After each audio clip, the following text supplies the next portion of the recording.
Hello everyone, this is Turquoise, and today I'm picking up where I left off in Turquoise, my Doki Doki Literature Club mod that I wrote, featuring a romantic relationship between Sayori and Monika, and someone brought to my attention that it is in fact week of lesbian week of visibility week this week, April 22nd to 28th.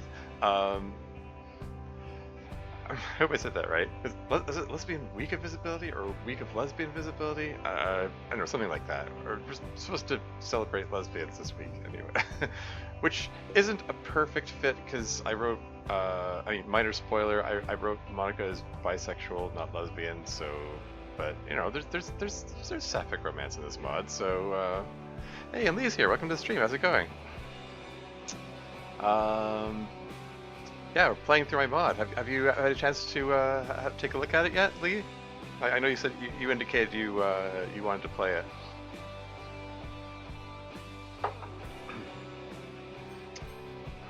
Anyway, I guess without further ado, let's just get back into it. Not actually yet? Oh, okay. We're into day 4 of the mod here. Yeah, the music here. There's more. This is more royalty-free music. Royalty-free music. I'm tripping over my words today. More people complained about the royalty-free music than I expected in this, to be honest. I kind of like this song as a sort of a just been busy. Yeah. Fair enough. Yeah, like I feel like the song has a nice sort of casual feel to it. His you know, characters going about their day kind of music. I don't know. Strangely, I got more complaints about the royalty-free music in this mod than I did about my overuse of Moonlight Sonata in Doki Doki Storm. Which is kind of funny to me. It's like, oh, you want more music? Here, have some more music. There's 20 more songs in this mod, and then they complain about the overuse of royalty-free music. Oh, I guess I can't please everybody. Anyway, moving on. Yeah, we last left off. Monika just she got drunk on Yuri's wine after the wine incident, and then came over, made a drunken confession to Sayori, and then crashed on her couch. How's reception been? It's been pretty good, actually. I've gotten a lot of positive responses to this so far, which is awesome. Yeah, good to hear it. It's like you know, after almost 3 years working on this thing, it's nice to hear. Nice to hear the good responses. Anyway, moving on. As I wake in the morning, the memories of last night come flooding back. Never would have imagined that someone like Monika could feel that way about someone like me. I stretch out of my bed, thinking about what to do. How do I even feel about Monika? Well, note that she's getting really good at giving hugs. When I imagine kissing her, I feel, I don't know, excited, scared, scared-sighted. Okay, now I'm being silly. I'd love to just lie here for a few hours thinking about it, but I should really check to make sure Monika's okay. I can feel my heart racing as I go downstairs. What am I going to say? What is she going to say? Oh, shoot, sorry. You're probably wondering what I'm doing in your, is this your living room? Yes, well, I was more just surprised by your change of outfit. You were in your uniform the last time I saw you. Oh, okay, well, this is gonna sound really weird, but I'm not sure where this outfit came from either. I must have changed while I was oh geez. Okay, look, this is super awkward and embarrassing, but I'll be honest with you. Yesterday after club, I kind of tried some of Yuri's wine. I mean, I know I shouldn't have, it was a stupid thing to do, but the next thing I remember is waking up here in this room in this outfit. Funny story, right? I must have teleported here or something. Ah. I see. So you don't remember anything from last night? No, I'm sorry. I hope I didn't wake you. She really doesn't remember? Maybe I can have some fun with this. Well, you didn't teleport here. You came in the front door. We had a very nice conversation here in my living room. Like Monica looking surprised. Like, wait, what? What happened? We did? I hope I didn't say anything really embarrassing. Well, it was a little awkward, but you talked about how much you enjoy my company, and we decided we're going to spend some time together, away from club, so we can get to know each other better, as friends. We did? Dot dot dot question mark. Yeah, in fact, we made plans to do stuff together all day today. Unless you changed your mind. Give her my pouty face. No, that sounds great. I mean, I'd love to spend time with you. Good. How are you feeling? I'm pretty terrible, actually. I guess this is me learning what it's like to have a hangover. Did you leave the water there for me? I glance at the glass of water I left for her, now empty. Yeah, I figured you'd want it for sobering up. Thank you. I was really thirsty when I woke up. Did you, use the bucket? No, I mean, it doesn't look like it. Fortunately, I have a strong stomach. Ah, good. Wish I could say the same for myself. Well, anyway, if you feel up to it, how about we have some breakfast? Is that okay? I mean, I don't want to impose on you after I just showed up at your house unannounced. I want breakfast. If we're spending the day together, then you're having breakfast too. And you weren't unannounced, you texted me to let me know you were coming. I did? I nod. Wow. I think I'm going to need you to catch me up on things. I just hope you have a coffee. This hangover's a killer. Coffee will make the hangover worse. Huh? No. Black coffee is like the universal hangover cure. I thought everyone knows that. I shake my head. Coffee makes you have to pee. It makes you sober faster because you pee out the alcohol. But it'll make your headache worse. How did you know I have a headache? I just know things about this stuff. I mean, you can have coffee if you want, but I think water would be better for you. Anyway, let's get that breakfast now. I'm getting hungry. Well, lead the way. I'm actually pretty hungry myself. Yeah, there's the background I picked up for Sayori's kitchen.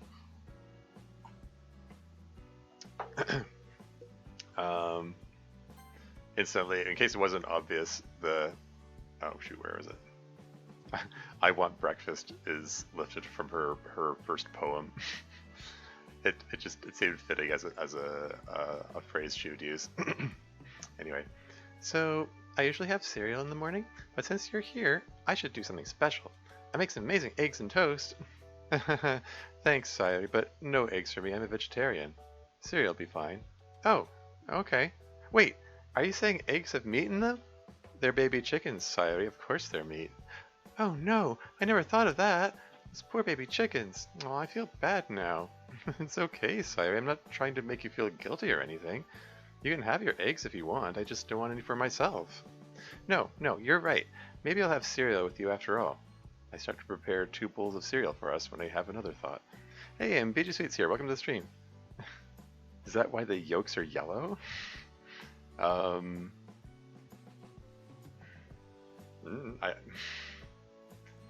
not sure. Not sure what the color of the yolks has to do with anything.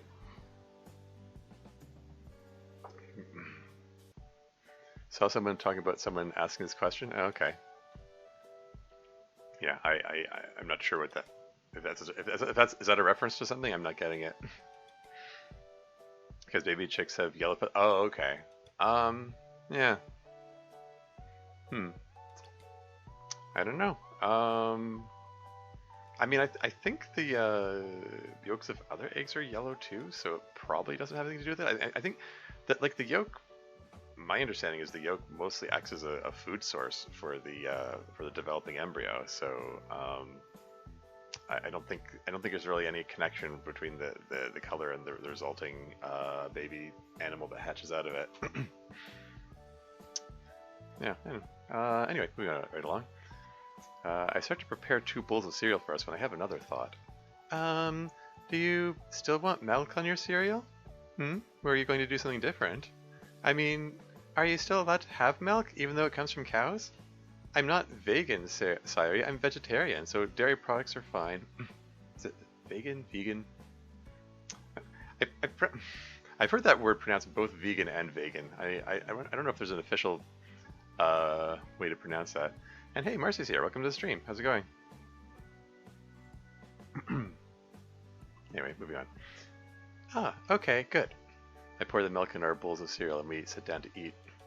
I guess as long as those cute little cows are alright, it's okay to enjoy it, right? Cute? I don't think I've ever heard someone call cows cute before. Well, they are. They're adorable. I'm not denying it, it's just kind of funny. Anyway, I didn't become a vegetarian to protect the animals, I did it for the environment. The amount of carbon emissions from the farmland used by the livestock industry is pretty extreme, and it's a major contributor to climate change. And don't get me started about how much they've messed up the biodiversity of the planet. Ooh, it's a pretty big deal, huh? Sorry, I shouldn't get up on my soapbox this early in the morning. Allergies? Oh, sorry to hear that. Yeah, it's that time of year, I suppose. Yeah, like April is spring. It's that time of year when I start to feel stuffed up and I like, am I getting sick or is this just allergies? Like, because it always like it feels like the flu at first, and then it's like, oh right, it's just allergies. It's at that time of year. Anyway, yeah, in case it wasn't obvious, like this, Monica's talking about carbon emissions and stuff is that's lifted from the original game, Act 3. Monica talks about being a vegetarian because she's concerned about climate change and the impact that not dairy farms, well, just the livestock industry in general, the impact it has on the environment. Yeah, the comment about the biodiversity is my addition, though. There's an XKCD comic which puts things in stark perspective by showing it shows the relative quantity of various animals on Earth compared to to each other, and it's it shows all the different kinds of animals and like. And it says cows. Cows is this huge chunk of it, and pigs are a huge chunk of it, and chickens are a huge chunk of it. Like the animals that people typically eat are like just absolutely dominating the chart like how many animals there are like relative to each other on the world. Anyway, moving right along. It's just something I feel strongly about, that's all. I don't mean to make you uncomfortable. No, it's fine. I like it when you talk about stuff like that. I always feel like I learn something new whenever I talk to you. So, it's not to save the animals, you're doing it because of the farmland? Pretty much, yeah. Hold on. Don't they still need to use the farmland if they're getting milk? Monica freezes with a spoonful of cereal halfway to her mouth. Well, I mean... She lowers her spoon back into her bowl, her brow furrowed in thought. Wait a second. She heaves a sigh while muttering to herself, I hate doing this. Huh? She stares into the distance in silence for a moment. Did I say something wrong? Just a second. There's no change in her position or expression as she continues to stare straight ahead. I look over my shoulder to see if there's something she's looking at, but there's nothing but a blank wall there. Finally, she speaks again. Okay, I had to double check. It definitely says in my backstory, vegetarian, not vegan. Well, that doesn't make any sense. Obviously, I should be vegan. Who the heck wrote this? Somebody didn't think us through. Somebody? Not you? I mean, the author of the game. Never mind. She angrily pushes her bowl of cereal away from herself. Well, I guess that means I'll be going vegan from now on. I'm sorry I made you upset. No, you were absolutely right. There's a glaring logical flaw in my lifestyle, and you were right to point it out. Not upset with you, I'm more upset about, I don't know, a lot of things, I guess. Yeah, this is my this is my critique of Monica's position here. I mean, like, theoretically, if the concern is about the carbon emissions from farmland, don't they still need to use the farmland if they're making getting milk from dairy farms? Yeah, you tell it was Turquoise speaking here, lol. Oh yeah.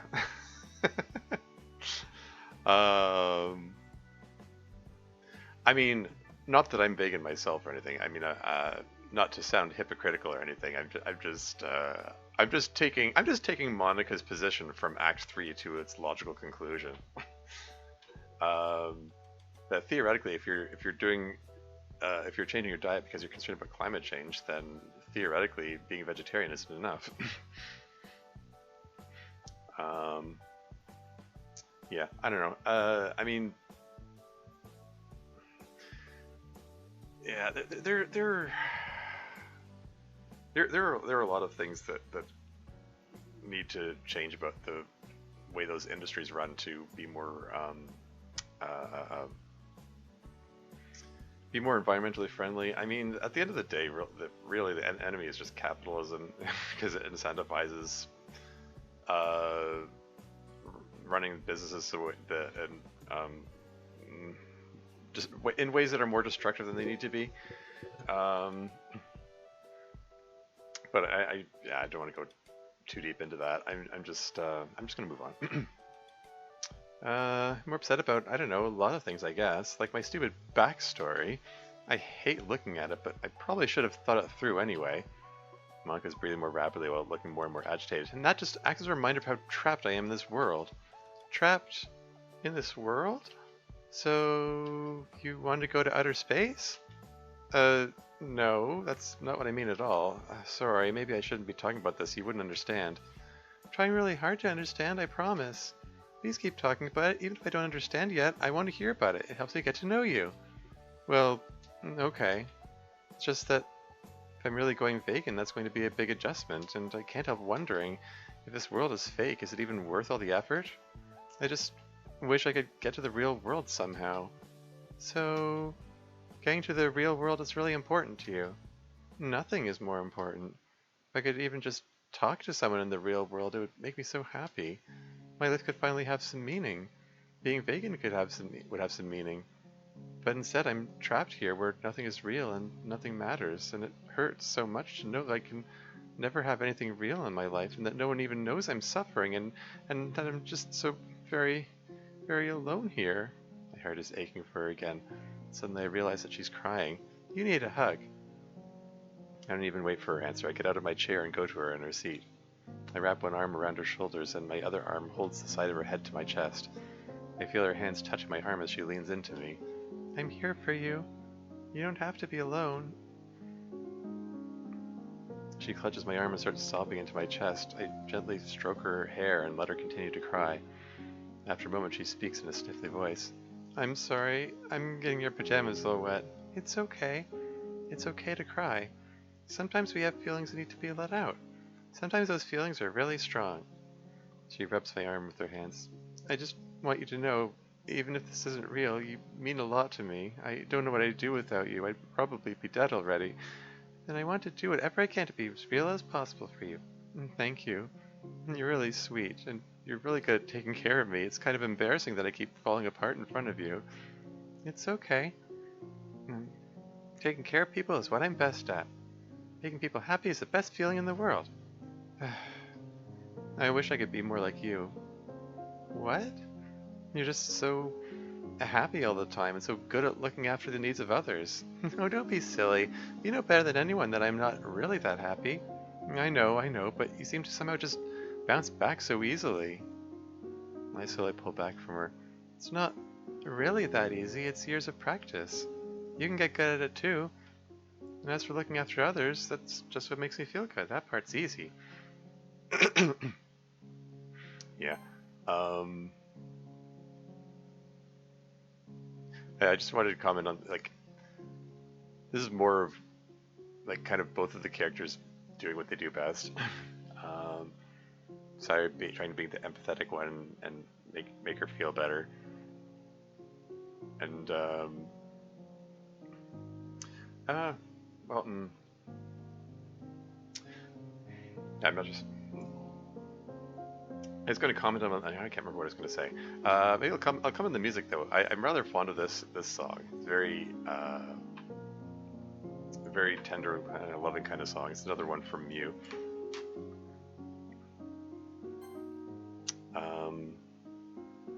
Shoot, what was it that I was going to say?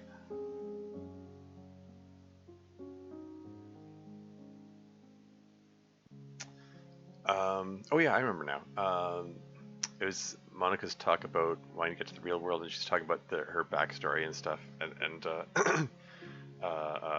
sort of reinforcing the comment she made during the previous session, the previous stream. At one point, she says she's felt this way for literally as long as she remembers, and then adds, and she's not misusing the word literally.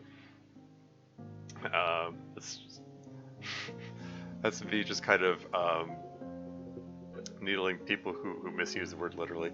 But no, seriously, she it's sort of feeding into that notion that like she's aware that she's written as a fictional character and that her memories, her backstory are just written in there. Anyway, I'm just gonna move on.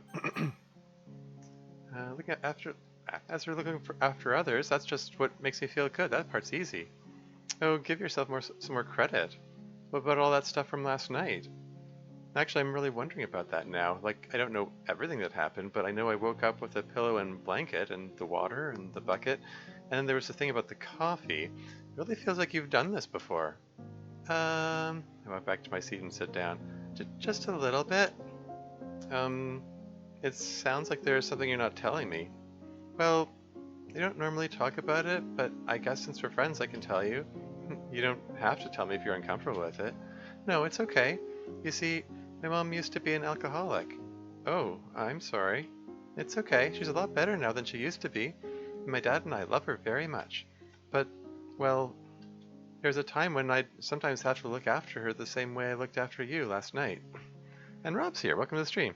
Another mod to add into the list. Yeah, cool. Yeah, it's called Turquoise. It's the one that I wrote. I've actually been working on it on and off for like the past 3 years or so. Little less than 3 years. So I'm pretty pleased that's finally released. I just released it a week ago. Yeah, and as for this bit about Sayori's mom being alcoholic, I shamelessly stole that story idea from Helpful Friends Club by Randstrom on r/DDLC subreddit. It was a webcomic series based on DDLC that they wrote a while back, and it's a pretty well written bit of bit of fan fiction comic kind of thing, and it basically gave everyone different flavors of backstories, and one of them was that Sayori was her mom was an alcoholic, and that's why she freaked out on Yuri bringing the wine into club during the wine incident. The wine incident being also something in the DDLC canon, according to Monika's Act 3 monologue, which was curiously omitted from the DDLC Plus version, but yeah. I mean the wine incident thing, but yeah.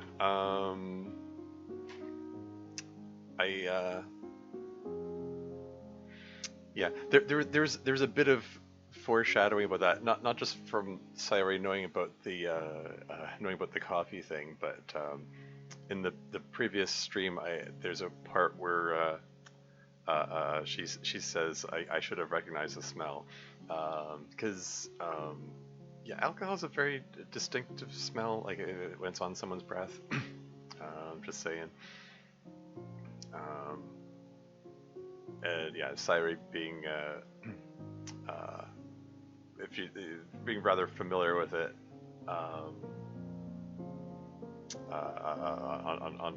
from her mom's breath, would probably notice it right away if Monika had been drinking. Anyway, moving right along. So last night was kind of familiar. That sounds terrible. It's really okay. I like looking after people, but kids shouldn't have to take care of their parents. That's just backwards. Well, usually it would be my dad looking after her. He just wasn't always available. I see. And when Yuri brought the wine to the club yesterday, was that familiar too? Well, that was different. I was trying to protect the club from getting in trouble. The club was supposed to make you happy. I wouldn't want that taken away. You seemed pretty mad, and it seemed to come out of nowhere. this side of you I'd never seen before. Like, I get that you like taking care of people, but I wondered if maybe you were feeling resentful about taking care of that particular situation? Um, Maybe? A little? I mean, I don't mind cleaning up after my mom or whatever, but I still wouldn't want anyone to have to go through that. Excuse me. I'm really sorry I put you through that last night. I told you it's okay. I know, but still, I promise I won't let it happen again. I know you won't, because you already made that promise last night. I did? I nod. And I know you meant it, because you said it while you were drunk. But I don't remember saying it. I know, but the thing with alcohol is it brings out the truth. Being drunk makes you say the things you wish you could say, but you're too afraid to. So I know you're a good person because last night you were really afraid of hurting my feelings. Okay. Should I be worried about what I said last night?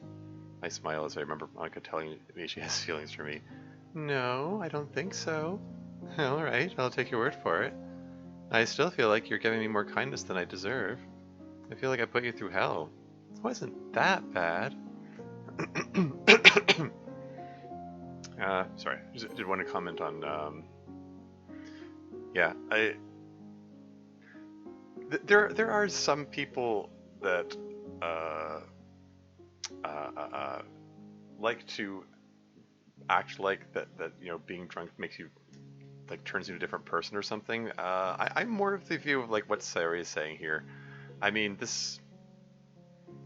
I don't know, this might be a matter of opinion or something, but, like, I think it's more, I just think it's more accurate to say that, like, being drunk makes you act like who you really are, because it gets rid of those inhibitions that you normally have, in your mind, in your life, that stop you from saying and doing the things you would like to do. So yeah. So anyway, so Sayori's taking that concept to heart, and uh, like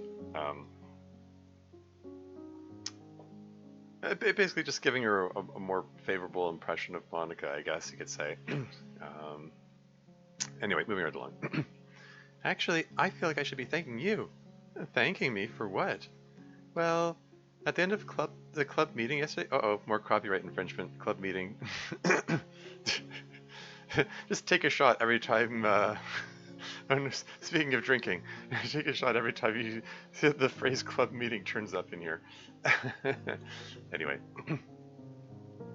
at the end of the club meeting yesterday, I was under a really big rain cloud, and I might not have been able to get through it if you hadn't given me something to look forward to. Oh, shoot, the club meeting, take a shot.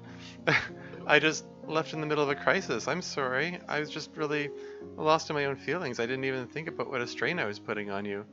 I know. I don't blame you. Sometimes things happen that cause other things to happen. I understand. I kept the meeting going and we'll be meeting again on Monday. All four of us. So it's okay. I know, you say that, but I know what you meant when you said you might not have been able to get through. I don't know what I'd do if you killed yourself because of me. Don't. Don't start talking about what could have happened or what might have happened. That's the sort of thing that makes everything worse. But I should have been there for you. I shouldn't have been that lost in my thoughts. I should have... Stop shitting yourself. Should is a shaming word. The more you talk like that, the more you'll upset yourself. I know how easy it is to let your feelings spiral out of control like that. Believe me, I know. But we're here, and we're okay. We're going to have a happy, fun time together. That's all that matters. Okay? Okay. Okay, I'll try to keep that in mind. You're right, I shouldn't let it bother me like this. You did it again. Oh, crap, you're right. In that case, wow, this is hard. How do I say it without saying should? Just remember, it's okay to feel what you're feeling. Don't try to tell yourself what you should or shouldn't be feeling.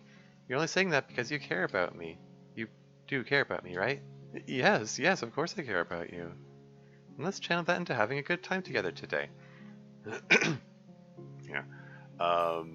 That thing about should being a shaming word is, that's lifted from something one of my teachers used to say Oh man, when I was in the massage therapy program, that was almost 20 years ago. Holy crap. What am I doing with my life? Um, but I don't know. That was something that stuck with me. That in that class, she said, "Should is a shaming word. Don't should yourself."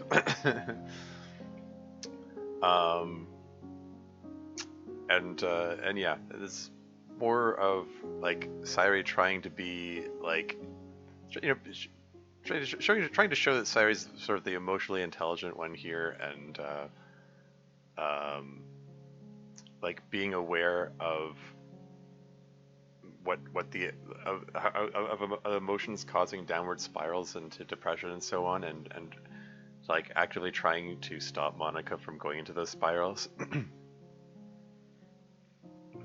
And yeah, and this is the kind of thing that like I said before, like as much as Sayori is like suicidally depressed, there's also this kind of push pull going on about uh, she's constantly trying to talk herself out of it, and so she's gone through all this before, this process of going down these shame spirals, and trying to pull herself out of it, and she's got her own coping mechanisms for getting through it, and trying to help Monica navigate it as well. And I don't know, I just really like that dynamic between them, Anyway, moving on. You think you can have happy thoughts about that? Okay, I think I can do that. What are we doing first? Well, we didn't get as far as deciding what to do. I mean, I guess we could go out together somewhere? But first, I think we're going to have to decide what we're eating. We both look at our half-eaten bowls of cereal. Toast? Toast is good. Yay! After breakfast, we get ready to go out. Yeah, there's more royalty-free music.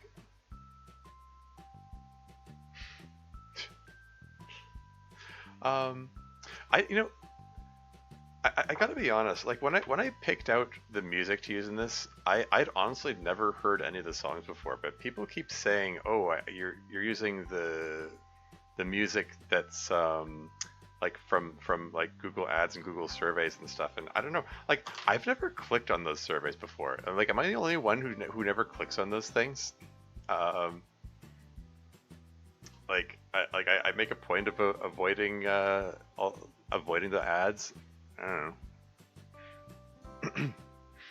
know. Yeah. Like I don't know. I just think it's a nice song for you know to indicate the sort of casual hang out together kind of thing, going about their day. Anyway, I don't know. It's cheer. Oh, and Bot's here. Welcome to the stream. It's cheery and close enough to sounding like it's from the DDLC OST that I didn't mind hearing it. Yeah, exactly. I mean, the thing is, like the thing with using royalty-free music like that. I mean, like specifically using stuff from YouTube's catalog of free-to-use music is that you're basically guaranteed to have heard it somewhere else before, or someone is guaranteed to have heard it somewhere else before, because it's free to use music, so people are going to use it in all kinds of places. So I mean that's inevitable with the choice that I made to use songs from that list. That's a consequence that I accepted when I made this. Like I hope it isn't too bothersome or distracting or anything. I had a couple people go as far as saying it, quote, ruined the atmosphere, unquote. And I'm like, really? Is it that bad? I don't know. I mean, I don't know. Like, I didn't use the YouTube music during the more dramatic and emotional scenes. So like so I would hope that um I mean that the more casual, fluffy scenes are the ones where I use this music. So, which hopefully the like atmosphere isn't too big of a deal. I don't know. I don't know. Maybe I'm overthinking this. I like my playtest just commented on it too. So like it's not like I didn't know that it was an issue. I just I weighed my options and decided it probably wasn't that big a deal. Um, I mean, the only true way around that would be if I like commission someone to make an original soundtrack, which I might do for like future projects, but for this, little free to use project that I'm putting out into the world there, I, I didn't feel a need to do that. I don't know. I mean, I'd already spent $300 on the visual art for this. That's 300. That's 300 American, mind you. Not. I had to convert that into Canadian dollars, which is a lot. It's more than 300. So it's a lot of money to spend on a free project that I'm not making any money back off of. This is very much like a passion project of mine that I wanted to get out there. Um, so yeah, I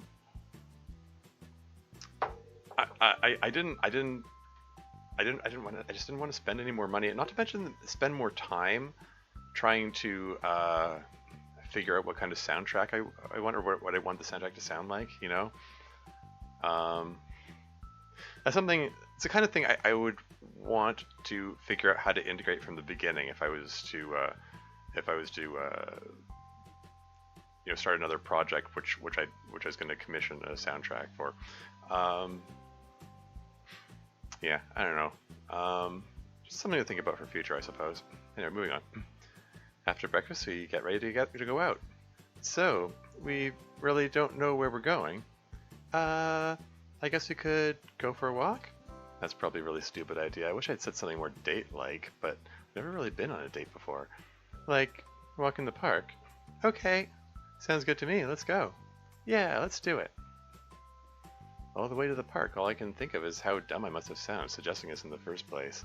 I could have suggested anything and she probably would have gone along with it, all because she has feelings for me for some reason. At the back of my mind, all I can think is that she probably doesn't mean any of it, that she's just putting up with me and I'm making her put up with me. But I try not to let that show. Monika's happy now, so I have to be happy with her. Yeah. More internal monologue to show that as much as Sayori tries to put on a brave front of being bubbly and happy, she does have self-doubt that encroaching on her mind constantly. Anyway, moving on. So I just smile at her all the way there.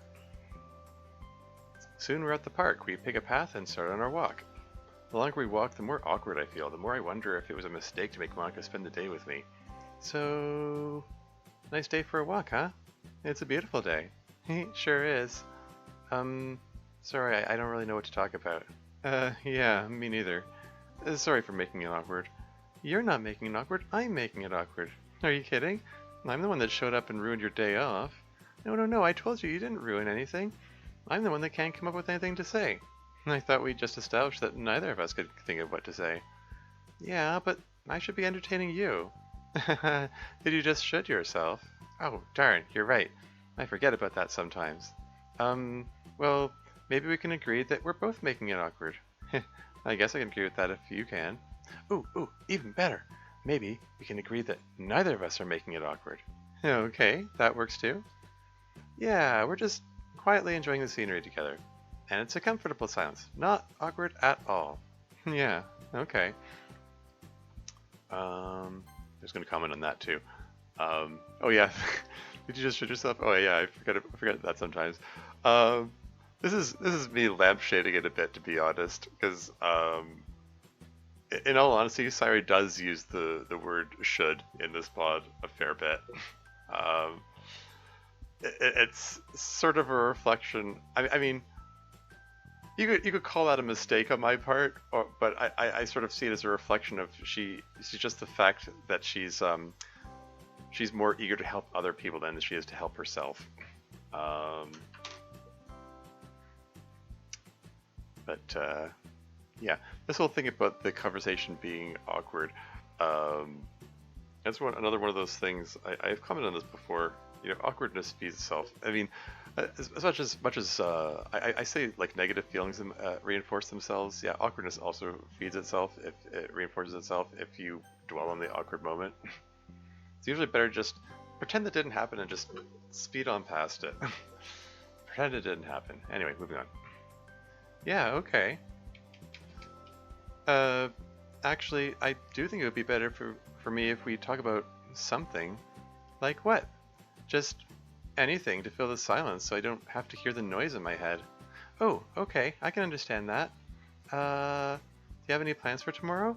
Not really. I'm not very good at forming future plans lately because, future's meaningless and all that. Well, that's just extra reason to make plans. The days when I'm feeling the most hopeless are when it's most important to give myself something to look forward to. Like, ooh, I know. What are we doing for the club meeting coming up on Monday? Oh, take a shot. More copyright infringement. Oh, yeah, that would actually be really good to figure out, wouldn't it? Do you still want to do that poem minigame thing? I guess. I still don't really know how the code for that works, but I guess I could just run it and see what happens. Um, sure? Your metaphors still make my head hurt. Still running with that notion that the Monika talking about the game is just a metaphor that Sayori's not getting. Anyway. Have you written any poems before?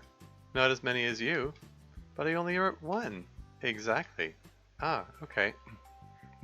Oh, sadly I can't take a shot. I'm underage. Oh, yeah. Fair enough. I'm only joking when I say take a shot. It actually it might be inappropriate and insensitive for me to joke about that in the context of I was earlier talking about someone being alcoholic. But yeah, I don't know. Maybe it could be like a shot of orange juice or something. uh, anyway, moving right along. Oh, okay.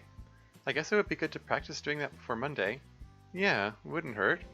Why don't we find a bench somewhere so we can do that? Oh, I didn't mean right now. I thought we would do it on our own tomorrow or something. Well, I kind of want to do it now. After all, you did it in front of me the other day. Innuendos, Monika. I feel like I want to do it too. Over here should be fine. She takes a seat on a bench in the shade and pulls her notebook out of her bag. Did she have her bag with her the whole time? I don't remember her carrying it when we left my place. So, I sit next to her as she holds her pen over a blank sheet of paper. I don't know what to write. Just go with the first thing that comes to mind. You made it look so easy. If you think too hard, it isn't easy. For me, I just thought about, what it feels like. It's dark and gloomy, like a rain cloud. And that just kind of wrote itself. Oh yeah, I forgot to comment on it, but this song that's playing right now is another one which is not designed to loop, and I put a loop point into it, which is I'm also unreasonably pleased about. It's already looped a few times. You probably didn't even notice because I did a good job of it. I dare say.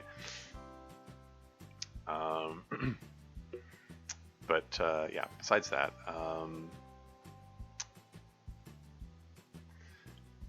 I'm trying to remember. I think because I wrote this a few years ago. I think. I'm trying to remember. Had DDLC Plus come out yet? I think DDLC Plus had come up when I'd written this. Because like the whole notion of Monika struggling to write a poem was something that I know, pretty predominant in the trust side story. Anyway, moving right along. And it just kind of wrote itself. Right, that makes sense. I slide over on the bench until our shoulders are touching so I can see the notebook better. She still hasn't written anything. What are you feeling now? Right now? Lots of things. Well, pick one and write about it. Uh, Oh, I know. How about that game thing? That came pretty easily to you that first time we talked. Oh, yeah. That would be much easier to write about than what I was thinking about. Monika getting all flustered because Sayori's close. How adorable. Anyway. Okay, good. Start writing. Don't think about it, just go. And Monika starts to write. She starts slowly, like she's figuring things out, but she gets more intense as she goes along. Soon I realize that she's crying. I carefully put my arm around her shoulders and she leans into me while continuing to write. Eventually she finishes and I look over it. Here we go, Monika's first poem. Trapped. I wrote this, obviously. Well, I mean, not obviously, but yeah. Moving on. Trapped. There has to be a way out. I keep pressing forward into the oppressive darkness, fumbling blindly for any sign of safety, while howling winds freeze and burn my flesh. Just a little further, I keep telling myself. But every step gets harder as I sink ever deeper into what I can only wish was water, but is actually a sea of meaningless jumbles of letters I'll never understand. If I could only see a way out, through the bright, colorful flashes of light and endless noise pounding in my head, but there's nothing, not even the smallest opening. I can't even hear my own cries for help anymore. And as the waves close over my head, my last hope for relief is to cling to any inanimate object I can reach, all the while wishing it would all just end. When will it end? Why won't it end? And yeah.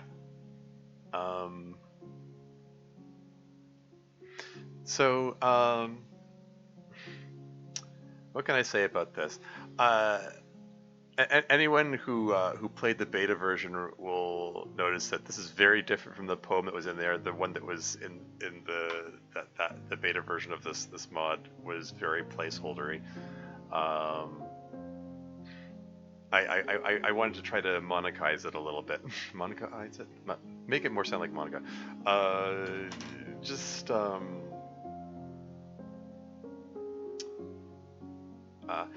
I mean, it's sort of like this is her first time writing, so I wasn't too concerned about it having like a formal like meter or rhyme or anything like that. I mean, Monika's poems don't really have meter or rhyme necessarily anyway. Like she tends to be a little experimental with her poems, but I did still want to get some kind of imagery or metaphors in there. Although there's some bit of mixed metaphors. I mean, it starts out by talking about like it's a blizzard, but then she's sinking into water, into a sea or something. It's not the most cohesive thing, but it, it has some imagery in it that sort of ties in with the original game anyway. Like she's like talk about there's nothing, not even the smallest opening is sort of foreshadowing hole in wall. Her actual first poem from the original game. The hole in wall being the excuse me, the metaphor for the computer screen in the game as she's trying to reach the player. But in this version of the canon, like she doesn't even have a way to the player, or the there's no main character or anything, so it's like she just feels lost and trapped, and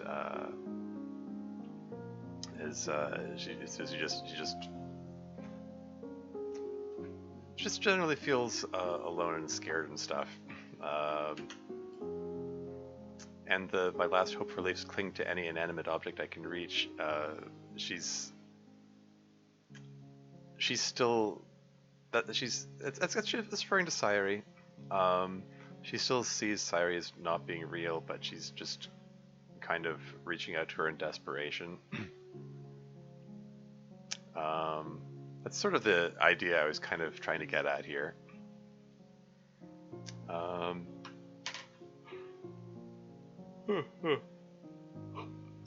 yeah, incidentally, another thing I was going to comment on, I mean, because Spooky Waters talked about it the other day, not in the chat right now, but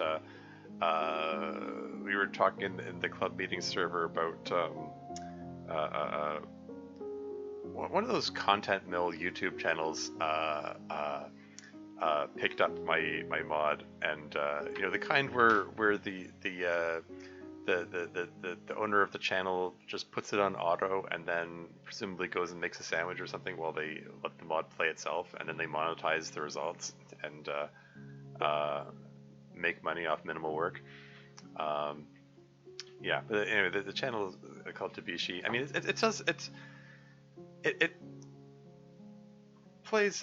I mean, it does a service for people who otherwise can't play the mod. So I don't want to complain too harshly about it, but I am a little annoyed that they left it on auto even when the poem came up, and the poem only came on screen for like less than half a second, and didn't even scroll down to see the rest of it. So it just really goes to show that they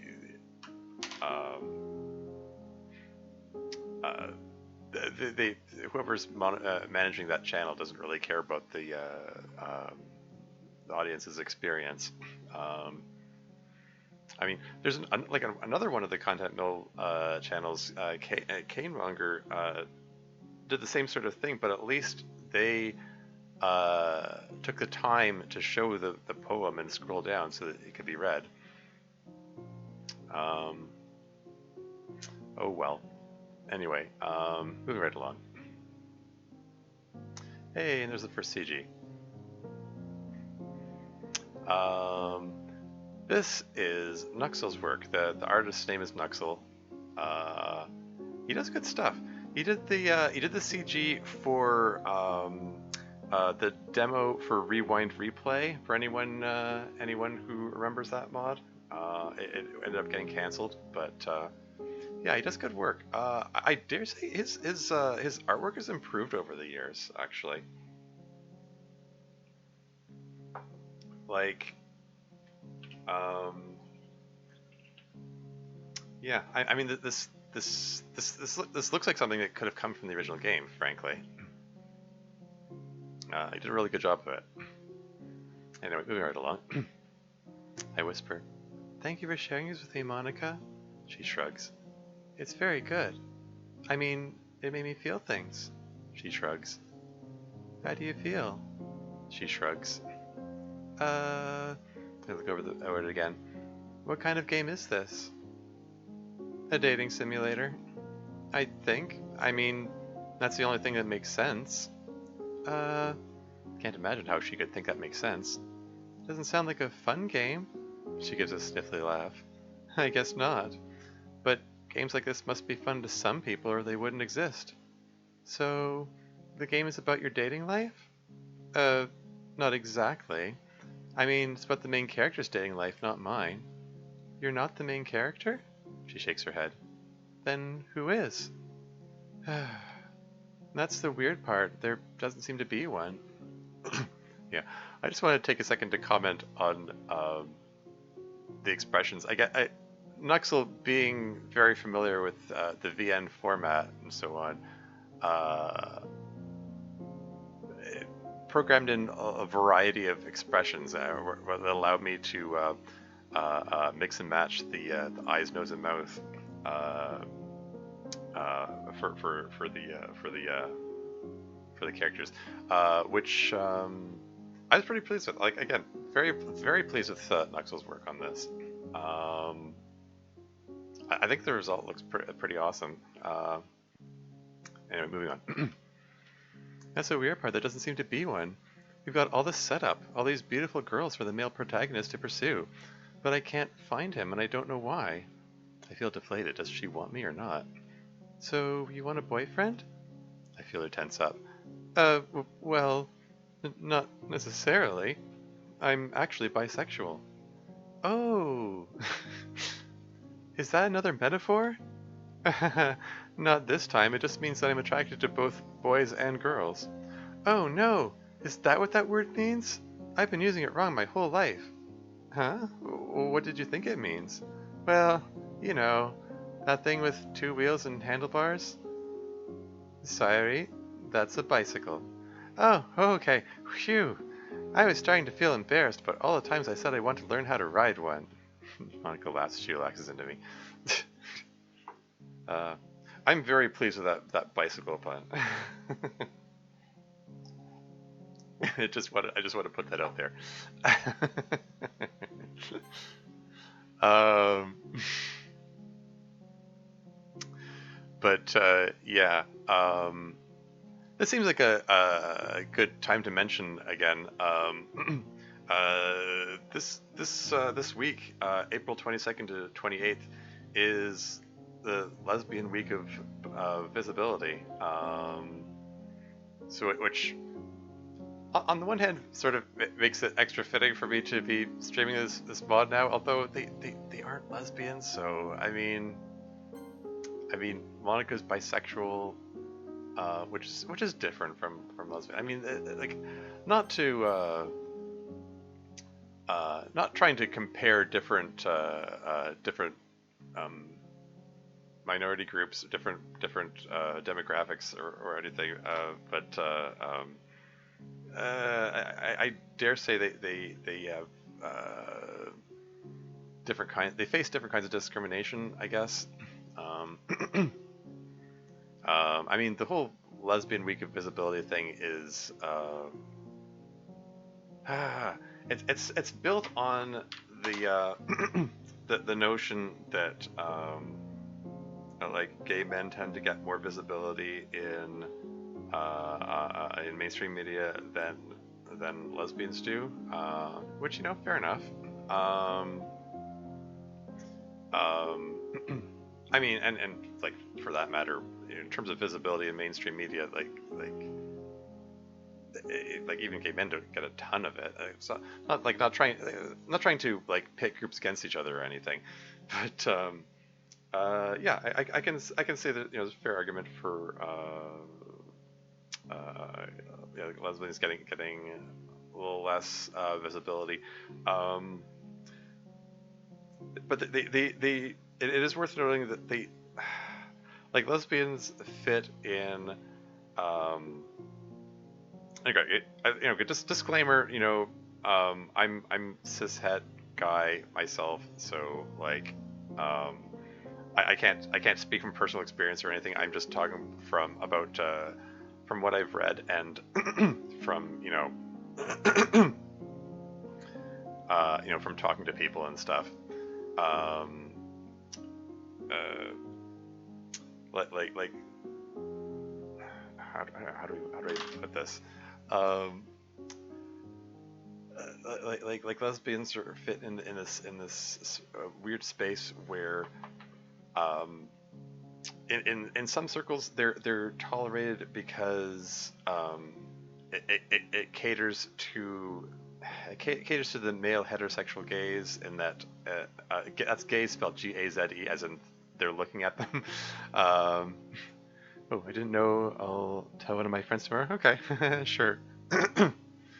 um, what am I trying to say here? Like there's some men who will be like, oh, girl on girl action is hot, or whatever, and they'll tolerate it when it's like sexually appealing to them, but that's not the same as like tolerance of, you know, same sex relationships when they're you know, between two women. You know,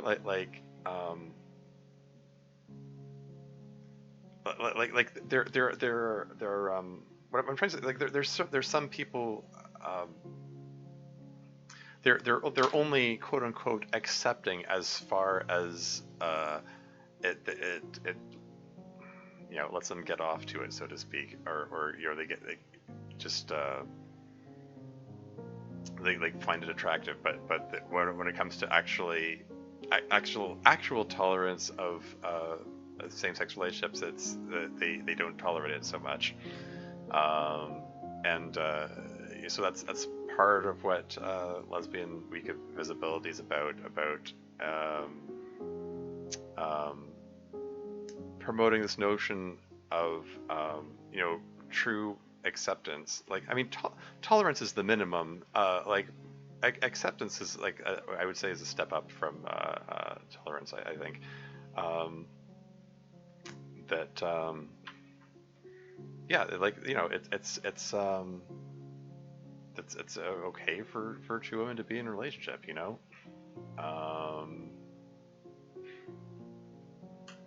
and yeah. Um, anyway, that's I just going off my tangent as usual. Um, Bisexuality is kind of a whole other animal there. I mean, it's some people like truly don't grasp the concept that it's possible to be attracted to more than one gender. Like they think you have to be either straight or gay, and this concept that someone could be attracted to both girls and boys, or both men and women, is just like what they don't understand. um, um, yeah, I mean, I've heard some people argue that, oh, Monica's pansexual. Well, I wanted to make a pun about bicycle, so I wrote her as bisexual. I mean, you could go either way, really. It's each individual. It's up to each individual to decide what label fits them best. Um, difference. I've said this before. The difference between bisexual and pansexual is largely semantic, anyway. Uh, but anyway.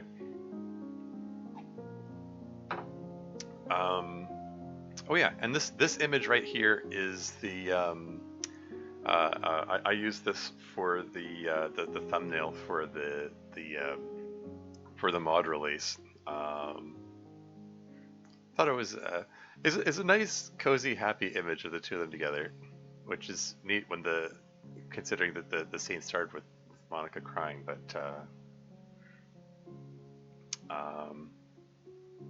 yeah.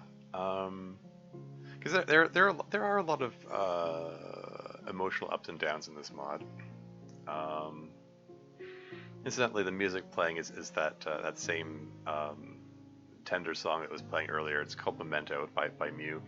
Um, I'm not especially pleased about the fact that this song is playing again so soon after the first time it played. But I don't know if the song fits so well in both scenes, and I couldn't, and any attempt to spread them out would have felt like padding. So that's just how it shook out. Oh well. I don't think it's bad or anything. It's one of those things that didn't sit the most comfortably with me. But anyway, moving on. Monica laughs as she relaxed into me. Well, if you still want to learn, we could probably go for a bike ride together sometime. It could be fun, and it's good exercise. I'm not very good at exercise. Like, I've tried it a few times, but I always give up really quickly. I mean, you don't have to, it's just an idea. No, it's fine. I'm okay doing it if it's with other people. And if it's with you, I'd love to ride a bicycle.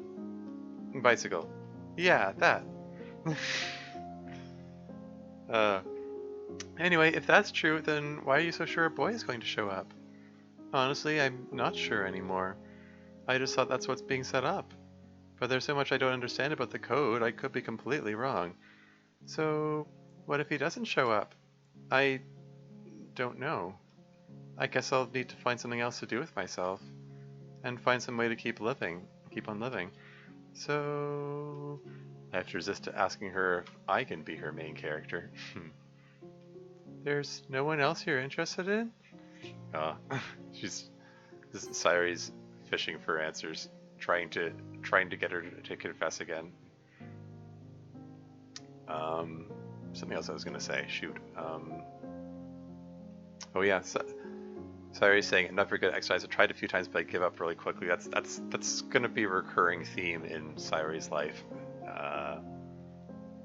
in Sayori's story. Anyway, moving on. So there's no one else you're interested in? I feel her tense up again. Well, there kind of is, but I feel embarrassed saying it out loud. I try to sound as innocent as I can. Oh, why is that?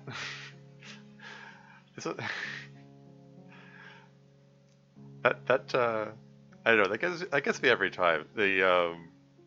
I like Sayori's shift from like she's looking sad and disappointed that Monika's talking about wanting to get with a boy, and then immediately cheering up when Monika says there's someone else she's interested in, because Sayori knows that she's the one that Monika's interested in. Anyway, you wouldn't understand, and pretend I'm not here. Just say it to yourself as if I wasn't listening. Okay, well, I'm probably going to sound terribly judgmental, because I sort of imagine that the type of people who play dating simulators are kind of losers. Yeah, that doesn't sound very nice. I thought I was supposed to be pretending you're not here. Oops, sorry, keep going. It's only part of the reason that's holding me back, but it's a big part. I mean, they'd have to be pretty lonely or desperate to want someone who has no free will, right? I can't answer that. I'm not here. Right. I mean, don't get me wrong. I still want to talk to the player, if I can, if he's out there. He may be lonely and desperate, but he's still real. In fact, it kind of makes me want to reach out to him even more, because, then we have something in common, since I'm pretty lonely and desperate myself. I really want to remind Monika that I'm lonely and desperate too, but I keep my mouth shut. But what if he actually isn't out there? What then? What do I do with myself? Now it's even harder to keep my mouth shut. I just start rubbing her shoulder instead. Should I just pursue one of the other characters instead? And I imagine myself doing that, and it just makes me feel depressed. Yeah, I guess I still have a stubborn sense of pride or something. Like, I don't want to admit to myself that I'm that far gone, that I'd want to be with one of those empty characters. Ouch. I'm kind of pleased with this tableau too, both of them looking unhappy and with the word ouch on the screen. But again, this is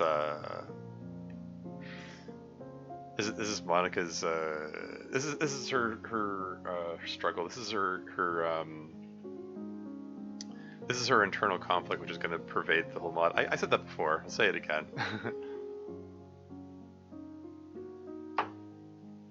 Anyway, remembering your shoulder a little more strongly than I mean to, I have to remind myself to relax. I mean, maybe I'm being harsh about that, but that's how I feel. Can I ask you something? No. Just kidding. Sure, you can ask me.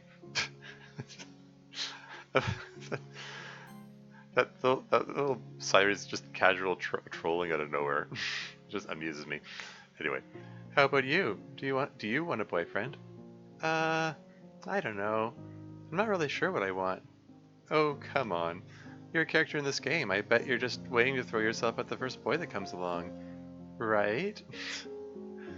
This little crafty look of Monica looking away. It's like this hopeful, wishful thinking on her part.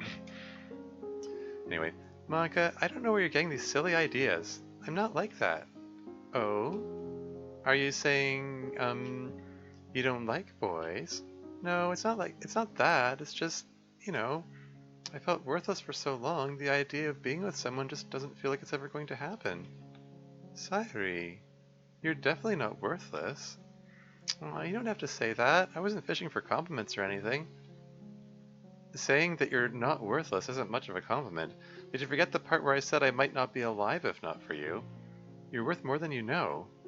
Anyone would be lucky to be with you. You have a lot to offer. Anyone? Well, yeah, anyone. I want to say like you, but I think I'd like it better if she says it on her own. And now another awkward silence is setting in. The more time passes, the clearer it is that she's not going to say what I want her to say. So, how about some ice cream? What? Ice cream? Yeah, I'm feeling hungry again, and there's an ice cream parlor nearby here. Okay, that was kind of random, but sure, we can go, I guess. um, yeah, I wanted to say, like,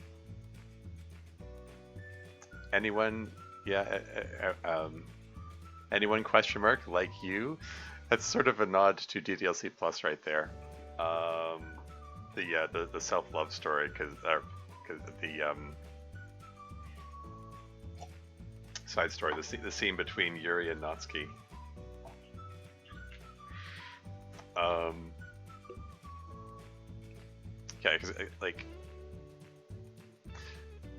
in this case, Sai doesn't say "like you" out loud, but in that scene, as I recall, Natsuki is one that says "like you" question mark out loud, and in response to the question of like anyone would be proud of you or something like that. I can't remember the exact line now off the top of my head, but anyway, moving on. That was kind of random, but sure, we can go, I guess. We get up and start walking. What's your favorite kind? Mine's cookie dough. I don't think that matters anymore. Oh, stop saying that. It matters. Just tell me and I'll get you some. No. Ice cream has dairy in it, so I can't have it. Darn! Darn it! Darn everything! It's okay, Sayori. You can have ice cream if you want. No, I can't. We have to save the world, remember? Save the world? Yeah, it's like you said, about dairy farms and climate change and biodiversity and all that. That's more important than ice cream, right? Aw, that's really sweet of you. To be honest, I'm impressed that you remembered. I didn't expect you to take it all to heart. Well, it won't be easy, and I'm gonna miss ice cream, but I think it'll make me feel better in the end. Is there anything else we shouldn't be eating? Basically anything with meat and anything made with milk. Is milk chocolate made with milk? Yes, Sayori. Darn again! Dark chocolate should be okay, though. Oh, that's not so bad, then. Dark chocolate is still chocolate. Sorry, that exchange there. Is milk chocolate made with milk? Yes, darn. That amuses me. But yeah, I do find like that whole thing about Sayori like taking Monika's words to heart kind of sweet and cute and stuff. Anyway, moving on. What else? Let's see. Save the world, Sayori. Yeah. There's butter, yogurt, cheese. I've had a couple of people comment on my spelling of yogurt here. That's how it's spelled in Canada. I could need to grab a container of yogurt just gonna hold up to the camera. See, that's how it's spelled here. But yeah, I don't know. I use a lot of Canadian spellings or like international spellings that like that all the Americans in the audience seem to keep taking notice of. I'm like, that's just how I spell it. I mean, I could Americanize the spelling of everything, but I don't know. I gotta be me. Moving right along. Yeah, that's right. There's butter, yogurt, cheese. Oh man, I'm going to miss cheese. Cheese is the best. Well, if you can give up cheese, I can give up ice cream. It'll be okay. It'll be okay, Monika. It'll be easier if we do it together. Yeah. Funny. I really am growing to like the sound of that word, together. I don't know what that says about me. Probably that you don't want to be alone, same as anyone.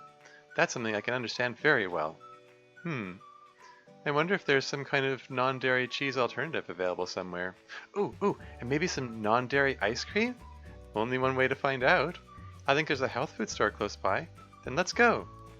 Monika leads the way back into town to a store I've never been to before. As soon as we get inside, I head straight to the ice cream section.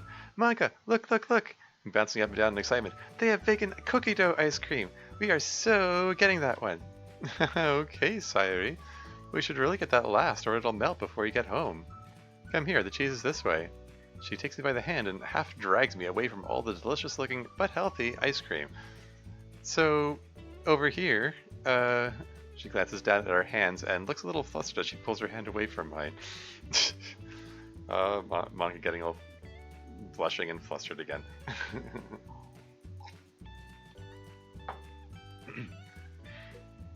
One of my playtesters was amused by the fact that this background I picked out was just I just picked a random grocery store background. I figured, yeah, that's probably good enough. But you can see like special case cereal in the background and some other probably not healthy cereals in there. Oh well. Anyway, moving right along. The cheese. Ooh, neat. As we look over the cheeses, I feel strangely disappointed that she let go of my hand so suddenly. There's just something so natural about the feeling of holding hands with her. Yeah. Yeah. I never specify Sayori's sexual orientation in this, but oh wait, here this is the DDLC mod store background. Haha, sure.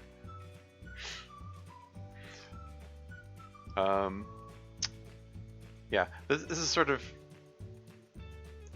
another one of those lines where Sayori is sort of like the idea of getting to be with Monika is kind of growing on her. He's like, oh, I wanted to hold hands with Monika, you know.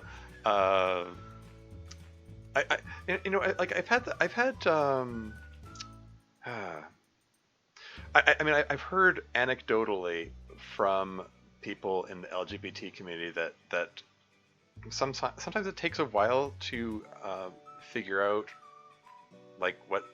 Well, one thing, like figure out what label fits you best, but also like just figuring out that they're not heterosexual in the first place, like you know, like boys and girls growing up are, it's typically reinforced into them for their whole lives that you know, you're going to go out with someone with it's who's the other gender when you're older or whatever, and I had someone, okay, somebody offered the criticism of my previous mod, Doki Doki Storm, for the fact that I mean, spoilers for the end of Storm, I suppose, because you know, Yuri and Natsuki get together at the end, like romantically, and someone questioned, like, wait, you're telling me that Yuri didn't know how she felt for Natsuki until that moment at the end? It doesn't seem realistic, and to that I say, well, actually, for some people it takes them a while to come around to being comfortable with the idea, you know. Some people are in denial about their feelings, like they're so set in the, you know, the heteronormative ways of society that they don't consider you know, their feelings of attraction to the you know, someone of the same gender, you know.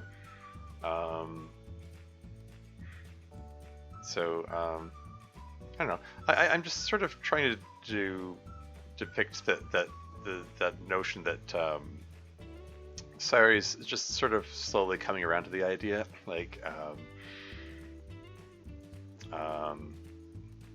when she, at the beginning of this session, when she got up in the morning and was like, she's unsure of how she feels about Monika. But anyway, moving right along. I soon forget about that feeling when I see all our other food options. Monika, look, vegan burgers. Can we get some burgers, please, can we? Why are you asking me? Get whatever you want. Well, I was just thinking, it's almost lunchtime, and it would be great to get to eat lunch together. And I could really go for a burger. Or even better, I could really make a burger. Hee. Well, I'm not really that hungry, but I guess I could eat a salad. Why would you eat a boring salad when you could have an amazing burger? Hee. We just ate, Sayori. You can have your burger if you want, that's fine, but I'm going to pass. Fine, fine. Do we, I mean, do vegans have to eat a lot of salads? Do you not like salad? I don't like lettuce. It tastes icky. How can you say that? Lettuce doesn't have any flavor. It has a flavor. If I have a burger with lettuce on it, I have to pick it off before I eat it, or I notice it. Huh. You must have more fine palate than me or something. Yeah. Obviously the comment about Sayori saying she could go for a burger it is a nod to there is a DDLC mod called Sayori Gets a Burger. I haven't played it. I'm aware of its existence, but yeah, I mean, it seems like the kind of thing she'd go for anyway. But I just I don't know, for no particular reason put a nod to it in there. And yeah, and this thing about lettuce, I have had people tell me that lettuce doesn't have a flavor, and I'm like, yes, it does. Like I'll have spinach salads, but salads with lettuce, I'm not fond of. I'm not. I mean, I don't know. It might. I think it might be more of a like a texture thing than the flavor thing, really. Oh hey, Spooky Waters is here. Welcome to the stream. Wilty lettuce can tank a good burger or a sandwich pretty quick. Tastes bad. Yeah, there you go. There, you see, it has a flavor. But yeah, I was just gonna say that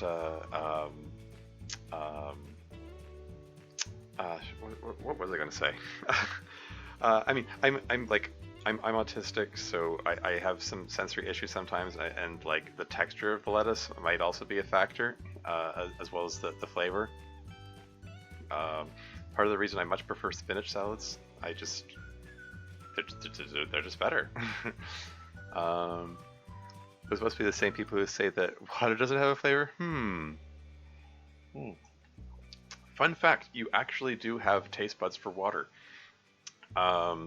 They aren't on your tongue. The taste buds are on your epiglottis. It's the little flap in your throat, which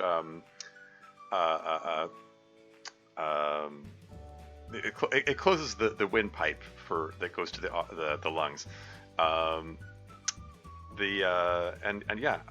Which is why that water tastes really good when you're thirsty.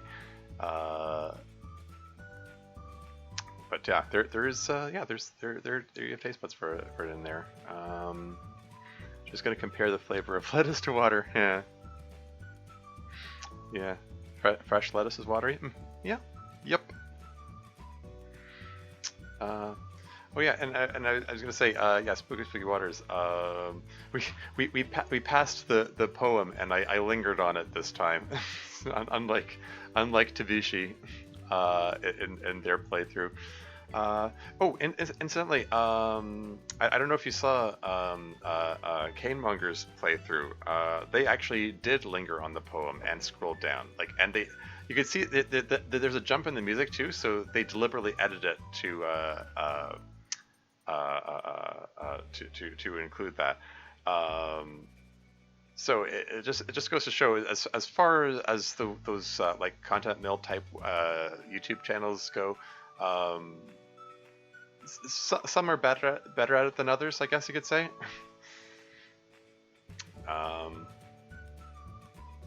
Yeah. Anyway, moving right along. Oh, hold on. Oh yeah, Canemonger's got the superior channel for sure. Oh yeah, exactly. Moving on. Huh, you must have a more fine palate than me or something. Well, if lettuce is out, you'll have to find an alternative.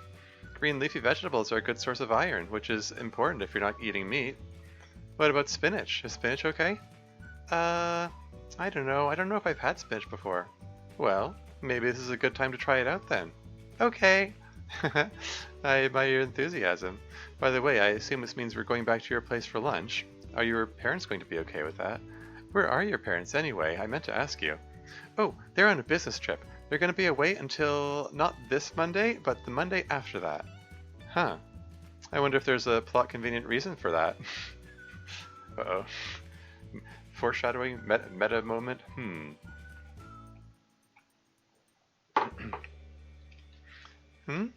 So they just left you home alone for 2 weeks? They know I can look after myself. I mean, I kind of proved I'm better at it than Mom, even before I turned 18. You're 18 too. That also seems convenient. this blush. And at this point, we've established that both of them are 18. Anyway, moving on. Sorry, I'm just thinking about something. Well, anyway, if you're okay with it, then I'm okay. If you're okay with it, then I'm okay with staying over a little longer. I'd rather do it at your place than mine. Uh-oh, more innuendos. Oh, why's that? Well, I just kind of feel like my parents would make it awkward. You don't get along with them? It's not about getting along. It's just like everything else in this place. I feel weird spending time with them knowing they're not real. Gives me more of an existential crisis than I'm already feeling. At least with you, you're more interesting to spend time with. Ah, so I'm interesting. Sorry, I just mean, I like spending time with you. Thanks, Monika. I like spending time with you too. You're so interesting. Thanks. I sidle up closer to her and whisper, but you know what would make our time together more interesting? What's that? I hold up a pack of veggie burgers. Lunchtime! Okay. For a second, I thought you were talking about something else. I mean, what are we planning to do after lunch? I guess we could watch a movie? As soon as the words are out of my mouth, I feel stupid. I just said that because it's what I usually do. Someone like Monika isn't going to want that, right? Sure, a movie sounds great. I beam at her to hide how dumb I feel. Yay! Well, then we're gonna need snacks for doing the movie. Are potato chips still okay to eat? They're made from potatoes, right? You're just always thinking about food, huh? I don't know how you get away with eating so much. I suddenly feel really uneasy. Oh, come on, don't remind me of that. Of what? I'm going to throw it up afterward. That I'm fat. You? Fat? Don't be silly. Anyway, I guess potato chips are fine as long as they're baked in vegetable oil. Yeah. Yeah. Not so subtle bulimia reference in there. Oh yeah, I probably should have put content warnings ahead of this. This mod does include portrayal of bulimic eating disorder, and also shoot, I should probably put in the description. I'm gonna edit the description right now. I just want to put a content warning for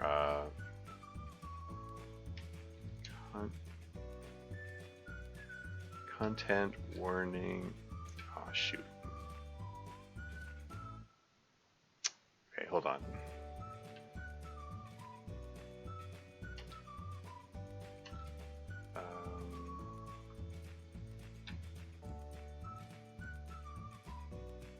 Sorry, bear with me here. Content warning for suicide and... there's a character limit on this, so that makes it awkward.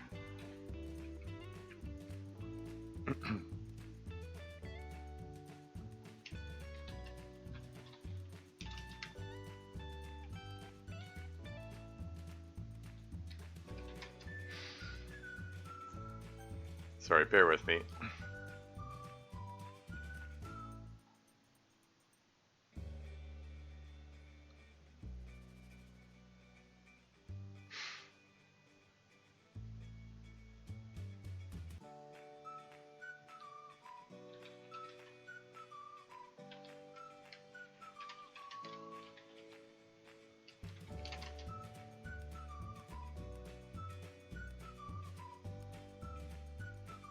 Yeah, that'll do.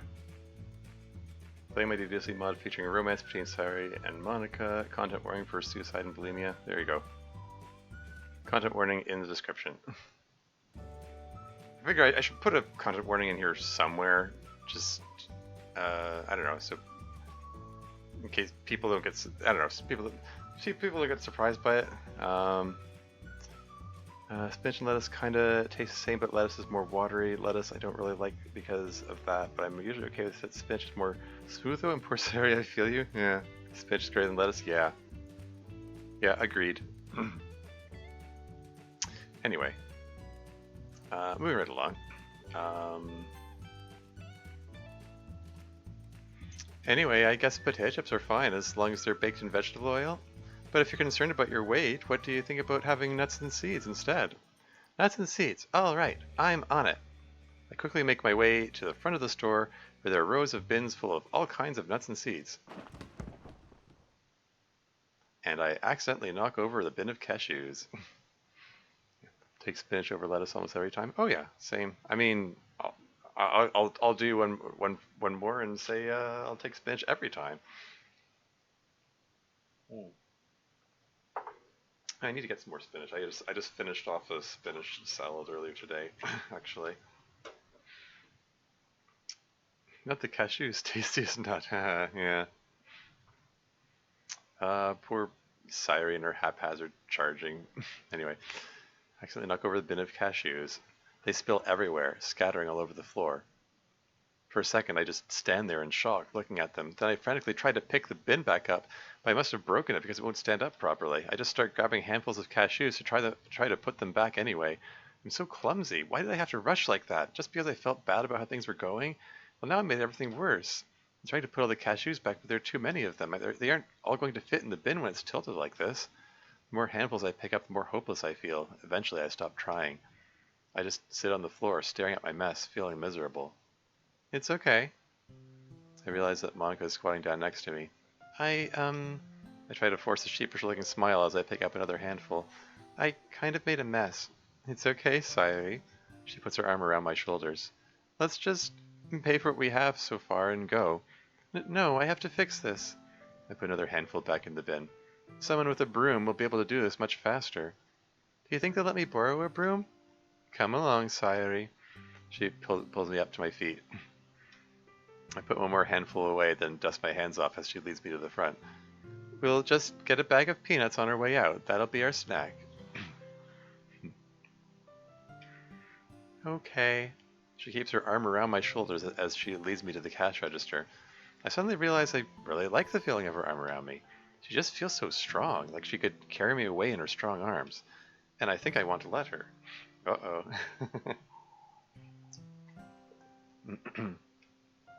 Here, wait in line for me. I'll be right back. She runs to the back of the store while I wait in line for the cash register. And I feel a rush of joy when she comes back carrying the cookie dough ice cream. For an instant, I feel like kissing her again, but that would probably be awkward. Thanks so much. I nearly forgot. Yeah, I thought that would cheer you up. I guess it worked. It also makes me feel a little guilty about what I know is coming next. Hmm? Is it okay if you pay for the stuff? I kind of don't have any money with me. That's alright. It's not like we expected to go grocery shopping when we set out. I promise I'll pay you back when we get back to my place. Nah, don't worry about it. It's my treat. Huh? Really? You've been so good with putting up with me. I don't mind getting these for you. I'm not putting up with you. You're putting up with me. No, give yourself some credit.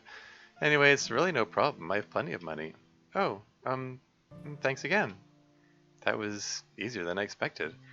It also makes me feel a little guiltier about taking Monika's money, especially when I see how much this stuff costs. Oh. Saving the world is expensive. I can pay you back, honestly. I actually mean it this time. At least half of it, maybe? Thanks, Sayori, but I want to do this. She pays for the groceries while she continues talking.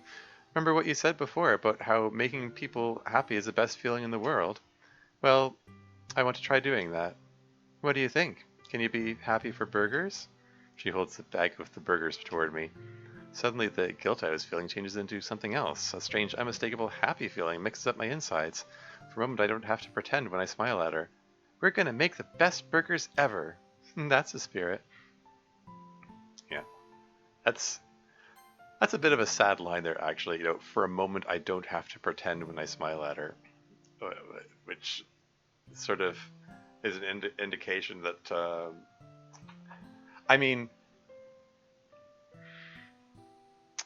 it's a reflection of how often she pretends to be happy in general. But I mean, in this, which isn't to say that she's always pretending, but in this particular case, it did say a moment ago she had to force a sheepish smile onto her face.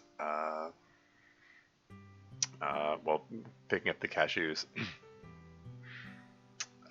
Anyway, moving right along. And that's the spirit. All the way home, it's all I can think about. If Tormuza had been here, she would have given me a much harder time about it before giving me the money. Oh, hey, look, we name dropped MC. But Monika actually just wants to help me out because she enjoys it. Some part of me tells me it's wrong to want that, but at the same time, it feels really nice.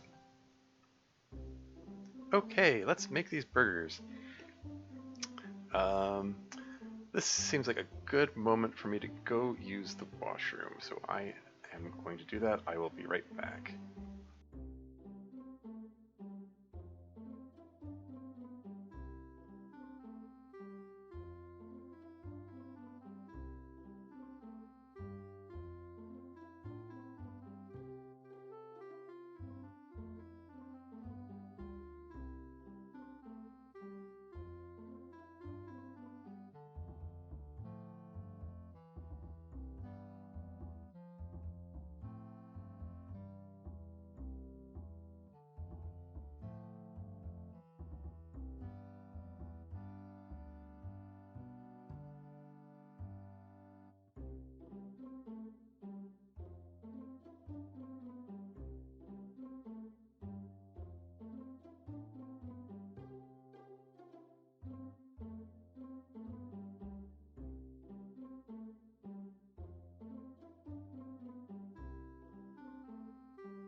And I'm back again.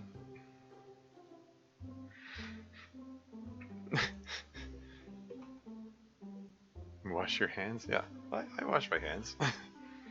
I actually have obsessive compulsive tendencies around hand washing, so I'm just noticing my webcam is a little feels off center. Never looks right. Oh well. I couldn't help but feel Sayori was getting those cashews all dirty while she was putting them back in the bin. But whatever, she's in that. Oh yeah. Oh no, this is that's what she was doing was super unhygienic, and it's not like those cashews are salvageable anymore. I mean, they've been on if they've been on the floor, they you can't resell them. No one's going to eat them. And throwing the ones from the floor back into the bin basically contaminates the whole bin now, so they have to throw all of them out. But yeah, she was in a panic, so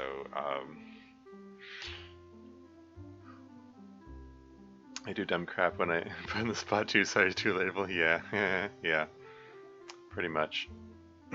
Anyway, moving right along. Okay, let's make these burgers. Shouldn't we put the food away first? You can do that, just put it wherever. I eagerly pull open the packaging for the veggie patties and buns while Monika puts the rest of the food away. Oh, geez, I didn't realize how empty your fridge is. We should have gotten more stuff. It's okay, I wouldn't want you to spend any more than you did. There's nothing in here but milk, juice, and a half-empty pizza box. How do you live like this? I hesitate in the middle of putting a patty on the frying pan, feeling embarrassed. Well, I just buy food when I need it. Do you even have any condiments for your burger? I think there are some ketchup packets in the pizza box. Sayori, careful! Monika suddenly rushes over and reaches across me to move the bun packaging so it's not in the frying pan. Please pay attention to what you're doing. You're going to start a fire. Sorry, I've never really, made burgers before. I'm feeling more and more embarrassed, but at the same time, I think I like the fact that she's so close to me. It's okay, Sayori. Sorry for yelling just now. That's alright, you were rescuing me. You're my hero. Monika suddenly looks very flustered. It was nothing. I mean, I'm pretty sure the taste of plastic wouldn't go well with your burger. I guess not. Looks like you double rescued me then. Monika trails off, seeming to notice how close we are. For a moment, we just look into each other's eyes. The only sound is the patty sizzling in the frying pan. Monika glances over at it. Her voice comes out as a whisper. You're going to want to flip that. Okay. I start to reach for it when Monika suddenly takes my hand in hers. She's holding it between us, looking at me with an intensity that starts my heart racing. Sayori? Yes? This is it. She's finally going to say she has feelings for me. I'm breathing faster, expecting that we're going to start kissing any second. You... She trails off, like she's choosing her words carefully. Were you just about to try to flip the patty with your bare hand? Huh? Obviously the pan is very hot. That's a sure way to burn yourself. Oh, I guess that was kind of dumb of me. But thanks for triple rescuing me. I'm just... I don't know, I'm just imagining that. Like, Sayori's just... You have to flip the patty. Oh, right, she's just gonna take it with her bare hand and flip it over that way. It's like... And Slay Rabbit's here. Welcome to the stream.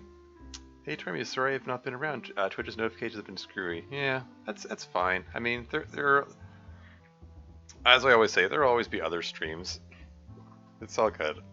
But as you can see, I'm playing through Turquoise. Looking forward to this mod. Yeah.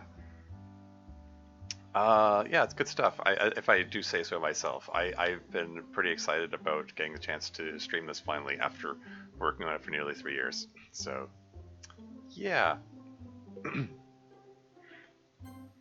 But I'm pretty fond of this little fake out moment here when Monika suddenly holds Sayori's hand and Sayori interpreting it as a romantic gesture, and Monika's like, "What are you doing? You're about to burn yourself."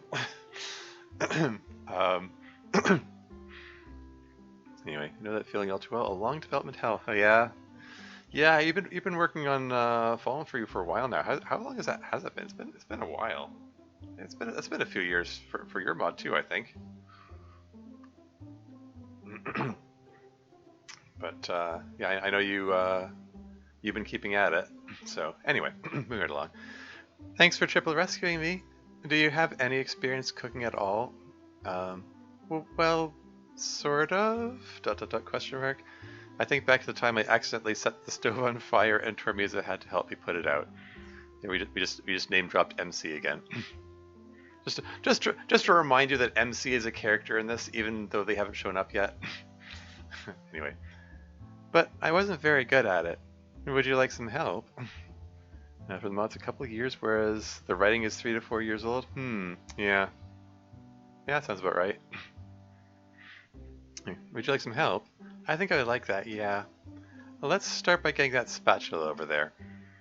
She lets go of my hand and takes the flat-headed tool down from where it's hanging on the wall. Yeah, you can see, well, Monika's in the way now, but there actually is a spatula hanging on the wall there. When I originally wrote this scene, it said that Monika starts going through the drawers and she finds a spatula, but when I picked up the background, I changed that. Anyway, moving on. I'm feeling so lightheaded from the rush of the moment we just experienced. All I can do is watch her as she scrapes the patty off from where it's stuck to the pan and flips it over. You're very good at that. It's nothing really. Monica, the master chef. No, you're just being silly now. Flipping a burger isn't that special.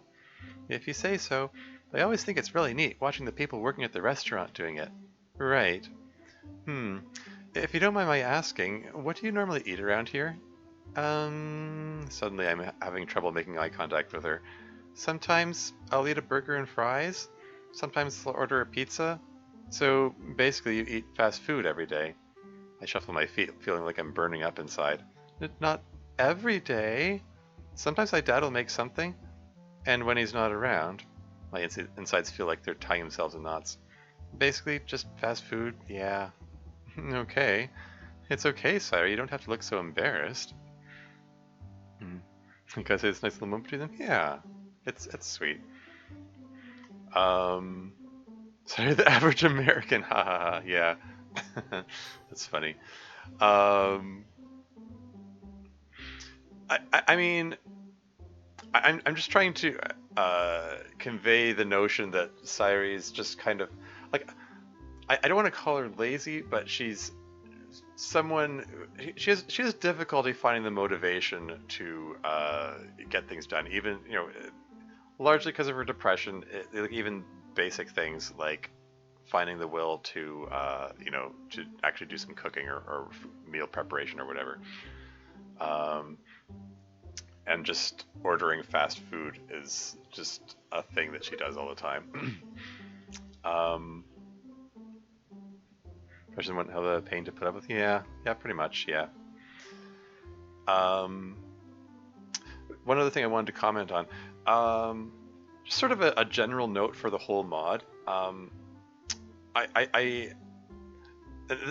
like this is one of those things that like it's not a I try to keep internal monologue to a minimum in this mod.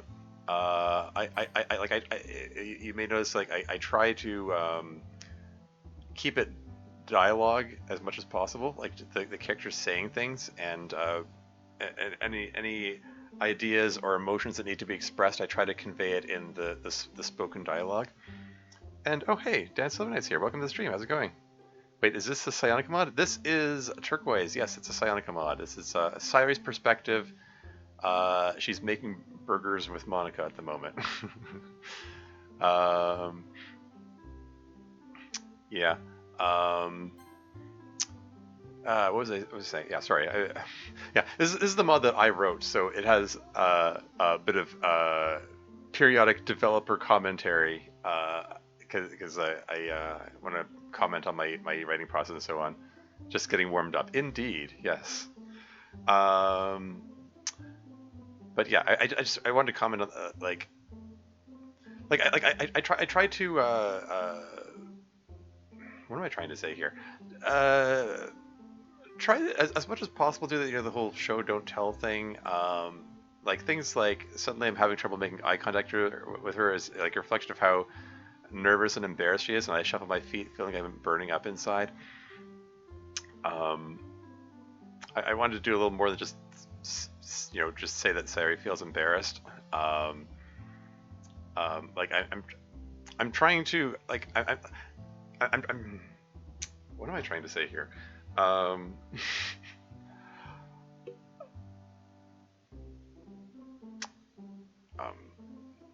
Like I'll have internal monologue when I'm trying to convey things that might not necessarily be covered by the spoken dialogue, but for the most part, I try to have as little internal monologue as possible. Anyway, community will be having a field day with this mod. I mean, they've been polite about it so far. And like after the weird reception that my Pride mod got for Pride Month last year, I was kind of anticipating that this might get some negative reactions, and so far it's been really tame, surprisingly tame. It's yeah, I mean, It's probably helped along by the very nice custom art that I had for it, which makes it look more professional, and maybe people realize that this isn't a throwaway mod like the Pride Month mod was. Like, this is one that had some serious effort put into it, and has a budget behind it here as well. You wrote it, then it must be also I love your mods. Oh, thank you very much. And yes, this is the 8th mod that I've released for Doki Doki Literature Club.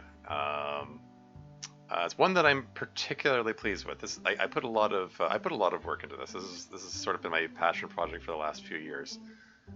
So yeah, pretty pleased with how it's turned out. Mods have such natural dialogue, and I can't say I feel that way, but other mods have played. Cool, very cool. Yeah, I do my best to make the dialogue feel natural. Like even when I'm trying to convey ideas to the audience, I want to try to convey it in a way that it would be natural for people in this situation to talk about it. And part of that is also I just generally try to get into the heads of the characters and try to think, like, what would they be thinking, what would they be feeling, what would they be likely to say, and how would they say it. It's just sort of as a general rule as I go through it. So, and yeah, lots of also accompanied by lots of play testing and rereading and lots of editing. I mean, a lot of these scenes went through many waves of editing, just tweaking things, trying to move things around so that certain ideas or information is conveyed at the right times, in ways that it keeps it interesting and natural sounding, and also so it flows well. Yeah, basically I'll put a lot of work into it. Fan as well, really politeness with a psycho on the start. Oh please. I mean, okay, granted, yeah, in the DDLC modding community, that there's been an uncomfortable amount of negative reactions to LGBT content, but so far, responses to this mod have been pretty good. Yeah, honestly, I'm yeah, I can't complain. I've been pleasantly surprised that the comments haven't been full of like homophobic comments this time around. Yeah, I don't know. I mean, maybe I don't know. I'm not sure if I can't really account for why it's different this time around. Like, maybe it's because the CG gives an impression of this being a more polished product. Maybe it has to do with the fact that people don't feel as much like they're being ambushed by the LGBT content. Like, you know, like the ending of Storm has it like an end game reveal. It's just whereas like this thing has it like advertised right in the release post that, hey, yeah, this is going to have a same-sex relationship in it. Although that doesn't account for why there's such negative reaction to the Pride mod, but who really knows? Maybe I don't know. It's there are a number of possible explanations. I don't know if I want to just start rattling all of them off right now. I've always felt Monika and Sayori go well together. Cool. Yeah. Is that me? No. Well, you caught me, lol. Wait, really? Personally, I don't mind shipping mods or shipping as a whole. It's whatever for me. Cheers, being that's the way to think into the character's heads and think what they'll say and whatnot. Yeah. A lot of people have been silver for once. Yeah. Dude, the storm mod was one of my favorites. Cool. And the ship really felt so natural and became my favorite DDLC ship because of that. Awesome. Hey, that's neat. Didn't see it coming. It was so organic. That's cool. That's cool. yeah, I'm glad that worked out. I'm glad yeah, I'm glad that worked.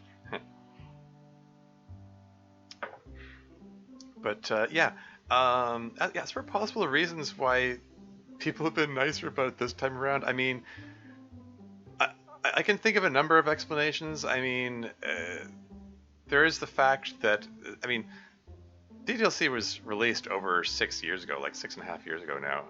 It's been out for a while, um, and it's the fandom isn't as big as it used to be. Um, so so just generally, it doesn't get as much attention that way. Um, and there's also the fact that I mean there's also the possibility. Okay, there's a possibility that uh, uh, some people just generally react badly to Pride events more than to LGBT content by itself. That's a possible explanation.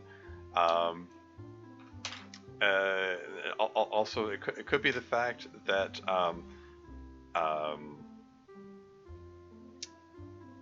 what am I trying to say here? Um,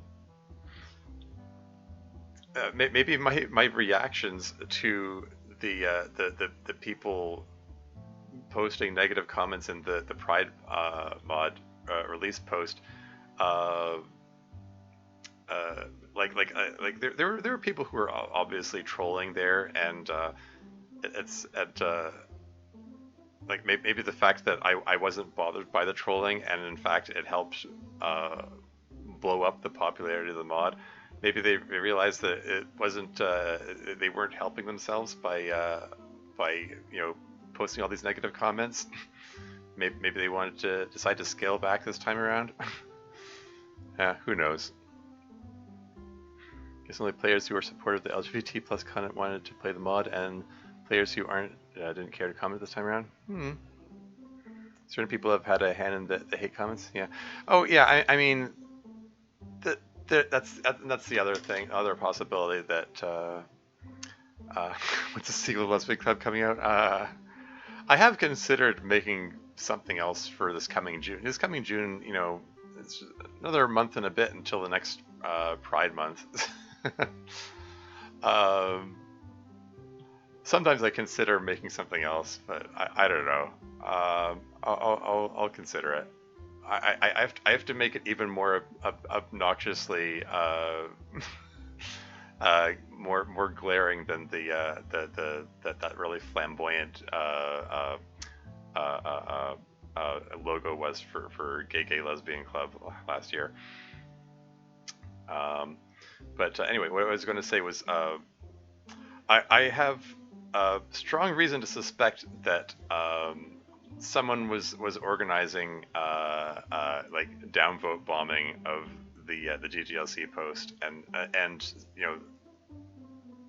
sending a larger degree of hate comments at it than there might have. I'm not gonna name names or say what my source is. Just I have let's just leave it at I have reason to suspect that's the case. Hand holding Skittles rainbows? Anyway, moving right along. It's okay, Sire. You don't have to look so embarrassed. I know it's not very healthy. Do you want to eat more healthily? Sort of? Question mark. I can help with that if you want. Would you like me to teach you how to cook? You can do that? Of course. It'll give me more of an excuse to spend more time with you. My insides feel like they're straightening themselves out again. You want to spend more time with me? Well, yeah, it'll be fun. It'll be fun. I mean, unless you don't want to. No, I mean, I'd love to. Now my insides are feeling all fluttery. Well, okay, well, the first thing you need to know, she used the spatula to flip the patty again, is that you have to flip it every few minutes so it doesn't stick to the pan. Oh, okay. Can I try? Sure. She hands me the spatula. I summon up all my concentration and flip the patty. I did it! I flip it again. Hey, this isn't so hard. I flip it again. Hey, Monika, look at me. I'm flipping burgers. I'll be a master chef like you in no time. Sure thing, Sayori. You're so cute. Huh? What's that? I think I'll get started on that salad now. Oh, okay. Can I watch? Of course. She prepares her spinach salad while I give suspicious looks to the little green leaves.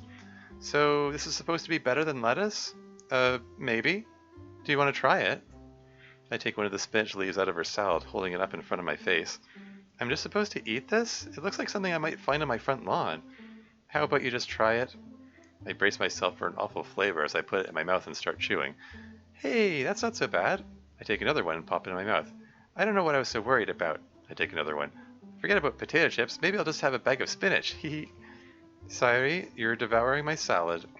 Didn't you say you want that burger instead? Oh, right. I go back to the veggie patty and flip it again. I mean, I haven't forgotten about it. Can I have some of that spinach too? You really are just a bottomless pit, aren't you? Oh, come on. It's all veggies, right? It's healthy. You can't tell me I'm eating too many veggies. Fine, fine. But I'm taking some of that vegan cheese to make up for it. Deal. It's cute. uh, I'm pretty pleased with the little banter moments between Sayori and Monika here. Moving on. Soon my burger's prepared and I'm ready for the taste test. I start to nibble one corner of it. Just one corner, that's all. But somehow, the next time I look at it, it's half gone. You're just an unstoppable eating machine. What? It's good. Saving the world is tasty. I'm gonna be so healthy. Monica just laughs. Well, that's attractive. Huh? You got some ketchup on your cheek there. Hmm? I try to find it with my tongue. Not quite. Are there any napkins or paper towels around here? Not really, sorry. It's over here. She moves closer and uses her finger to wipe it off. She stands there for a few seconds while still awkwardly holding up her finger with ketchup on it. I'll just wash that off. Slight flirtation comes under her breath. Yeah, yeah. I got this. I take her finger in my mouth and lick the ketchup off. There you go. It wouldn't be DDLC without slightly, vaguely eroticized finger licking, right? It's part of the mod makes me grin so hard. Yeah, it's just the look of surprise on Monica's face. For a second there, I thought Monica was the one trying to find the ketchup with her tongue. Oh dear.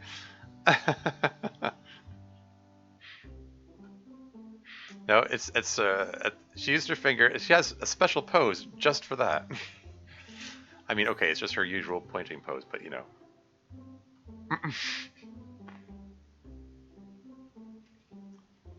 uh, Seeing her flustered does make my heart race again. Thanks, Monica. You're very helpful. No problem. That's 4 times you've rescued me now. What's the word for that? Quadruple rescue. Yeah, thanks. I'm so glad to have you here to help out with stuff like that. Could I, hmm? Monica.exe has stopped working. Please contact administration. Yeah. uh, anyway, moving on. Could I, her voice comes out as a whisper. Do you think I could try a bite of your burger? I whisper back. Okay. When I hold up the burger toward her, there's a strange feeling of intensity between us. She's looking me straight in the eye when she takes it out of my hand and takes a bite out of it. We keep eye contact with each other while she's chewing. The air is feeling heavy now, like we both have to breathe faster to get enough of it.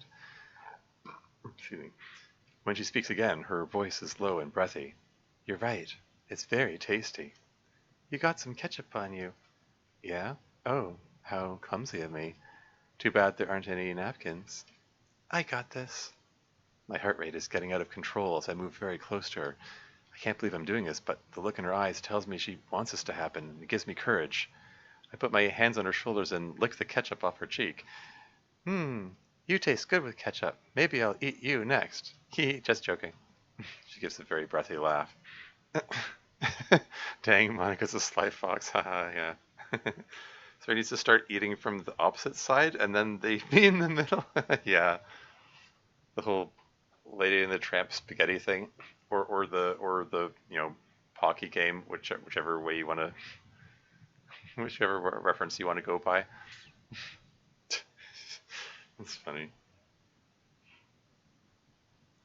I seem to recall the Simpsons doing a play on that with a hot dog, where two characters were eating the hot dog from either end, and they meet in the middle in a kiss. Anyway, yeah, there's Sayori with the innuendos again. She gives a breathy laugh. Yeah.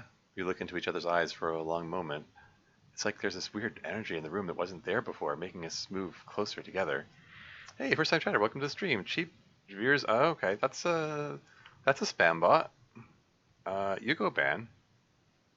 Do do do do. Ban. You're gone. Hey, that was easy. uh, it's kind of thing like I don't know why they bother. There must be someone who clicks on spam bot links. Otherwise, why would they bother? But yeah. Then again, like if it costs them nothing to put out thousands of spam bots, and that like only one person needs to click on it for them to profit. So they're just a nuisance. Anyway, moving right along. It's like there's this weird energy in the room that wasn't there before, making us move closer together. She doesn't say anything, but in my head I'm silently telling her what to say. Just say you like me, just say you want me, or heck, just kiss me, that works too. I know you want it, I want it too, just do it. Her lips are slightly parted, it feels like it's going to happen any second, but then she looks away, and that strange energy fades away quickly. Well, how about we go upstairs to start the movie? Okay. We're back to the Doki 17 song again.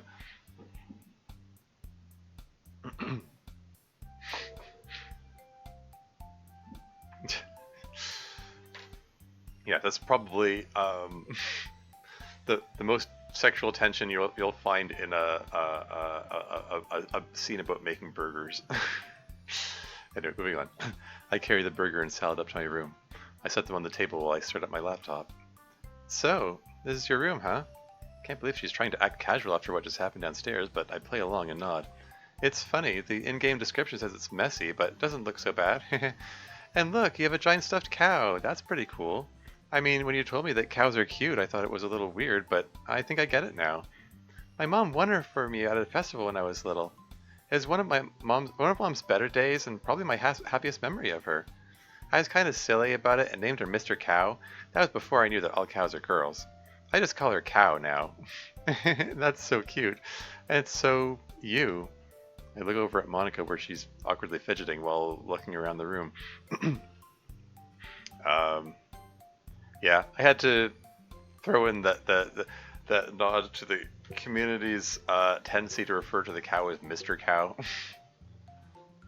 It's something that's always seemed odd to me. Why did the name Mr. Cow catch on when like cows are female? I mean, like the male version of a cow is a bull. Oh well. Mr. Cow fan club, yeah. Oh, awesome backstory behind Sayori's parents. Yeah. Oh, you missed the earlier on in the scene there was or in the previous scene rather, that there was talk about Sayori's mom. She used to be an alcoholic and she's sort of recovering from that. So it's caused some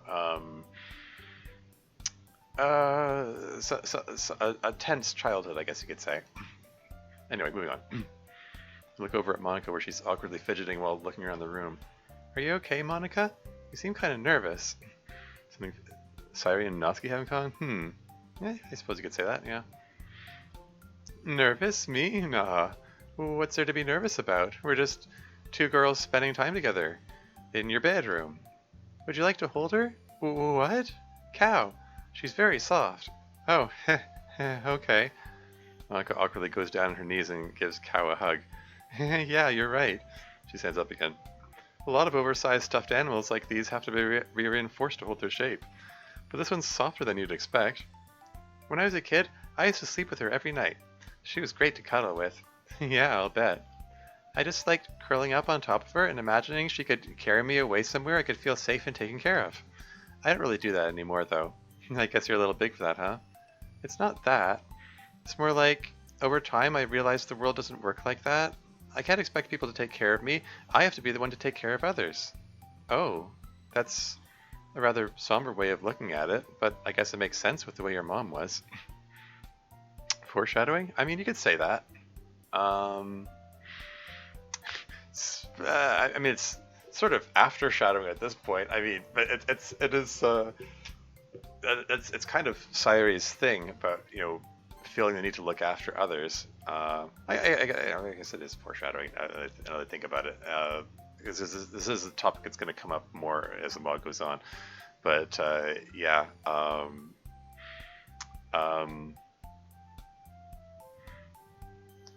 But basically, this is just reinforcing the notion that Sayori has this deep-seated drive to take care of others, or this feeling that she needs to be the one to take care of others. Anyway, moving on. Yeah. Anyway, what kind of movie do you want to watch? Oh, I don't know. Anything's good, I guess. What do you feel like? I think I'm in the mood for something romantic. Sure, I could go for some romance. Could have fooled me. Okay. I arrange the blankets and pillows against the head of my bed. Then I take a seat leaning against them with my laptop in my lap.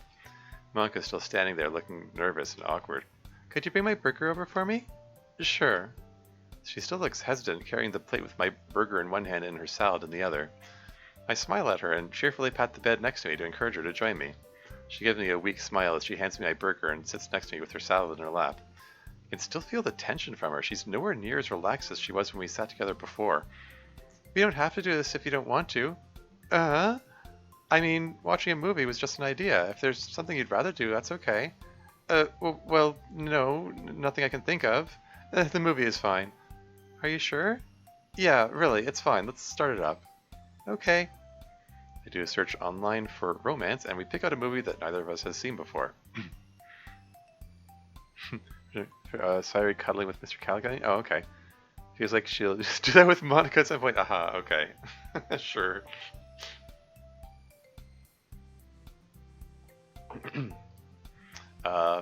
Moving right along. Pick out a movie that neither of us has seen before. We eat our meals in silence while we watch. The only words spoken are when I offer her some peanuts and she shakes her head. Even after we finish eating and put our plates aside, we still don't say anything. The whole time we're sitting there, I feel like I should be making clever comments about the movie or something, but I can't think of anything to say. I wonder if I should put my arm around her. It felt so natural to do it while we were in the park, but somehow it doesn't feel the same now. She just looks so uncomfortable. I feel like I should wait for her to make a move like that first. Eventually we get to a part in the movie where the main couple is kissing. Some part of me is telling me, now! Now is when Monika and I should make something happen. But when I look over at her, she's just looking more and more uncomfortable. In fact, the longer the scene goes on, the more she's fidgeting and squirming where she's sitting. Suddenly she stands up. I should go. What? I shouldn't be here. I should go home now. But, yeah, loosen up, Monika. Yeah. But, I stare at her, feeling stunned while kissing sounds still play in the movie. Thank you for having me over. I'm gonna go now. Wait! I frantically pause the movie and scramble to get up and catch her before she leaves the room. I thought we were having a good time. Well, I've overstayed my welcome. I mean, I showed up unannounced, I slept on your couch and ate your food, and I just think it's time for me to go. You paid for the food. And we agreed we wanted to spend time together, remember? Besides, you said you didn't want to spend time with your parents. We can have another sleepover, it's okay. I really shouldn't. What's with all the shoulds? Is that what you want to do? It isn't about what I want. I can't have what I want. Not ever. Yeah, now we're into the Netflix and Fred. Yeah. Here's the monopane. She's she's still struggling with her internal conflict, which I as I mentioned, she's going to be struggling with for the whole mod.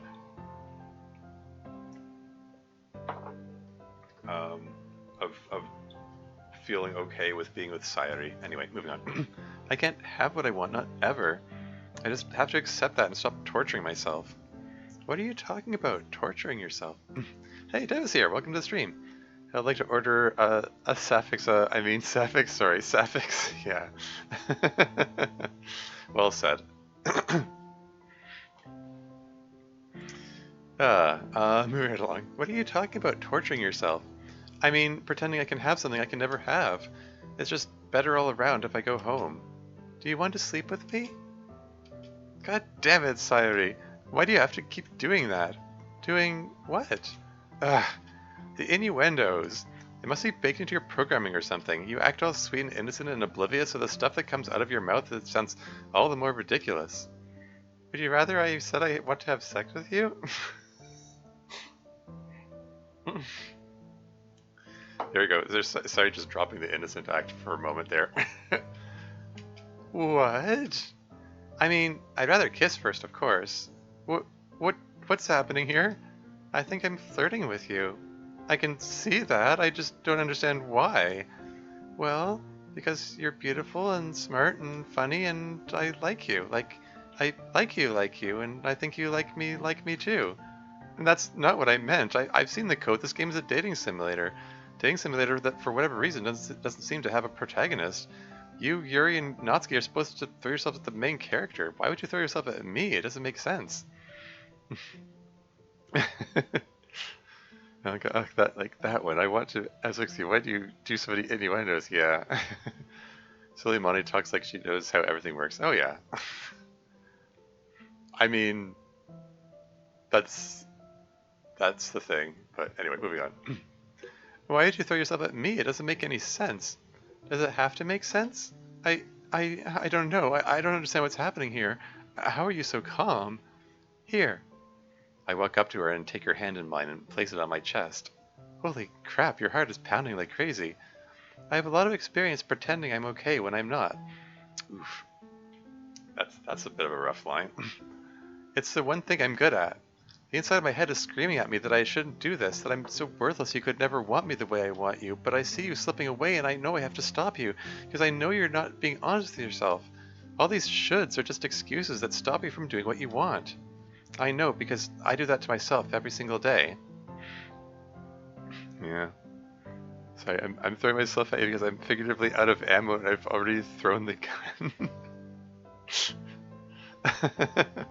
gun. Sure. We'll go with that. It's a metaphor. Anyway, moving on. I can't believe you're saying this. To be honest, neither can I. In fact, the only reason I was brave enough to try is, well, I kind of cheated. Cheated? I already know you secretly like me because you told me when you were drunk yesterday. What? Oh geez, what else did I say? Oh, just your usual game metaphor stuff. Did we, do anything together? Nope. I was a perfectly respectable lady. We had a nice chat on my couch and then I went to bed. But it's different now. We're both sober and wide awake this time. Monika? Do you want to kiss me? It's okay if you do. Monika getting drunk? Oof. Yeah. I guess you missed that scene. Yeah. She, yeah,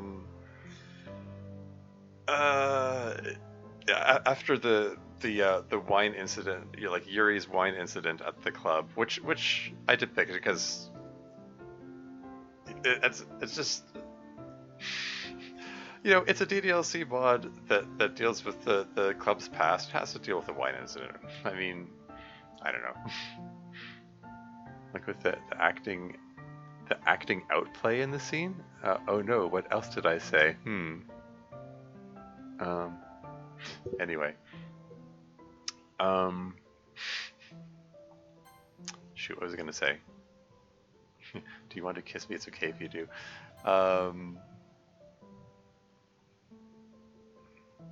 Shoot, I can't remember what I was going to say. Oh yeah, yeah, Yuri brought wine in, and Monika took it away because they weren't allowed to have wine in the club. Only that she ended up drinking it herself. So that led to a drunken confession moment in Sayori's living room. And Kurlivanov is here. Welcome to the stream. How's it going? You're in the middle of the teen angst moment where Monica's like, oh no, I have feelings for you, but I can't act on them. Oh no. Anyway, yeah. Sayori just said, "Do you want to kiss me?" It's okay if you do. Okay. Uh. You got to make use of that kiss sound effect again. That was a good start, but I kind of meant that you can kiss me on the lips, and it doesn't have to be that fast. Okay. We look into each other's eyes for a moment. That sweet sound, yeah. Both of us are breathing quickly. I can see in her eyes the battle going on inside her head, the fight between I want and I shouldn't. I know who I want to win that fight, but I don't want to push her anymore. It has to be her choice. Like the sound too? It's adorable? Yeah. It's a very cartoonish, cutesy kind of sound. Um, I kind of wrestled with myself wondering, like, is it too cartoonish? Like, is it out of place in otherwise more serious scenes? Like, I don't know. Anyway, moving on. Finally, she moves forward and we start kissing. There's a sound of a sigh of longing. It could have come from either one of us, or maybe both of us. As we get more and more into the kiss, I slowly bring my hands up to her shoulders. She moves her hands to my hips and wraps them around my waist. She pulls my body close to hers, and as I wrap my arms around her more fully, it feels like our pounding hearts are vibrating our whole bodies together. Hey, look, there's that heart imagery again. I try to let my mind go blank and just enjoy the feelings, but I still can't help freaking out a little inside. I'm kissing Monika. I can't believe I'm actually kissing Monika. Most beautiful girl I've ever met, and she's mine. And the most amazing part is how eagerly she's kissing me, like she wants me more than anything in the world. I never knew it was possible to feel this special. But then... No, wait. She pulls away from me. What's wrong? This is wrong. It's all wrong. Everything is wrong. But I thought you were enjoying it. That's not the point. She starts pacing back and forth in front of me, looking anxious. Experiencing a void of mind and a desperation to speak? Is that a reference to something? Is that a quote or something? Wee woo sex scenes alert. Haha. Storm scene 2.0. I mean, if you're referring to the epilogue scene, then I mean, yeah, that scene got pretty steamy. This is a bit of a steamy moment for sure. But there's still angst. Because I can't just have it happy all the time. That's just how I roll. Sayori's already done more in this relationship than any of mine. Congrats, Sayori. Yeah. Well, you know, sometimes you have to take that risk and just be honest about your feelings and let someone know that you're interested in them. It's tough. It's really hard to do if you haven't done it before. There's a first time for everything. Some heavy canoodling? Sure. So I mean that area? Thank you.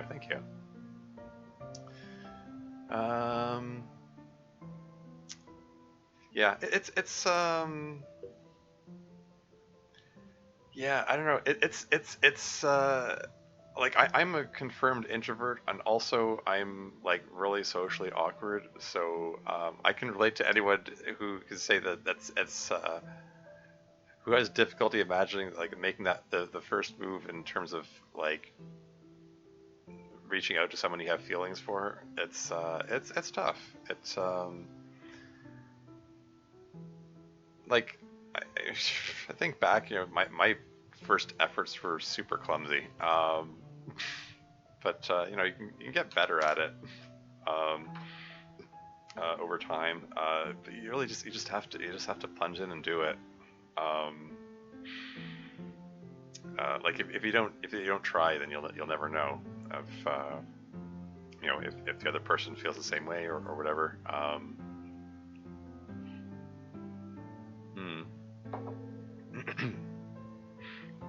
Pretty bad at making moves, although I've never made any ever.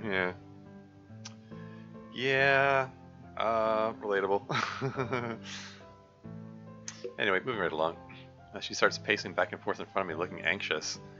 Is it because we're both girls? No, it has nothing to do with that. Then what? It's because you're... She stops pacing and turns to me. Because you're not Real?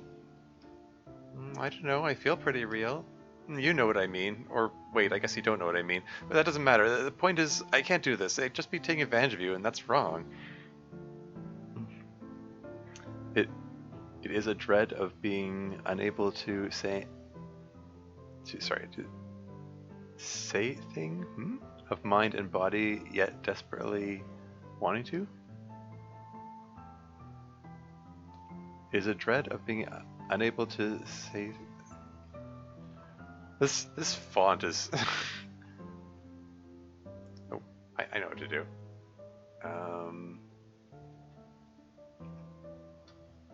I'll bet I could, if I could just highlight the text and copy paste it into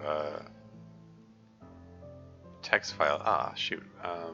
It preserved the font. Is there like Control Shift V? No. No, there's a way to paste without.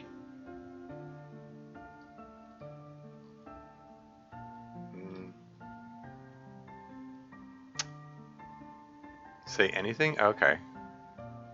Yeah, okay. That's what I. That was part of my confusion. There was a typo. Like it's already tough to interpret the font. When there's a typo in there, I'm lost. Yeah, dread of being able to say anything of mind, body. I just wanted to. Okay, yeah, fair enough. Yep, sounds about right. Anyway, moving right along. It doesn't matter. The point is, I can't do this. I just be taking advantage of you, and that's wrong. Oh yeah.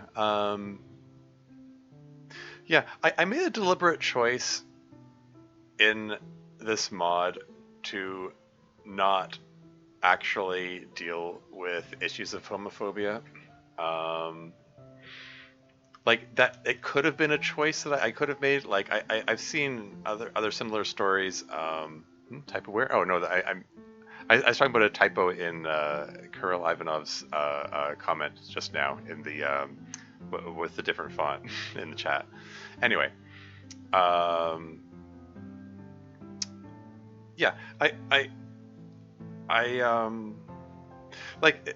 I could easily have written in, you know, some subplot about, you know, like I don't know, dealing with like homophobic people or people who don't accept their relationship, like, you know, like difficulties with their parents. There are plenty of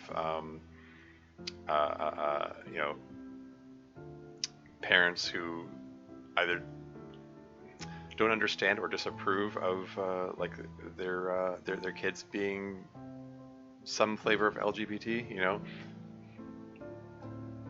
sometimes and coming out to one's parents is like really rough, or so I hear. You know, again, I'm cisgender heterosexual here, so I can't say I know what it's like, but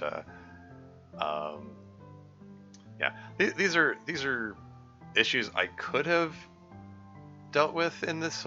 I opted not to.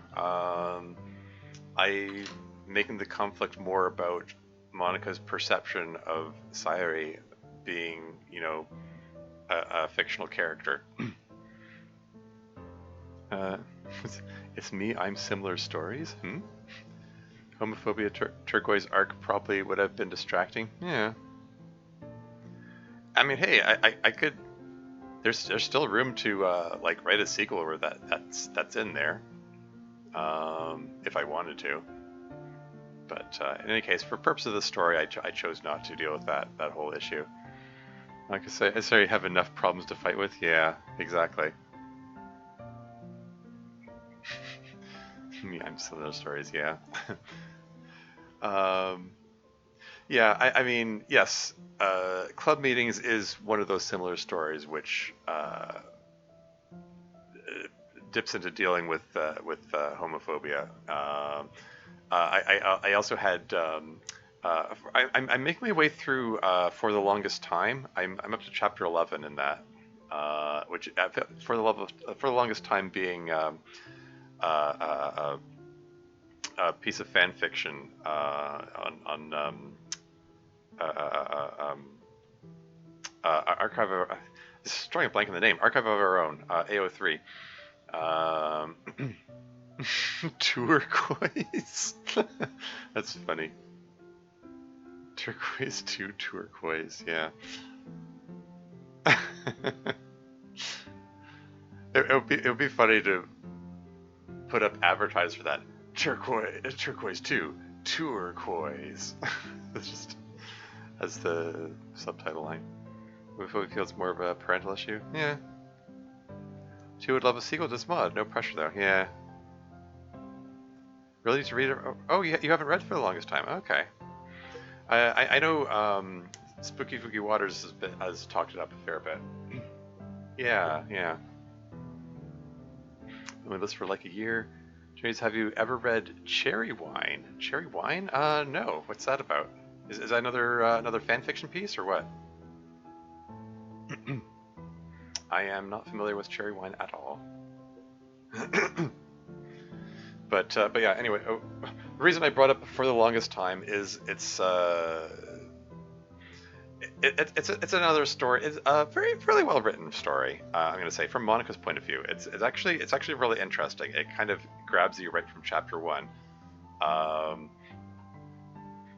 because it puts her in an interesting situation.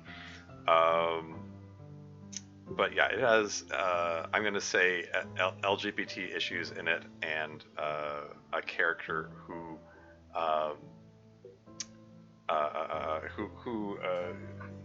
deals with homophobic reactions to it. Yeah, up to and including having to deal with the possibility of conversion therapy. I'm deliberately avoiding naming the character who deals with this in the interest of avoiding spoilers, but at the same time, I mean, if you just look at the title page of the story, and then you're gonna know who the character is right away. But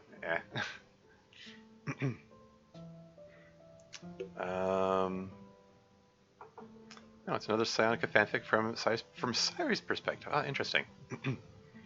Look at Cherry Wine then. Yeah, she also struggles with bulimia in that. Oh, really? Is that so? Ah, darn. Parallel thinking, I guess. Huh. I've never heard of Cherry Wine. I came up with the idea of writing Sayori as bulimic independently. Yeah, it's interesting. It's interesting that I'm not the only one who came up with that idea. Yeah, everyone in my server is like, oh, okay, so you're clearly a noted fan of long-form DDLC fanfiction with slow burn romance. Please read this fic. Yeah. Slow burn. Yeah. And yeah, I'm told that for the longest time also as a slow burn romance. I haven't at chapter 11. I haven't gotten to the romance part, but I can see it building. So that's cool. Anyway, moving right along. Yeah, even setting aside the whole slow burn romance part of it, like for the longest time is proving to be an interesting story. It does have an uncomfortable rate of typos, enough that I'd consider asking the author, hey, would it be okay if I send a list of typos to correct them? But I don't know. I don't know if they're have an interest in updating or fixing it. Oh hey, Marcus here. Welcome to the stream. How's it going? Your mod, let's go. Yes, I am playing my mod. That is correct. Moving right along. But that doesn't matter. The point is, I can't do this. I'd just be taking advantage of you, and that's wrong. Monika, it's not like we're drunk kissing here this time. We're both adults, and we can make our own choices, and we're doing this because we both want it. No, you're just saying that because it's in your programming. You're designed to throw yourself at the protagonist. You're designed to make them happy. Only, I don't know, there must be a bug in your software or something that's making you throw yourself at me instead. It would be unethical for me to take advantage of that. There's that word again. You used the word unethical while you were drunk, too. I think you're thinking too much. Or maybe I'm not thinking enough. Nope, you're definitely thinking too much. I'm gonna let you in on a secret. I've had really bad depression for my whole life, And the thing is, having depression doesn't mean I'm sad all the time. Sometimes I actually do feel happy. And I'm happiest when I don't think too hard about stuff. You call me ditzy and happy-go-lucky, but the reason I act like that is because it's the only way I can get through my day. If I spend too much time thinking about it, then I wouldn't even be able to get out of bed. And I still struggle with that sometimes. And heck, we never would have started the literature club if I thought too much about it. If I hadn't just charged in and said, let's do it, we wouldn't have gotten to know each other, and we wouldn't be here today. Good things happen when you don't think too hard about it. The secret, I point to her forehead, is to take everything that's going on up here and get it out of your head. How does this mod work? Well, it's Sayori perspective mod. I'm not sure what else to say. I'm not sure what you mean by how does it work. We've so far depicted the Monika and Sayori starting the literature club together. It's a Monika Sayori ship pod. Yeah, pretty much. The ship sails in the morning. Wonder what's for dinner. Sure. Sayori says no to suicide coming out on her way. I'm not sure what you mean by that. But yeah. The get it out of your head line here. This is me trying to work in this notion that the whole get out of my head line, which is, you know, very memorable. I'm going to say line from the original DDLC. I wanted to frame it as originally it was a positive thing that Sayori's trying to get her, you know, her overthinking that feeds her depression to get it out of her head. But this is Sayori sort of summing up a lot of her character here, and that she acts silly and charges headlong into things because that's her way of coping with her depression, because she doesn't want to think too much about things or to think too hard about things, because letting the negative thoughts go round and round in her head is what feeds her depression. This is her coping mechanism.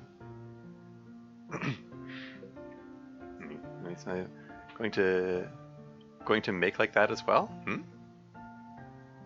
She's like me? Oh yeah, that's cool. Anyway, get it out of your head.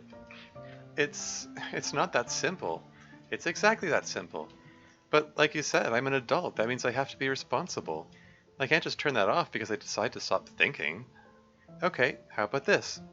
What would you do if you didn't have to worry about what's real or what's unethical or whatever? I can't. I would feel too guilty. You're thinking too much again, Monika. It's really simple. I want you. There's nothing to feel guilty about. You make DDLC mod like awareness of mental health help, I guess? Oh, okay. That's cool, that's cool. Yeah, I mean, yeah, I made a mod like that. It's called Sayori Says No to Suicide. I actually just passed the 5-year anniversary of my release of that mod. So yeah, hey, if you wanna the best one, oh, thank you. By all means, if you want to make a mod that centers around mental health awareness, go for it. That's neat. It's a cool idea. 5 years? Dang, I know, right? Can I get that? Can I get that inspiration from you? I mean, you're asking my permission to have inspiration? Go have inspiration. That's fine. You don't need my permission for that, right? Whatever you like. I mean, I do hope to, you know, like encourage and foster the creative spirit in the community. So, like, yeah, if you got an idea, go for it. Yeah, I just, as Deb would say, just finish it. You know, like, just yeah, like if you got the idea, by all means, write it. It's a fun hobby, you know, making DDLC mods. Anyway, moving right along. Why do you have to make it so hard? Then I'll make it easy. Right now, you have two choices. You can just go home tonight, alone, and sleep at your place like you usually do. Or you can stay here tonight and I'll fill your void.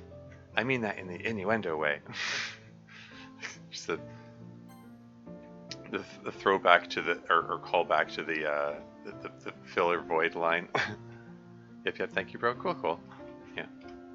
I should go home. Is that what you want to do? No. No, I would just feel really lonely. Then make the choice. Don't think about it, just do it. Subtle bit of manipulation on Sayori's part here, by the way. When like, when Monika says, I should go home, Sayori asks her as a way of redirecting her, but when she says, I would feel lonely, then she tells her to make the choice. There's a subtle bit of manipulation there. She's trying to coax Monika into giving her the answer she wants, you know? Or coax her into giving the answer that she believes Monika wants to give, but is stopping herself from giving. Anyway, moving right along. Don't think about it, just do it. Okay. Monika looks like she's bracing herself for something.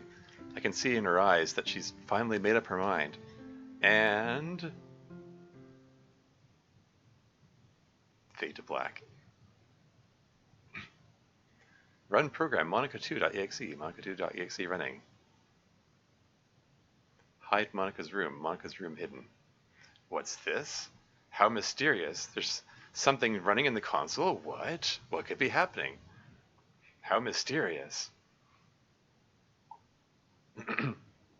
Anyway, the next morning, I wake up in the middle of the world's best hug. Aww. There's something endearing about that line there. Like, from the line, the next morning, I'm deliberately, for the and ... and the next morning ... I'm like momentarily dragging out the suspense. I mean, as if that long pause on the black screen wasn't enough. Like, trying to draw the suspense of what happened next. My eyes, Sayori's far from the airhead people she is. She can be smart. Oh yeah. No, she's. I'm trying to write her as being smarter than she lets on. Even if she does a lot of really silly stuff along the way. But that'll. Oh, you'll see.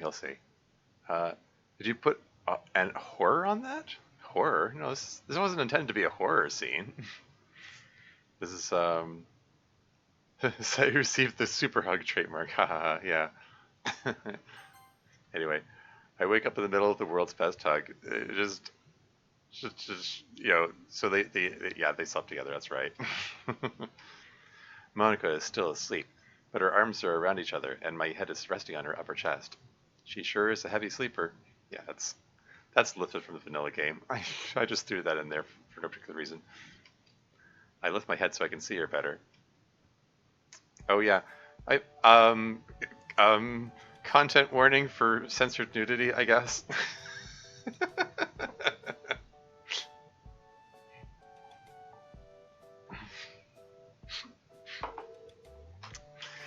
This is more of Nuxel's work, by the way. She's ripped, indeed. I wanted her to be muscular because I mean, she's described as athletic in the original game, so I ran with that.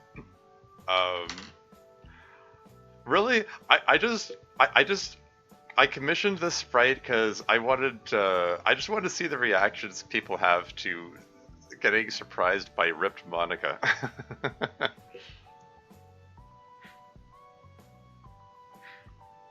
High division maybe federal. See what as I look now, what I would open up to someone I trust you. Depression is really no joke. Yeah. I mean, yeah. Dang, Monty is shredded. Yeah. It happened. Why is that? Why is what? Hmm? I mean, there was during the fade at some point during the fade to black they slept together, and at some point Monika took her clothes off. Apparently,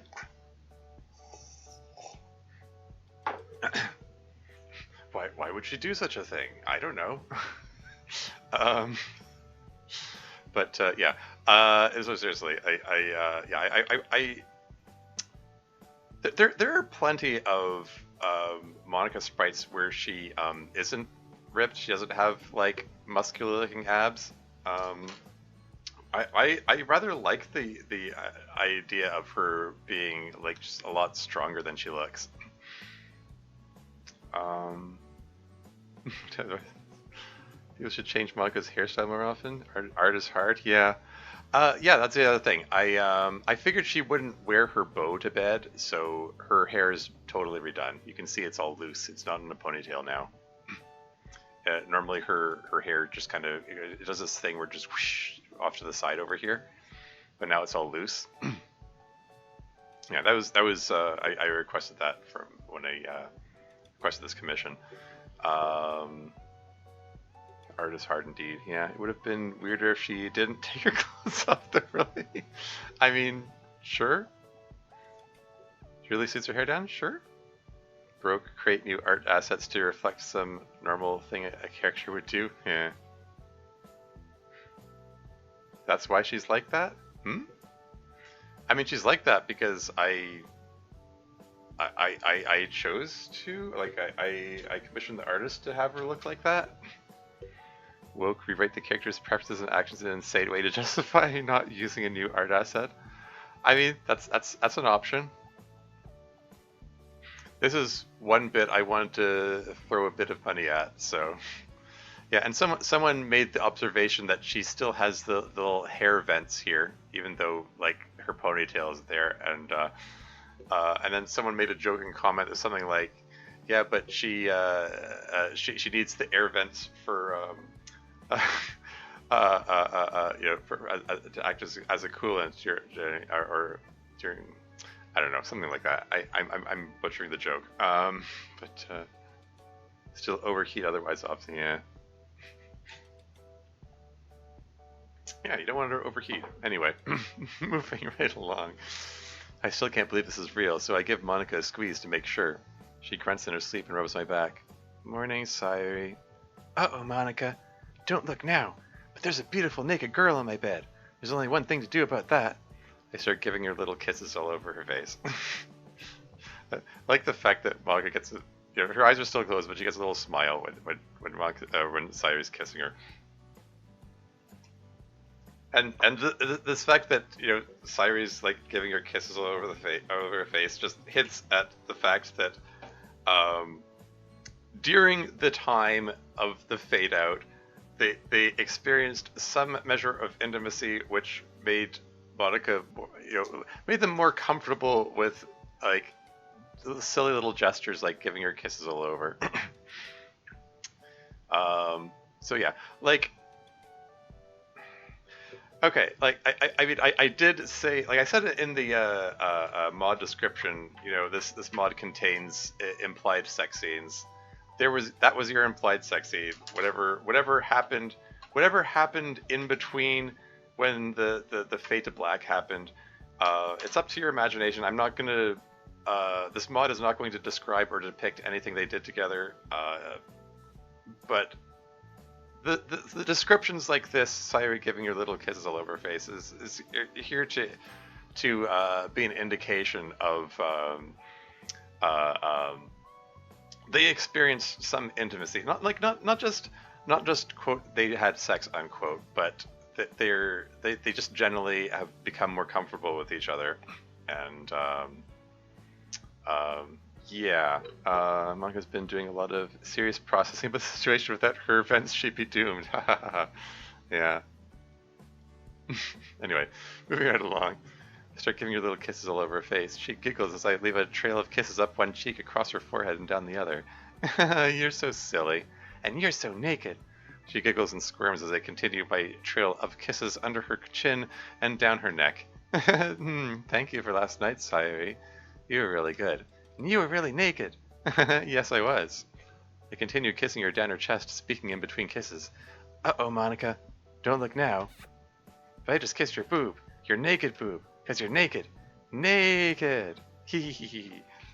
You goof. You just can't get over that, huh? Well, that has a scene with ventless Monika, and the whole time the sound of a computer fan gets louder and louder. Yeah. Um, yeah.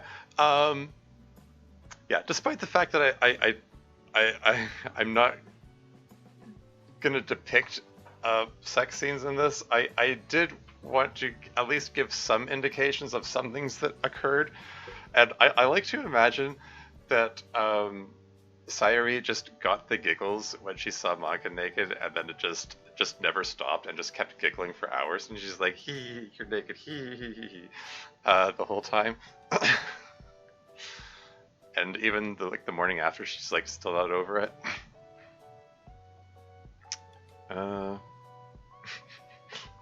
Sorry. Sexy face with black sounds of ratchets turning, slide whistles, crown honks, etc. Yeah, yeah. Going down that path to nothing too intimate described, but sweet romantic moments. Yeah. Hey, it's hey chat. Oh hey, well, Sarah, welcome to the stream. This is wholesome. Yeah. You got here just in time to see ripped Monika.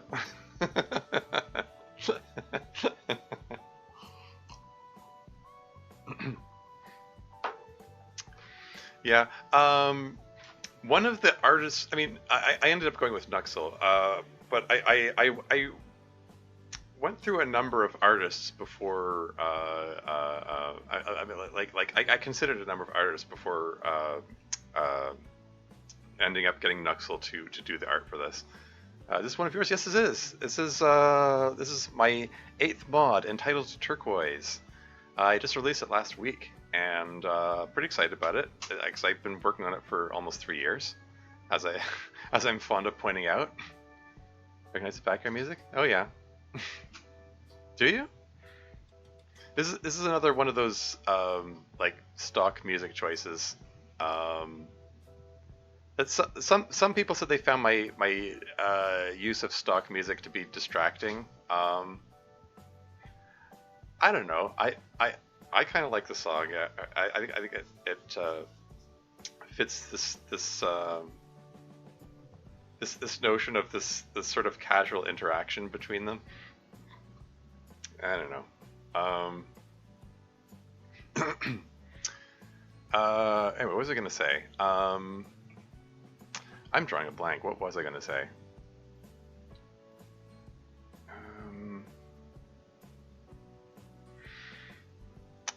I'm drawing a total. There's something else I was going to comment on, and I'm just drawing a total blank here.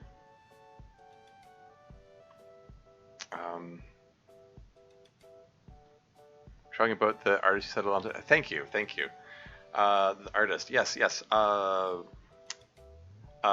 one of the artists I considered, I was talking about it, suggested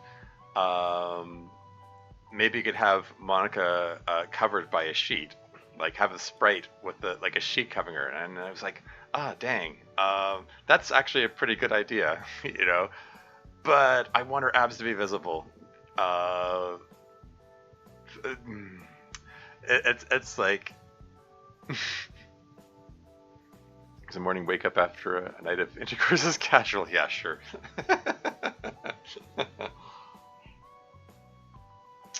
Well, it's maybe casual isn't the right word. Maybe it's totally the right word. It is a bit of a silly juxtaposition to have a casual atmosphere following this this morning after moment.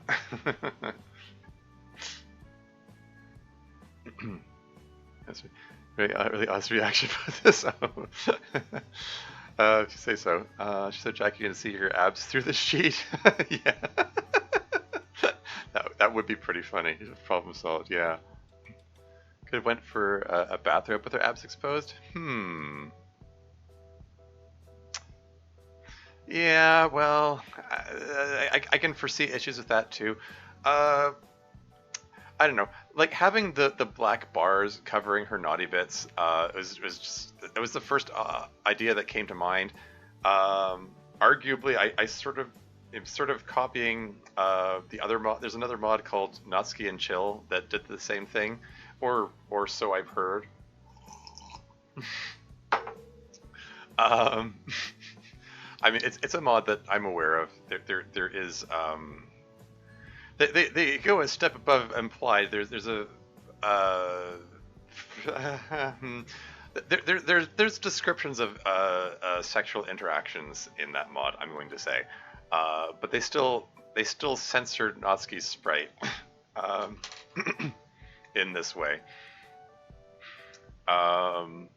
I don't know. This is the idea I started with, and it's like I try to be flexible and not hold on too hard to ideas. And like if someone comes up with another suggestion, like be willing to let it go. Like particularly when it comes to the playtesting section of the mod, just be generally open to other ideas. But and as much as I thought, hey, actually the sheet covering her could be a really good idea.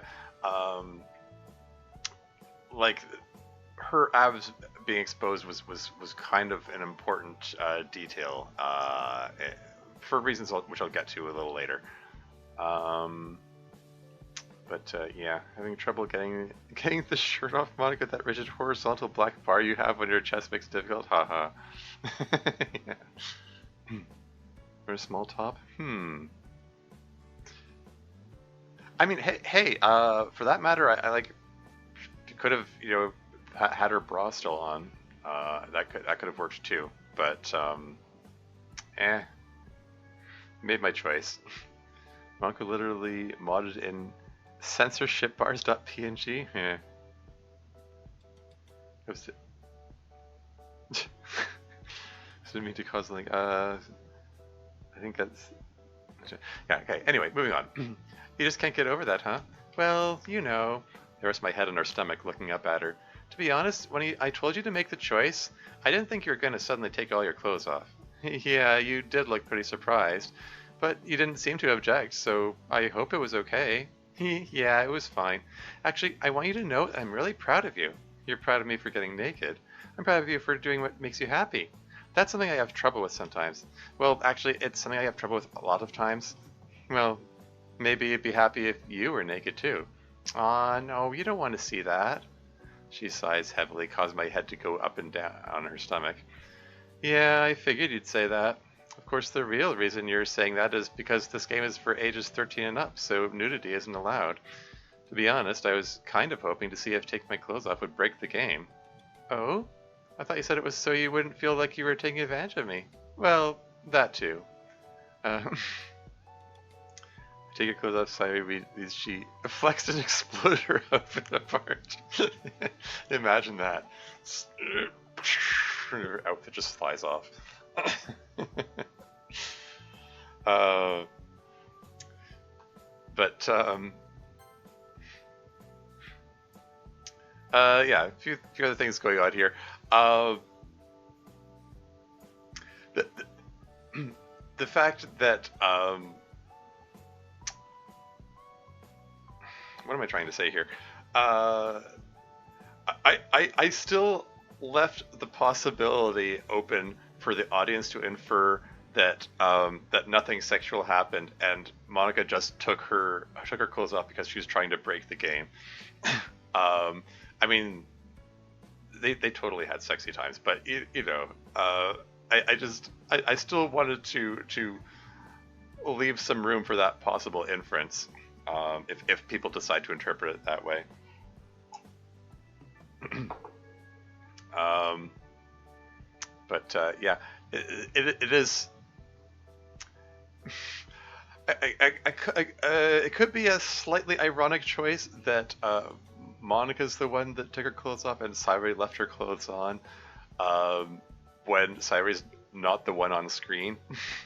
I mean, ironic in the sense of someone trying to avoid depicting anything. um, but the creeper emoji. That's funny. Speaking of ripped, I had Art of Eddie commissioned ages ago showing off his beach sprite. Oh yeah, you mentioned that, yeah. Anyway, moving on. Another reason is, well, I know you won't understand this, but I find it reassuring to remind myself that I have free will and that I don't have to follow the game's intentions. If you say so, as long as you're happy, that's all that matters. You are happy, right? Oh, believe me, you made me happy multiple times last night. Is there going to be an opener for everyone? Yeah. But here's Monika leaning into the innuendo again. Made me happy multiple times? What could she mean by that? What could that mean? What could Sayori have done multiple times that made her happy? Anyway, moving on. Once you finished giggling anyway. Hee. Don't you start up again. I can't help it. I just remembered. Your bum's naked too. Hee. You're incorrigible. Does incorrigible mean I like your bum? Oh, Sayori, your laughter is so infectious. I hope you never change. She starts running her fingers through my hair. But you know, in all seriousness, your happiness is important too. Lame? Sorry, what's lame? What part is lame?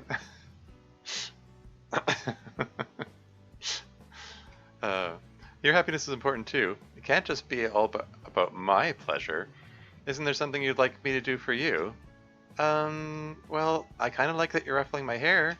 Yeah, you like that? She puts her other hand in there and starts ruffling it more actively. I just close my eyes and sigh in enjoyment. This looks so much easier to manage. Maybe I should cut my hair short too. Aw, you don't want to do that. You don't have a... What's that? Nothing. Well, anyway, we've established that you like hugs, and you like having your hair ruffled, and cuddles. And cuddles, yes, you're very cuddly. There you go. There you go, Slayer Rabbit. You made that comment about foreshadowing of cuddling. There's your proof that cuddling occurred at some point during the night. I'm gonna say, does it have a sprite for short hair? Well, there might exist one somewhere. Monika with short hair? I've seen fan art of Monika with short hair.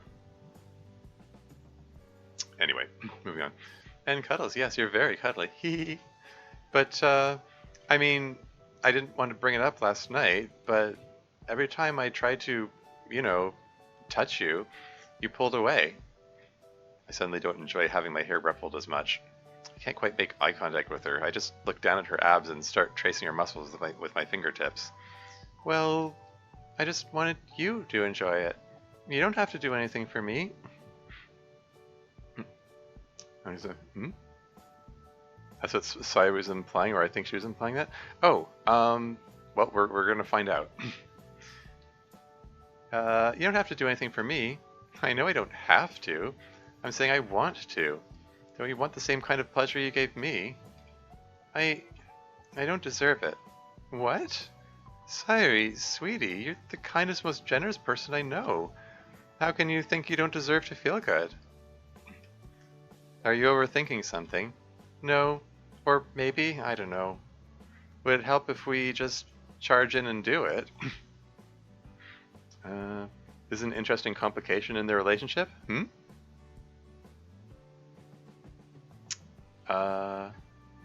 Interesting complication.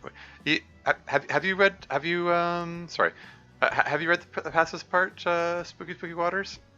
I was under the impression that you were further on this in the mod. Sorry, I'm extremely body dysmorphic, you see. Yeah. Wait. Spoilers, Dev. Nope. Oh, okay. Anyway, moving on. Would it help if we just charge in and do it? I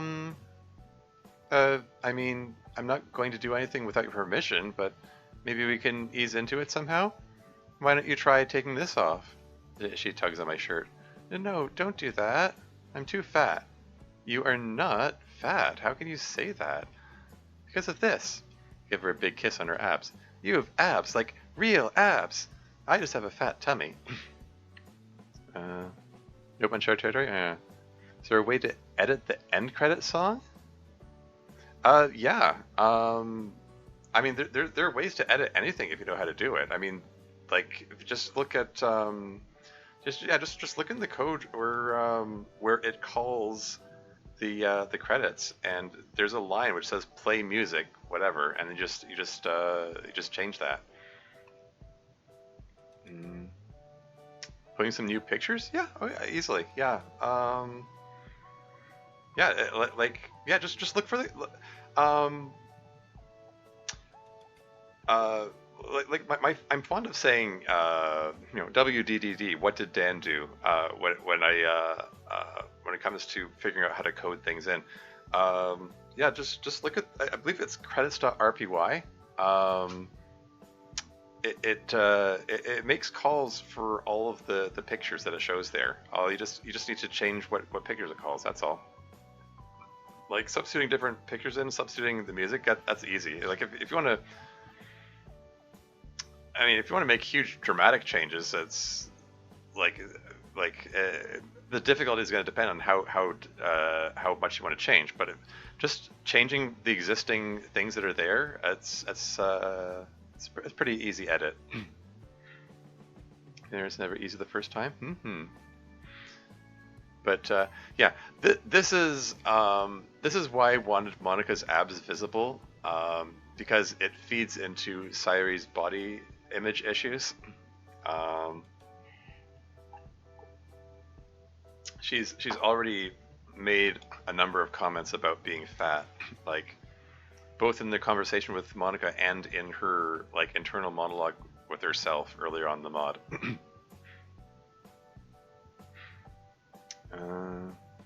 Any credit songs? Anyway, moving on. I just have a fat tummy. Are you saying you resent how my body is? Oh no! I set up an alarm. No, I didn't mean that at all. It's nothing to do with you. I already felt bad about how fat I am before I met you. Then I really don't know where you're getting this idea that you're fat. It's probably just one of those things baked into your software. I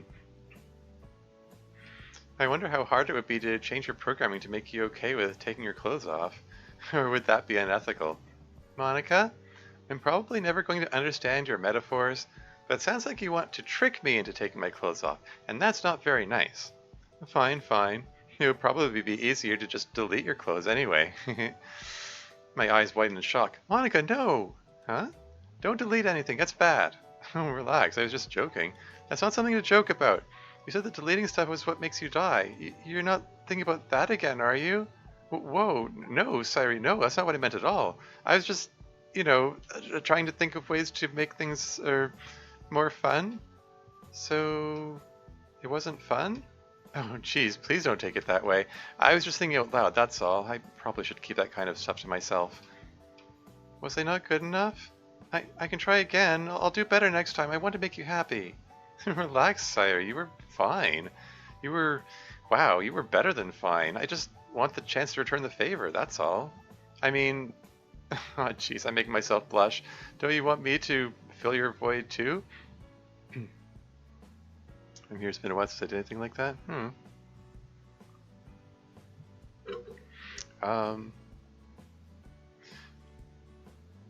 Yeah, but like I said, changing the song and changing the pictures should be pretty straightforward. Just look for the line where they get called, and then it's not easy. Okay.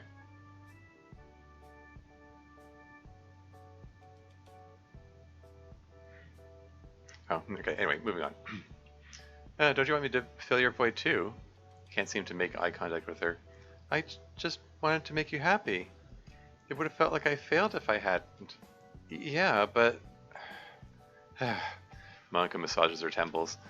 I feel like we're going around in circles here. Listen, Sayori, remember what I said when I said that I felt guilty about possibly taking advantage of you? This is the kind of thing that makes me feel guilty. You can't just keep giving and giving all the time. You have to let me be the one to give sometimes. Please, Sayori? I don't want to feel like I'm just using you as a sex toy. That would be even more depressing. Then... I feel shame burning me up inside. I turn away from her to sit on the edge of the bed. Then I did fail. I made you feel bad. Oh, Sayori. Shoot, crap, damn it. She pulls herself up and sits next to me. I'm sorry. Forget I said any of that. I shouldn't be pressuring you into anything you're not comfortable with. I guess I'm just not used to, well, any of this. I'm not used to dealing with people's feelings, and I'm definitely not used to sexual stuff. But I do want to make something clear. You did not make me feel bad. Just the opposite, in fact. Okay? I'm trying my best to pull myself out of the spiral of shame going on in my head. I have to be happy for Monika. It's what she's expecting of me. Okay. How about a hug? Okay. We turn to each other and wrap our arms around each other. In my head, I keep reminding myself to think happy thoughts. I have a beautiful, smart, and caring girl in my arms. I should be happy. Why doesn't it make me happy? Just because I'm not good enough for her is no reason to feel unhappy. I'm sorry I'm so fat and ugly. You are neither of those things. I mean, sure, your tummy is softer than mine, but I kind of like that. It just means you're a lot more cuddly. And I happen to think you're super cute. I'm not good enough to have such a beautiful girl's naked body pressed up against me, and she's already told me yesterday who she really wants. I don't deserve it. What are you talking about? You don't deserve what? This, any of this. I'm just... I shouldn't say it. I'm just disgusting and worthless. Sayori. She pulls back, looking at me with concern. I can't look at her. I don't deserve to look at her. Where's all this coming from? The rain clouds are closing in, reminding me that if she knew the truth, she wouldn't want me, that she's only talking to me at all because she feels sorry for me. I'm a bad person for letting this continue. Do you know why? I have to fight to stop myself from crying. Do you know why I keep my hair cut so short? No, why? I can't stop, but the tears are coming out. Sayori? What's wrong? Why are you crying? I bury my face in my hands, but it's too late to hide it. I'm ruining everything. I'm making her feel bad. I'm so horrible and worthless. I don't deserve any happiness. I don't deserve to have someone so beautiful touch me. The longer I sit here, the worse everything gets. I have to stop crying, but I can't. I have to make her happy, but I can't. I have to let her know how horrible I am, but I shouldn't. I have to get away, but there's nowhere for me to go. I think you should go. What? Please leave? What are you talking about? I'm sorry. I don't think it would be good for you to stay. You're kicking me out? I can't talk about this. Sorry. I want to help you. You can't fix me. I'm too broken. Just get out. Sorry. What's happening here? I thought we were having a good time. I said go. Are you going to tell me what's going on? Get dressed and get out. After a moment, I feel her pull away and stand up. It makes me cry harder. I just had to go and throw away all of that wonderful experience we had together because I'm so stupid and horrible and worthless. I can't do anything right. There's just nothing for me but pain and tears forever. I'm thinking about my noose again. Has she left yet? I don't want to look up. Is that prime psionica content? Yeah. No, I think this is bad already. I mean, yeah. She's... I mean, it had to come up eventually, right? Sayori going into her depression spiral.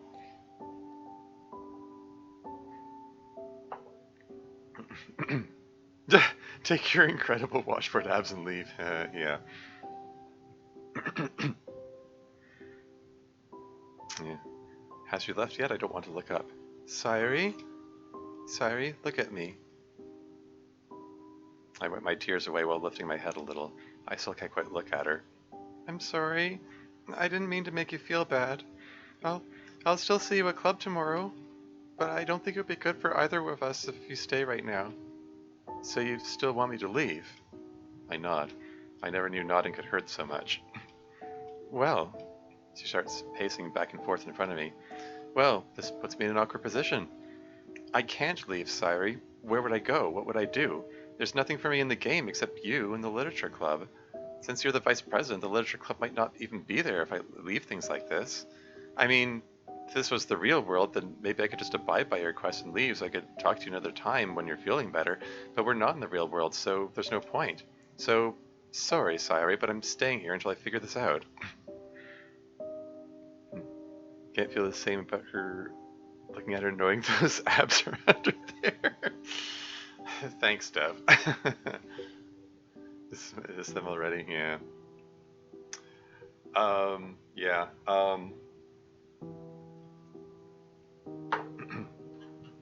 This is another song I'm really fond of in the music lineup here. It's another song from Mew. I believe this one's called Disintegrating. Um,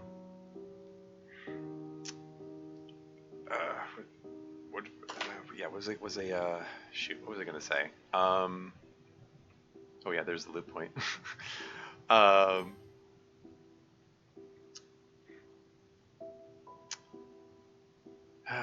yeah, like obviously Sayori's going into her little depression spiral right here. Yeah, but these lines here, because when I was writing this, I was in the awkward place of, you know, Monika needs to stay here so that they can have this conversation, you know, for narrative purposes, purpose of the story. I mean, unless I'm gonna drag it out over more days or something, but I think it fits the story better to have her here. But it does mean that Monika has to like stay here against Sayori's consent. So this is me lampshading it and here saying, if this is the real world, then maybe it would be better if I leave when you told me to leave. But yeah, I don't know. I guess this is me just like I was a little worried about sending an off message if you know, Sayori tells her to leave and then she doesn't leave. I mean, honestly, there are a lot of things in this mod that you could be considered to be me sending a bit of an off message, if I'm honest, because a lot of it is it's teenagers with limited life experience reacting off their emotions and sometimes not behaving in the best ways. I mean, like, not that adults can't also experience the kind of depression that causes Sayori to lash out like this all of a sudden. But I'm going to say people who are younger, you know, particularly the teenage years, are, I'm going to say, more prone to like emotional dysregulation, I guess, than adults. You know, on average, tend to be. Monika, she's gone from throwing herself at me to throwing me out. Yeah, well said.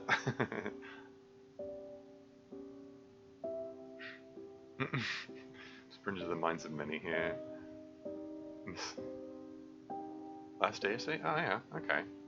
Saying like depression is like that because I'm a teen? I mean, could be. Like, I mean,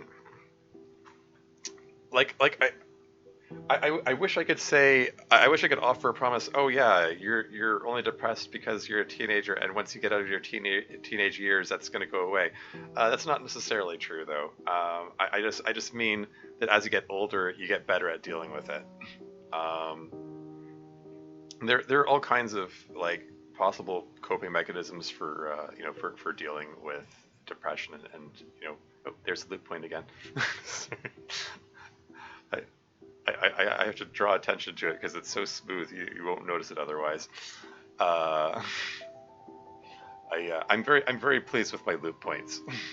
It took some trial and error figuring out how to make that work and make it sound seamless.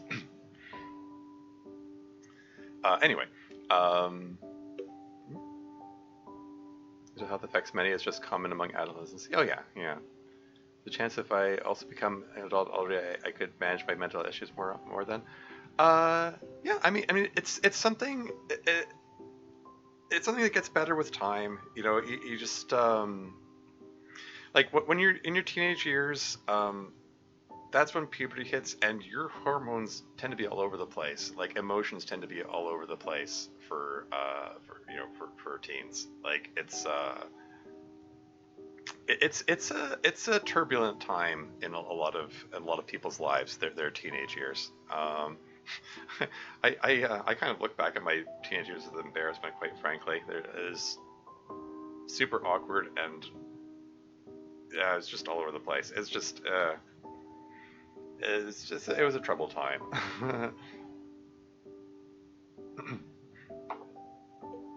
Um,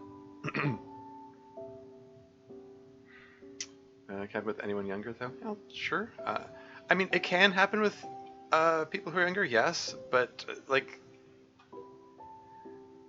the teenage years in particular are it's a period in someone's life. Like first of all, again, like I said, there's puberty that causes emotional dysregulation, and it's also a period. It's that period in between childhood and adulthood where uh, people are typically trying to establish an identity for themselves.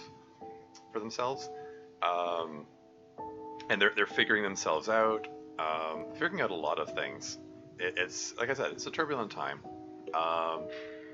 so that just makes the like the emotions that are experienced all the more turbulent.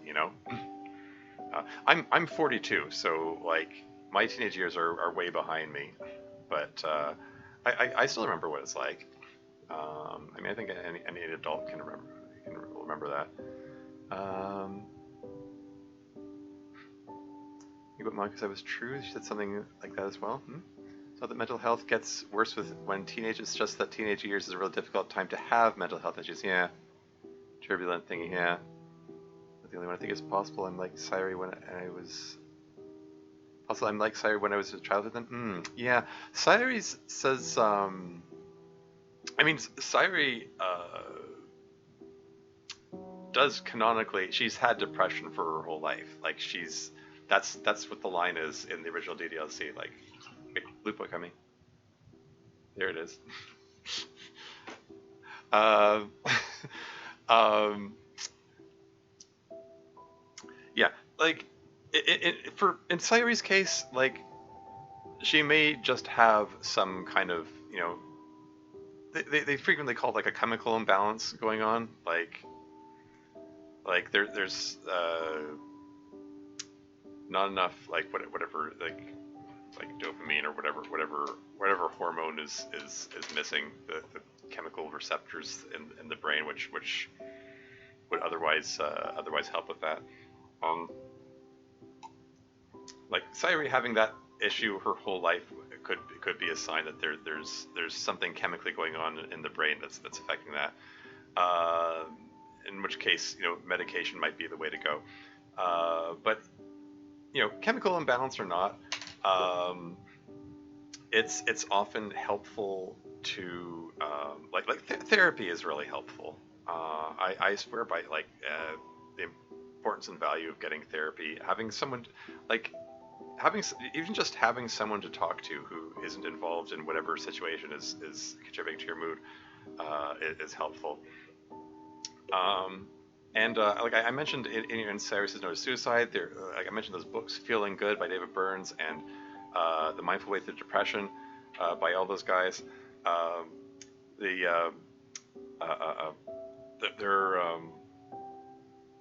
There are lots of coping mechanisms. There are ways to like redirect your thinking to not go into those depression spirals, because depression is a feedback loop. It's your brain going round and round and round, letting those negative thoughts and negative feelings reinforce themselves over and over again, making themselves worse and worse and worse.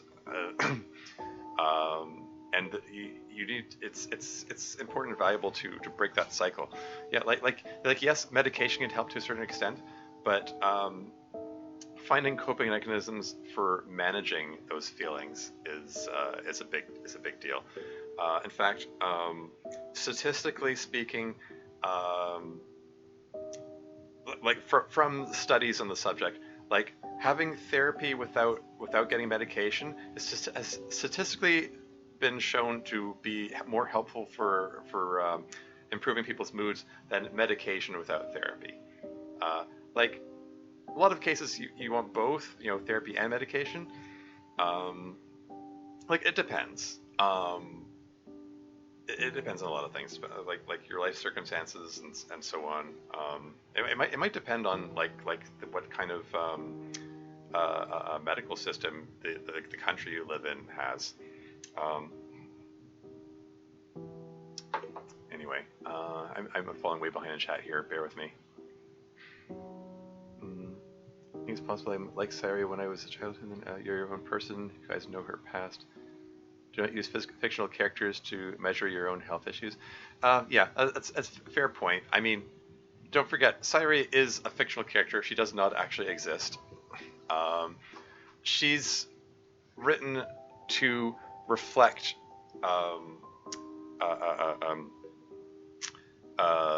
reflect mental health issues in real people.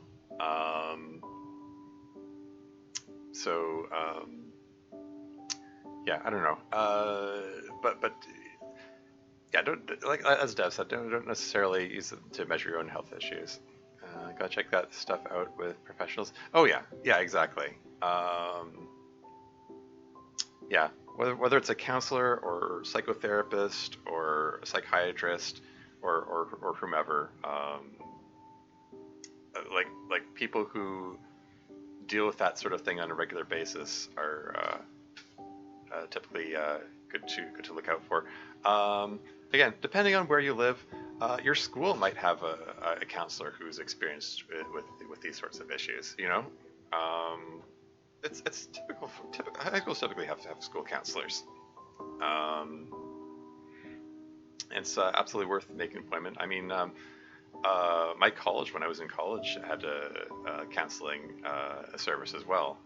It was free service. I go in there for therapy sessions. It's good stuff. Yeah, I highly recommend it.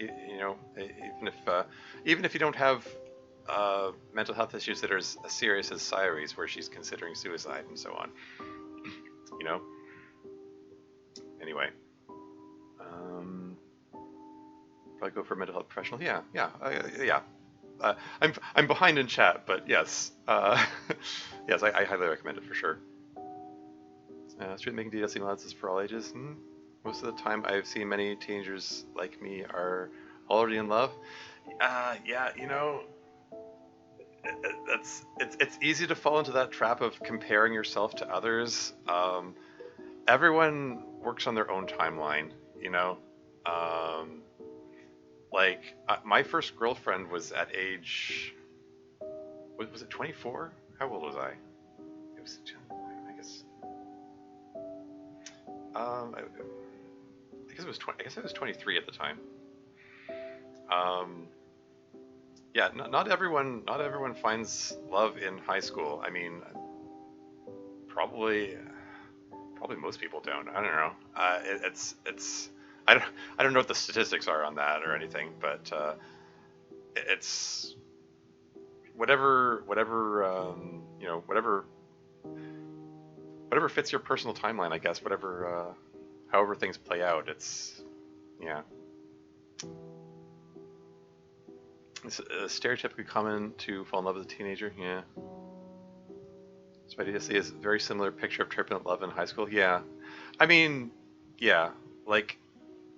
The picture of turbulent love in high school is something that I was deliberately going for in my portrayal of the characters in this mod.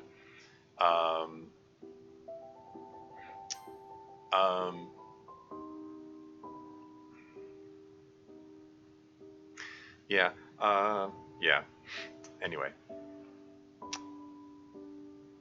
Mercy, I think I fixed my Twitch, but yeah, and poor Sayori, my chat hasn't been showing new messages let me send messages by take notes from you so I know it's good to know. This is off topic, but I'm just saying I'm still here. Cool. Hey, glad you're still around. That's cool. Bringing love or something. DDLC is many things, but an accurate view of teenage love, not sure. Yeah. Not sure. I would say DDLC. I'm gonna. I mean, DDLC, like, as it's written, it's written to be. It's a deconstruction of a dating simulator, so it's kind of already written to be unrealistic from the get-go. It's there to act as a vehicle for Dan Silvato to deconstruct dating simulators and not just turn into a horror thing, but also act as meta commentary on writing in general. It's a lot of things. What I'm getting at is, yeah, don't look to DDLC as being necessarily an accurate portrayal of what teenage love lives are supposed to look like. And that goes for DDLC mods as well, because as much as I like to foster the creative spirit and so on, like the DDLC community has a very large proportion of them is teenagers, because again, it's a story about teenagers in high school, so it attracts a teenage audience. And so a lot of the people making mods are teenagers as well. And I don't mean that as a slight against them or anything. Like, it's like, I'm not trying to be ageist, but it is what it is. And a lot of them, like, they don't have a lot of life experience or relationship experience. And without meaning to sound judgmental, it shows in their writing that, there's a lot of, like, wish fulfillment-y stuff going on in a lot of the writing in mods. So yeah, don't take that as the content of mods as being an indication of what like teenage life is supposed to look like or whatever. Yeah. Anyway, it's up to be a very visual novel dating, some might say, which is already not a very good realistic portrayal of romance and dating. It's very like puppy love, yeah. And it weaponizes that stereotype against the reader. I mean, pretty much, yeah. That's a major problem, especially in warming fields like military, medical, etc. I mean, yeah. You're an adult already? Yep. The DLC has moments where the teenage romance is handled poorly by the characters even. Oh, yeah. Oh, absolutely. Yeah, DDLC, like, the characters handle a lot of the topics pretty badly, honestly. I mean, Sayori saying that she's been depressed her whole life, and she even says it, like, one of the vanilla lines DDLC, Sayori says, "I like you so much I want to die," and like, the right thing for MC to do would be like, hey, have you considered getting some professional help? That's what he should have done. Instead, he goes on this rant about, oh, I know what's best for you, and your only choices are I love you or you'll always be my dearest friend. And it's like, neither of those are good things to say. The correct thing is you need to get some help, because this shouldn't make you feel this strongly that you feel like you want to die. Like, okay, that's not healthy,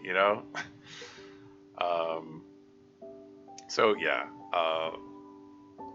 MC handles that poorly. I mean, for that matter, the reaction. I mean, I know Act 2 is meant to be increasingly unrealistic, but the reactions to like Natsuki's poor home life or Yuri's self-harm are also like, you really aren't taking this seriously here. It's like, they don't take it as seriously as they probably should, but like, these are people who need some help, Anyway, wait for all the tell here. Thank guys as well. Oh, cool. Oh, you're welcome. Being community DDLC, I already finished my school yesterday, just yesterday. She'll say no to suicide, yeah. Realized I felt already realized that like I felt empty. You're talking about everyone reacts very healthy, especially MC. Har, yeah. When you tell me this before, this is like a betrayal of me as your friend. I know, right? That line bugged me more than anything. When MC says, it feels like you betray me as your best friend because she didn't talk about being depressed sooner. Like, it's like, well, that's kind of why she didn't want to talk about being depressed, dude. Because you're not gonna handle it well anyway. I know it's best for you, sir. Yeah, exactly. Like professional medication. Yep. He wants to crawl inside your skin at night too. Very mentally healthy. Ha ha. Yeah.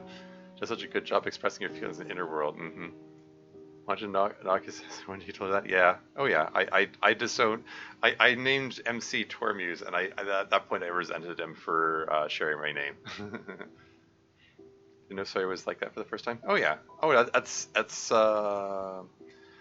the thing that surprises a lot of people. I think that she's secretly depressed. You know, that's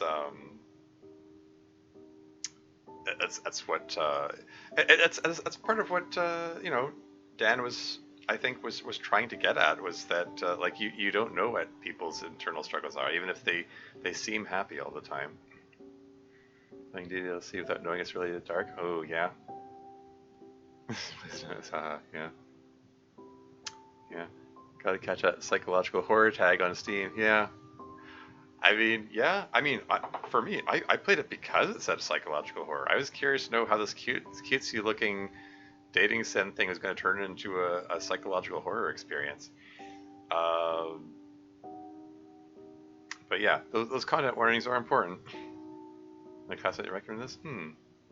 Considered Act 1 2 pretty prosaic horror, but it hooked me with the primary reveal of the gamer's actual protagonist. Yeah. Referring to Monika, of course. Yeah. Oh yeah, and absolutely. You know, like the whole Monika reveal is I think a large part of what captured my imagination about this and got me hooked for years and made it my hyperfixation. Yeah. Don't feel lean on that. Wow, this dating sim is pretty mid. Haha. Yeah. Anyway, moving right along. So, sorry, Sayori, but I'm staying here until I figure this out. This is obviously some kind of puzzle in the game where the player is supposed to unlock your tragic backstory or something. It sounded like it has something to do with your hair. Were you, like, in a fire and your hair burned off, so you had to cut it short or something? No? Were you assaulted? I shake my head. Alright then. Is it, this is probably going to sound insensitive. Are you a cancer survivor? Like you lost all your hair to chemo and it's just starting to come back? No, I'm not sick. It would probably be easier if I was, then it wouldn't be my fault. Okay, great, we're getting somewhere. So it's something you blame yourself for, something you feel ashamed of. I'm not leaving without figuring this out, Sayori, but I need you to help me fill in the blanks. Is there anything else you can tell me? I can't talk about it. Why not? You would hate me. Did you kill someone? No, no, nothing like that. Okay, then how bad could it be?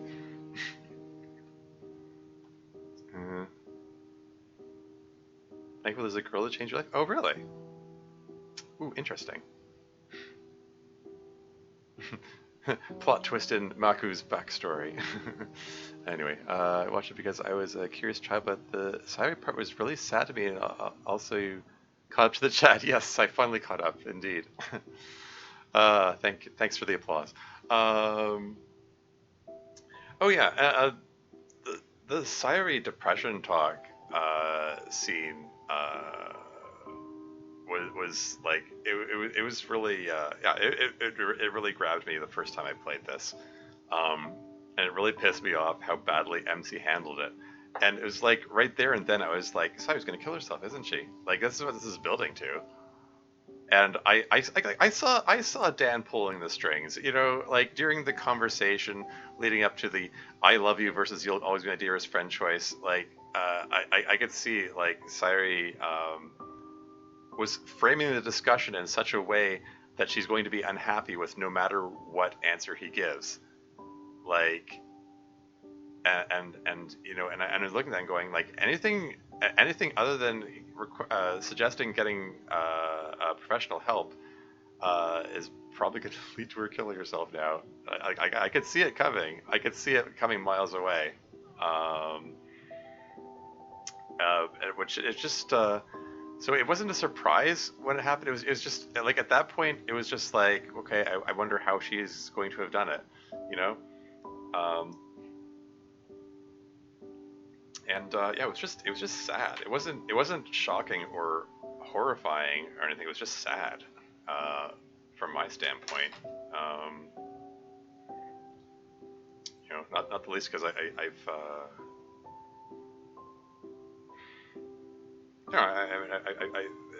had suicidally depressed people in my life before, and I have a former neighbor who like went out and hanged himself one day. Um, so I mean that aspect of it kind of hit close to home as well. Um, the background music exacts my mood. Yeah, it's a good song. It's a good sad song. I felt like it really fits the scene really well. I go, do you need to kill someone? Do you want to help killing someone? Oh no. I mean, just I kind of threw that line in there, just like Monika just fishing for answers. Like, okay, well, let's give him the upper limit. Like, how bad is it? Like, is this? Did you kill someone? Is it that bad? Like, anyway. Okay, then how bad could it be? It's bad. Right, right. Depending on what kind of game this is, we might be heading toward a bad ending where one or both of us dies. I'd rather avoid that. I mean, I could probably just reset the game if it comes to that and try different options, but I'm not even sure what options got me here in the first place. Monika stops pacing for a moment to put her face in her hands. Blue point. Uh, maybe there's something I'm supposed to do differently to make you feel like telling me? Maybe I was supposed to be nicer to you, or be more attentive to you. Something that makes you feel more comfortable with me? Yeah, there's Monika trying to gamify the experience. If I'm not mistaken, you're already 42? Yep, yes, I turned 42 last year. Later this year, I will be turning 43. I mean, you know someone other than Sayori? Oh, sure. You know, who's your favorite Doki character? Early 30s at least? Oh, I'll take that. Oh, cool. Okay, anyway. Moving right along. Should I have tried hard to make you happy or to make you feel more cared for? If you want to make me feel cared for, you probably shouldn't talk about this like you're trying to trick me into something. Oh, Sayori, She suddenly goes down on her knees in front of me, taking my hands in hers and holding them in my lap. I do care about you.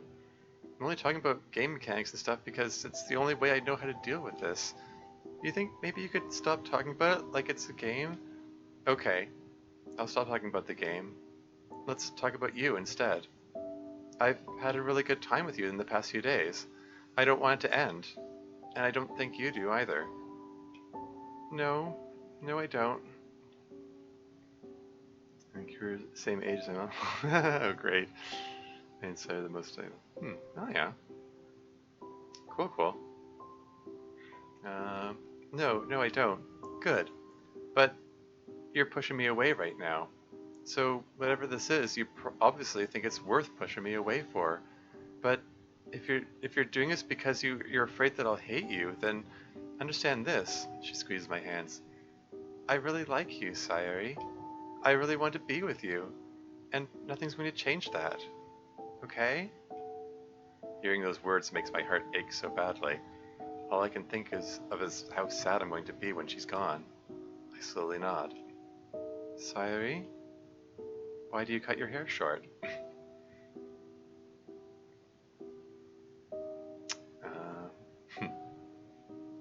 Is going to make a game inspiration from DLC? Sure, cool. I need to go use the washroom again. This seems like a good suspenseful moment to do that. I'll be right back.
And I'm back again.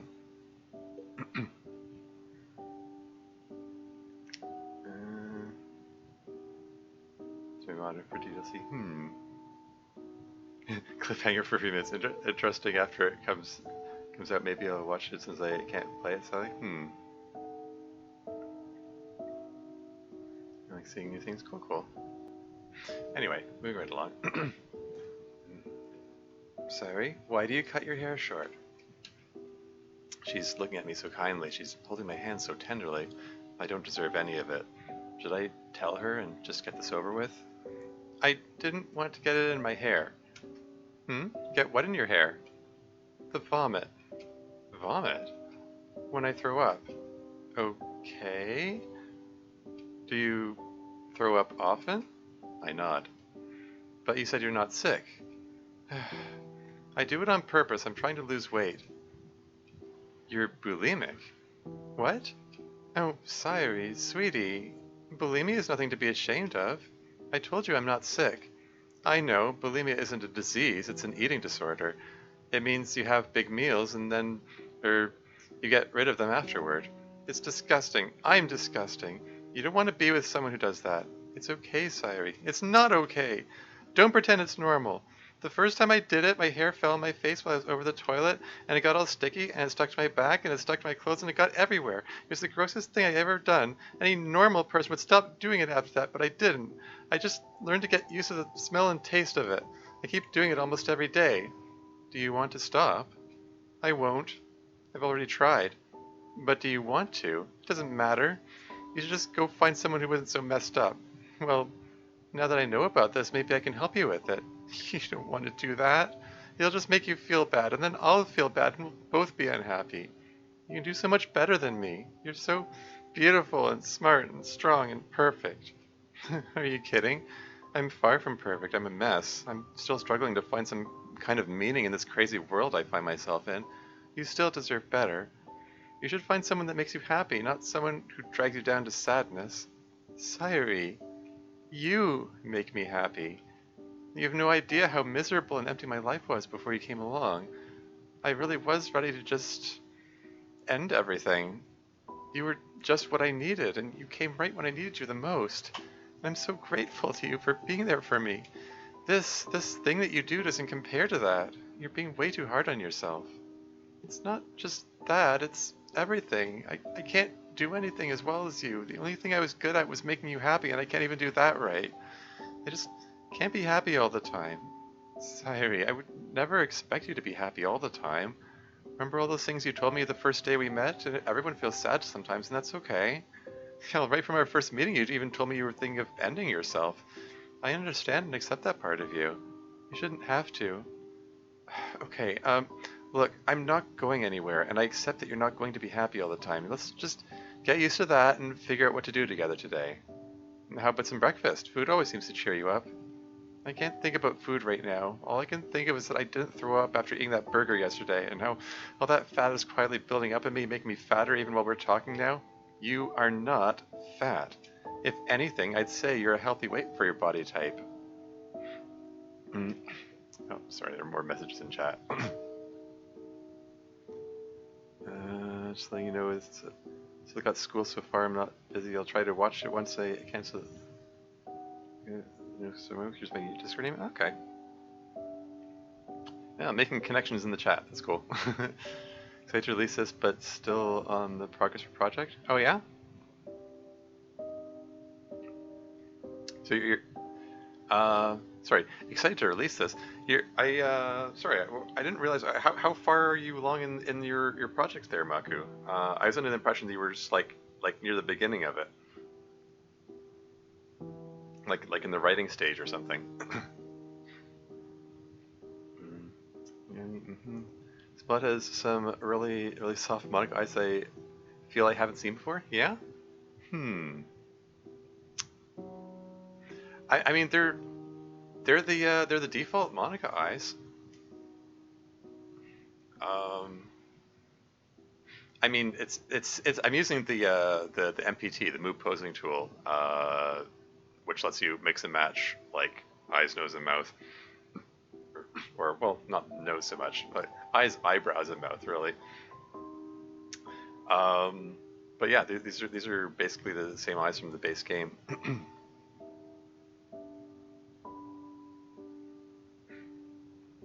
All the effects are empty. Yeah, not even empty. Hmm. No, this is all. It's all MPT. I didn't. Yeah, I didn't put any custom expressions in this. I'm trying to think. No, really, this is all the. This is just base MPT here. I did get some other sprites for. I mean, I like. Some other people adapted the MC sprites and the FemC sprites for use in the MPT, for which I was thankful. I mean, if I had to, I would have adapted it myself, but it was nice that somebody else did that for me. Made things a lot easier.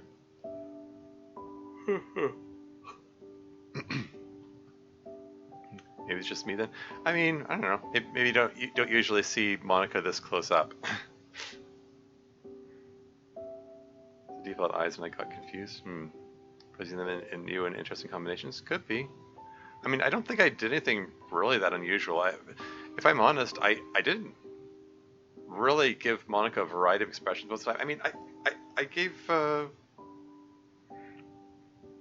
like the mouth is for the most part is just she's either has the smiling mouth or the the neutral mouth for open or closed, and occasionally she has different eyebrows with like the different like the sweeping eyebrows to make her look more concerned. I didn't give her a huge variety of expression, except in the moments where more intense things are happening, and I gave her like more surprised eyes or something, or I gave her other mouths to convey that she's raising her voice. Thought doing a stove cooking scene that Monika's eyes looked unfamiliar. Yeah. It would just been some pensive looking eyes in a combo I haven't seen that often. I don't know. I didn't do it. I don't know what to tell you. I didn't do anything unusual with them. Anyway, moving right along. I want to believe you, but it's like there's this voice in my head reminding me about how fat I'm getting, and it's getting louder the longer I just sit here. And right now it's screaming at me for not doing something about it. Well, what if you tell that voice to get out of your head? It doesn't really work for this. Why not? I don't know. It's like I know deep down that I'm trying to trick myself into believing something that isn't true. I can tell myself that I'm thin and beautiful all I want, but I know I'm fat and ugly. And where did this belief that you're fat even come from? I don't know. I just am. What would happen if you challenge that voice and tell it you're not fat? That just feels wrong. It feels wrong. Monika, this might sound bad, but would it be weird if I just go to the bathroom and throw up now? Sorry, I'm no expert or anything, but I don't think it would be a good idea. I'm gonna do it eventually anyway. That's just the truth. Every time I try to put it off, that voice gets stronger and stronger until it's easy to just give in and do it. Might as well get it over with. Are you still sure you want to be with me? Yes, I'm sure. I just don't know what to say. You don't have to stay. I know it's gross. I know you're just here because you feel like it's the right thing to do to help me. Well, that's part of it, yes, but I also care about you and want to help you feel better. Okay, how about this? Let's try challenge that voice in a different way. Sorry. Just wanted to comment on that. Like that. I don't know. There's just something sad about that line. Would it be weird if I just go to the bathroom and throw up now? Like she's trying to as uncomfortable as the whole thing is, she's trying to like almost normalize it, but or I don't know. There's just something sad about that particular line. I don't know how to put it into words. Anyway, moving on. Let's try challenging that voice in a different way. Let's say it's right. Let's say you're fat. Why would that be so bad? I don't know, it's just bad. Would you tell me I'm bad if I was fat? No, no, you're awesome. I would never do that. Well, what if you saw other fat people on the street? Would you tell them they're bad for being fat? Of course not. That would be super mean. Then why are you being so mean to yourself? Why can't you show yourself the kindness that you show everyone else? I don't know. Do you think you could try being a little kinder to yourself? I don't know. Can I at least convince you that it's possible to be both fat and beautiful at the same time? I guess so. But I'm still not beautiful. Why not? I'm just not.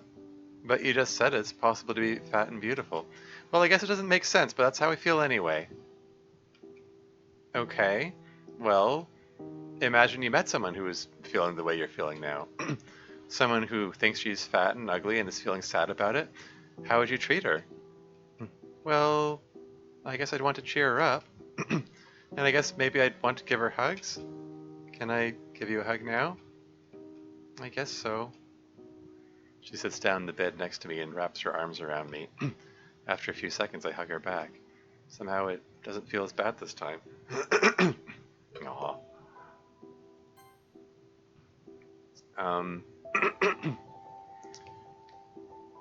Yeah, it's something I was gonna... A few things I wanted to comment on there. Like, the whole... like, why can't you show... Yeah, why can't you be kinder to yourself? Why can't you show yourself the kindness that you show everyone else? For people who have, like, people-pleasing sort of personality... Oh, sorry, Alright, Teresa, thanks for the talk today. What a good conversation, though. Yeah. Alright, have a good one, Maku. Thanks for hanging out. I say the H word again. But yeah, thanks for watching. Anyway, but yeah,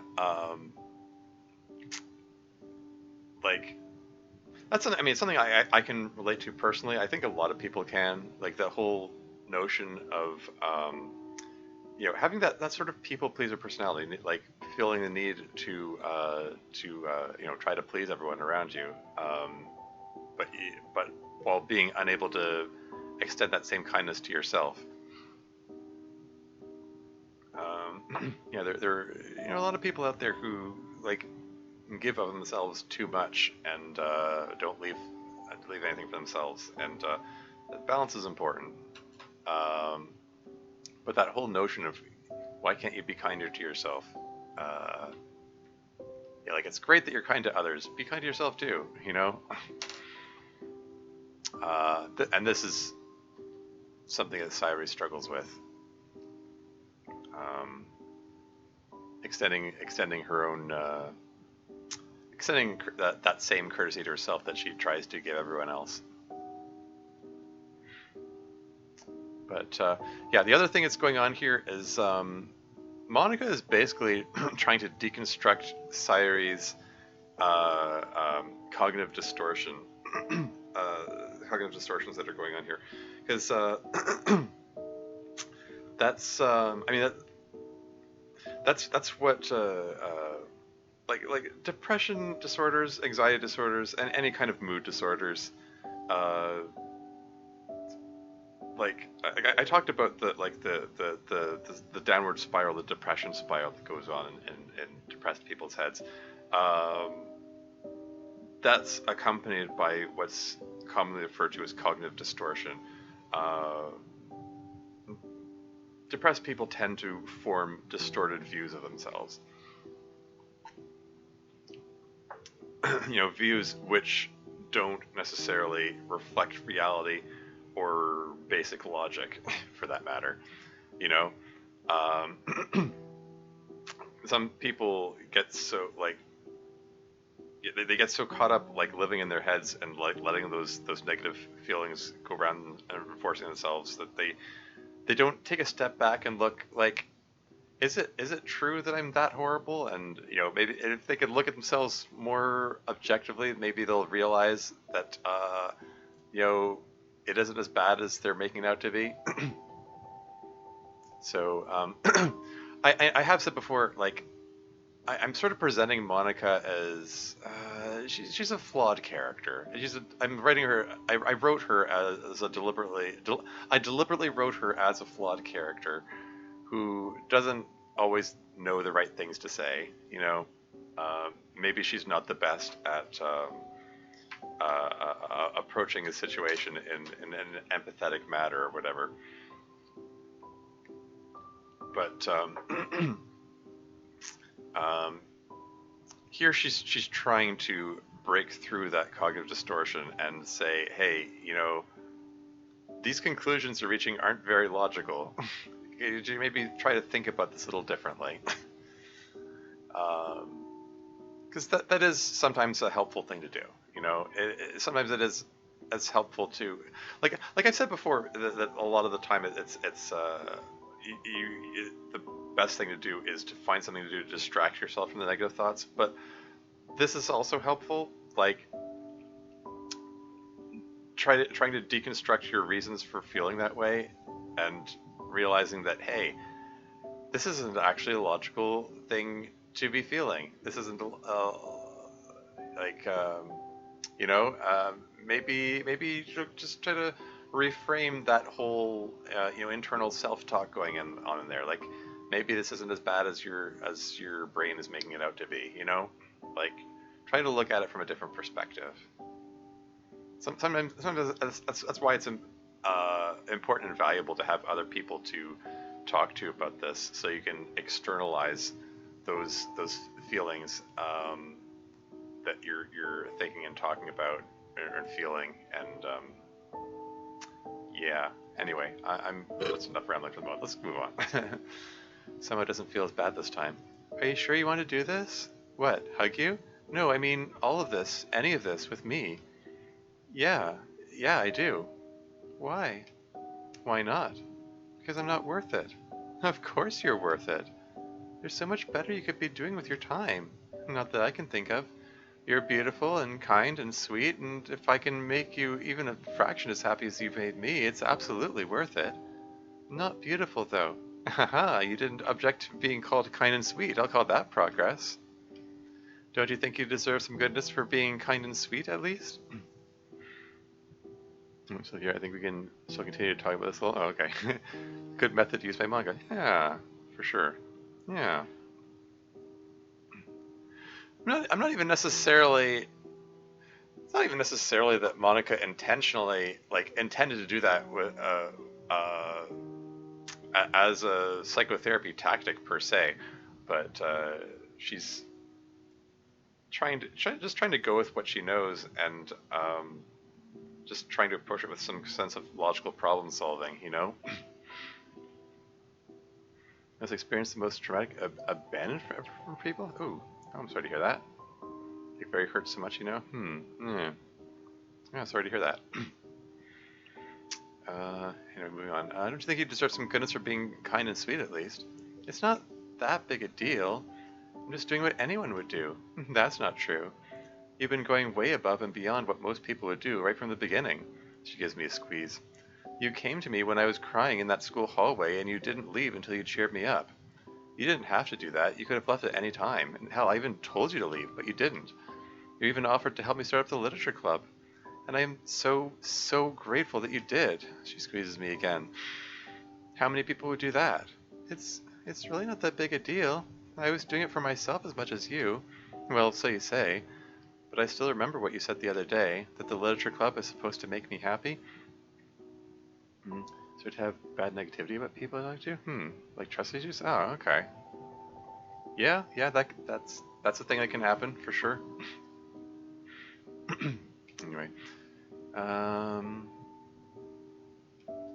I want you to know that it worked, that it does make me happy. And I think you and I could be very happy running it together. Suddenly I feel like I can enjoy the hug a little more. Yeah? Of course. I mean, you do still want to keep at it, right? Well, yeah. I think it could be good for both of us. Good. So what else? You were telling me how you would treat someone who feels sad? Oh, well, the main thing is to try to distract the person from sad thoughts. When I'm feeling saddest, it usually helps if I find something to do to take my mind off it. Okay then, let's see. You already said you don't feel like eating, so do you want to go for a walk again? I don't think so. I really don't feel like being around people when I'm like this, and I really don't like going out. Okay, well, how about another movie? I guess we can do that. Here. She gets up and brings my laptop over to the bed. Actually, I think I'd rather watch it in the living room. We can watch it on the big screen. Oh, sure, that works too. I pick up my favorite movie from the shelf. You do it old school, huh? Hmm? I didn't know people still watch movies on DVD. Oh, not usually, but this is my favorite movie from when I was a kid. I've always watched it this way. It just feels right. As I'm putting the disc in the player, Monica picks up the movie case. Friendship power? Embarrassment washes over me. I know it's kind of childish. It's okay. What's it about? Just a bunch of friends doing stuff together. It usually makes me feel better when I'm feeling sad. Sorry, My Little Pony fan confirmed. Yeah, I don't know. Friendship power is just kind of the first thing that came into my mind. I was thinking, what movie could. So I mean, as far as I'm aware, there isn't actually a show called Friendship Power. There might be. I don't know. I didn't really put much thought into it. I just figured. I was thinking something about the power of friendship. Okay, let's call it Friendship Power. There, boom, done. um, it's just a made up movie title for the purpose of the scene. But yeah, it could be My Little Pony indirect reference. Friendship is magic. Let's see, effing Friendship Power from 1990X, or that was a based cartoon that had blah blah blah. Yeah. I don't know. I think Natsuki might secretly like it too. um,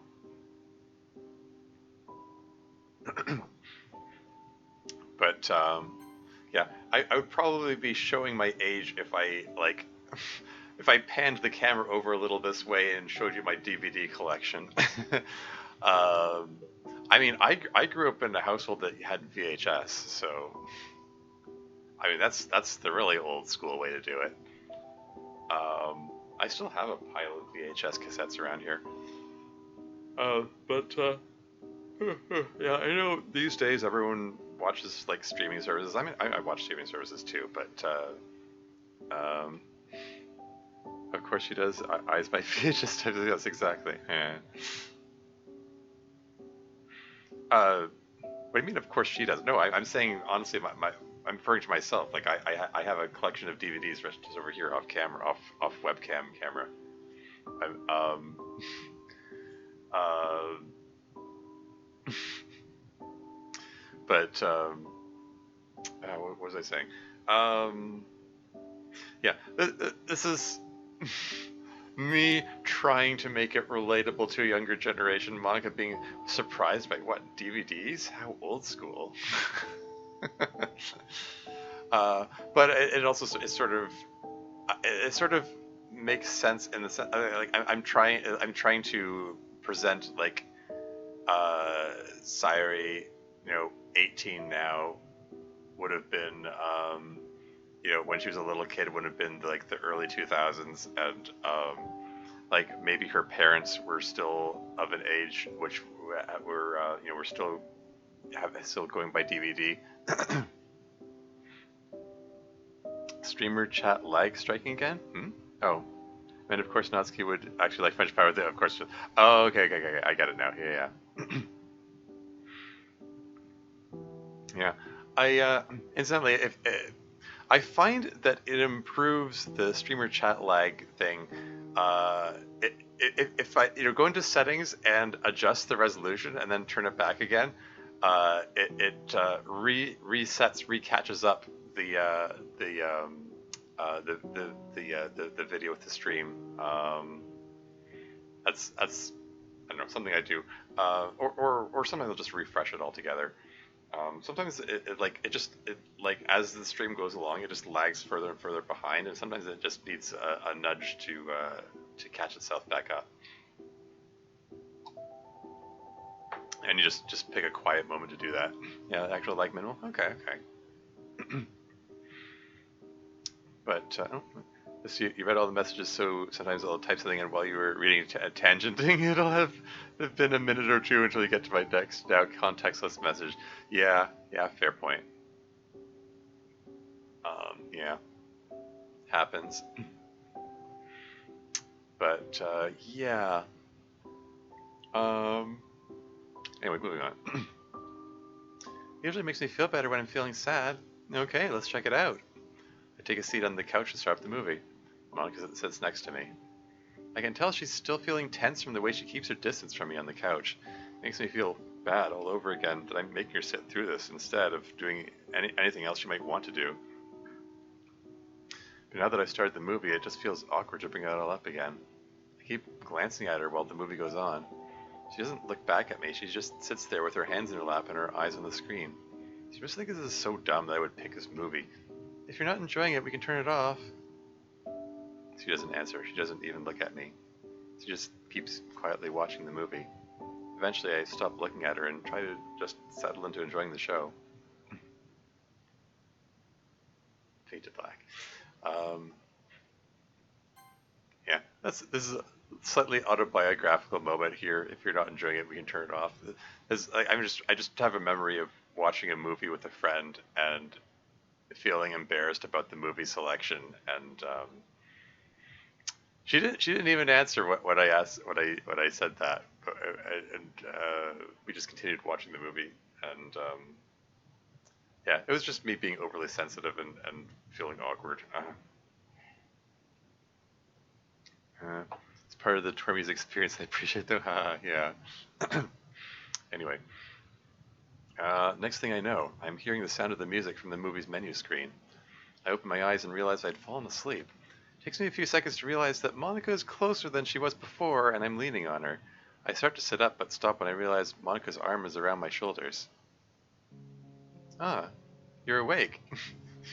Skyrim moment. Insert Skyrim meme. It's like, you're finally awake.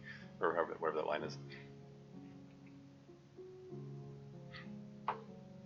And we're back to Memento, the song entitled Memento again. I like this song. It's such a cozy, tender, like loving kind of song. Accompanied by the image of Sayori falling asleep, leaning against Monika, and Monika putting her arm around her. It's adorable. Anyway. You're awake. Sorry, I didn't mean to fall asleep. It's okay, you must have needed it. But I'm supposed to be looking after you. And it's fine. I was watching the movie. I was entertained enough. But shh. Monika rubs my shoulder. Relax. It's okay. You don't have to look after me. I'm here because I want to be here, remember? I take a deep breath and try to relax into her. Sorry, it's just what I'm used to. I know. She rubs my shoulder again. But if you really want to help, you'll pass me the remote. I hand her the remote control and she turns the TV off. Finally, I've been wanting to turn that music off for like an hour, but I couldn't reach. Oh, sorry. I'm just teasing. This is your time to look after yourself. I just figured if you needed sleep, I should let you sleep, so I didn't want to move. I mean, I don't mean should, like I'm shaming myself. I just mean, oh, well, you know what I mean. It's okay. Are you feeling any better? I guess so. I mean, I didn't get to see much of the movie, but I already know how it goes, so that's okay. I can see why you like it. It's just endlessly sweet, like it's constantly trying to outdo itself with how sweet it is. Like they're those popular girls who look like they're going to be the main antagonists, and it feels like the movie is is kind of setting up a bullying situation, but then they just don't. And they're like, yeah, she's kind of weird, but she's okay. And there's just something so wholesome about that. I mean, it's so easy for shows like this to turn into some kind of high school drama where the mean girls are just mean for no reason, and the show just never goes there. It's funny, you know, like any literary scholar will tell you that a story has to have conflict to be interesting, and I guess there is conflict in there, but it's just conflict within themselves. Like the story's about them figuring themselves out rather than people fighting each other, and it's just refreshing. Like with all the problems in the world, here's a story about people enjoying life and improving themselves. So, you're saying you enjoyed it? Dot dot dot question mark? Sorry. I guess you weren't looking for a long-winded analysis of your childhood movie. It's okay. Can I give you a hug? Of course. wrap one arm around her tummy and bury my face in her shoulder. Yeah. This Monica's description of the movie is uh, sort of inspired by an anime I watched not too long ago called Given.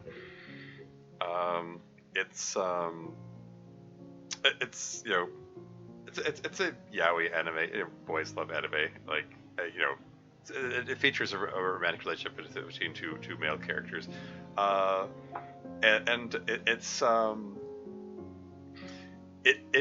much like Monica's description of friendship power.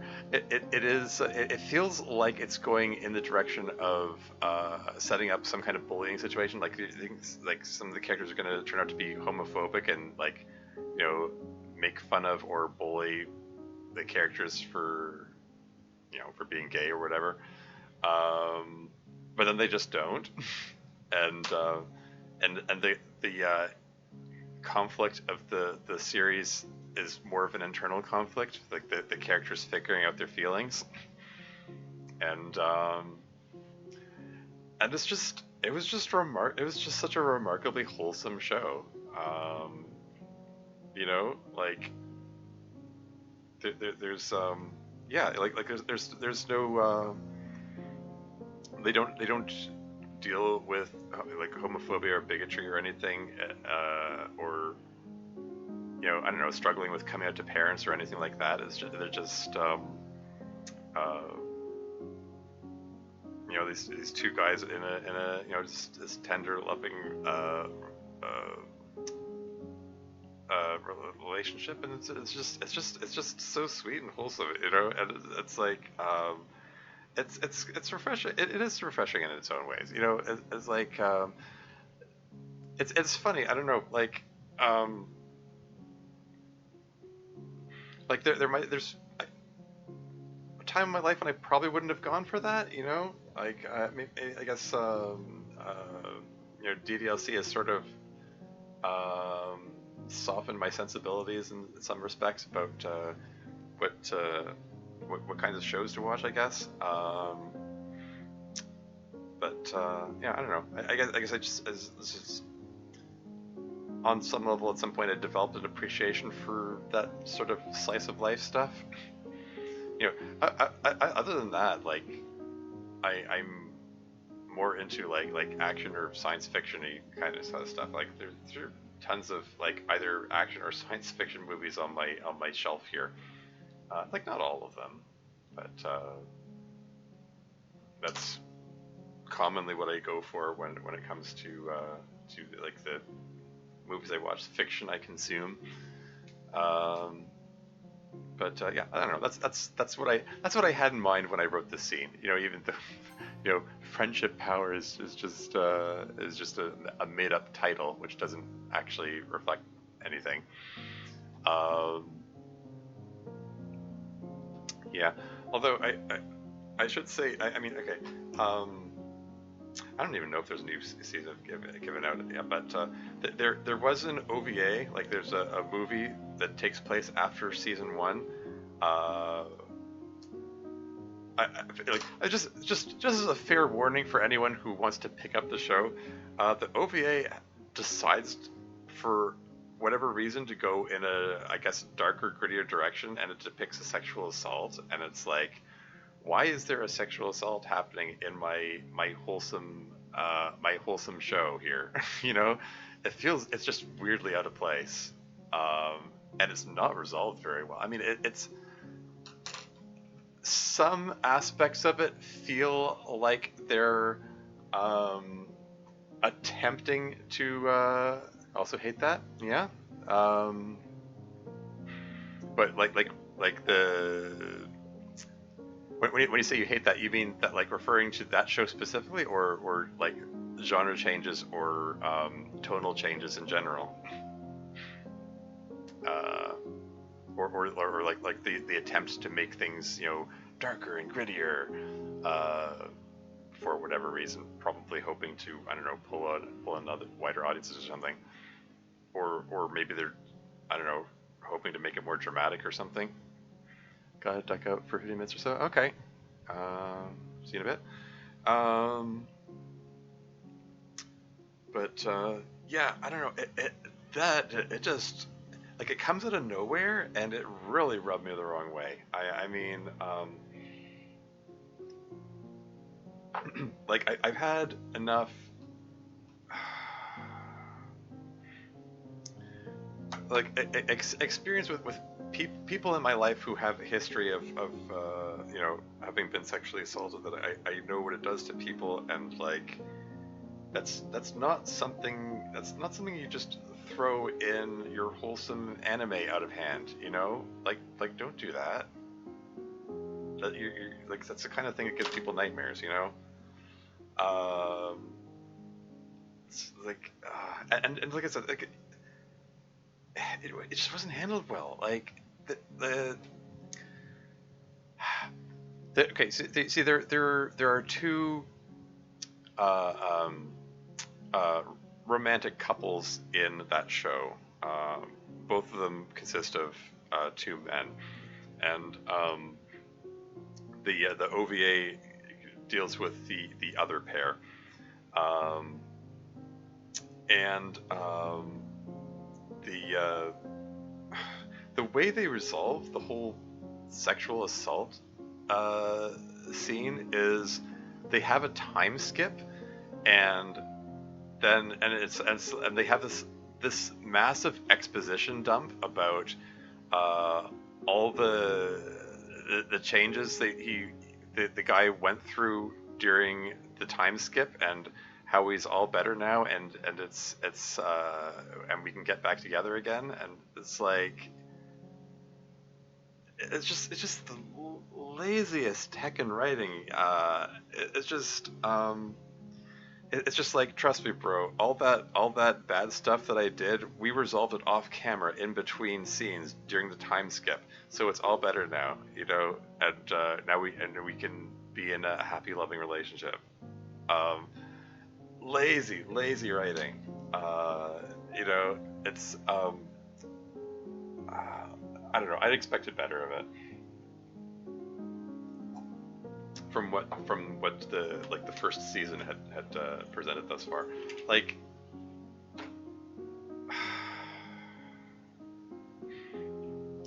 you know, like I look at that going like you know, when you're writing a story, you can write anything. Like, if you don't want to realistically depict the fallout from that results from a sexual assault occurring, then maybe just don't have the sexual assault. You know, you could have made the conflict be about something else, if you didn't want to actually depict that like realistically or whatever. Um, you know, it's just like they wanted to keep the wholesome vibe and have it have a happy ending, but they also didn't want to deal with all the messy fallout that would normally occur as a result of a sexual assault. So they just tried to speed on past that, and it's kind of like, it makes you go like, why did you put the sexual assault in there? Because what, because you thought it would make the show better if you turn it dark and gritty or something? Like, it didn't work. It just really didn't work, and it kind of pissed me off, because it was a really nice show up to that point. I guess what I'm saying is, yeah, if you decide to watch Given, feel free to watch the first season of it. Maybe skip the OVA. Anyway, that's enough rambling for now. Moving on. Wrap one arm around her tummy and bury my face in her shoulder. Thank you. I'm really sorry for how I acted earlier. And that's okay. Like I said before, I don't expect you to be happy all the time. It's not just that. I have this problem. When people want to take care of me, it just feels wrong. It's easy to just push people away, even if it ruins friendships. I feel a pang of guilt when tour music comes to mind. Whoa, foreshadowing. Whoa, we're bringing back mentions of MC. MC name drop. Anyway, I'm glad you stayed. Me too. Monika puts her other arm around me, and we shift positions so I can get my other arm around her too. I mean, I know that people in a relationship are supposed to take care of each other. I know that, but it's like there's this pushing and pulling going on in my head. Some part of me wants you to take care of me and carry me away in your strong arms and tell me everything is going to be okay. Is Termusa the distaff counterpart? Yeah.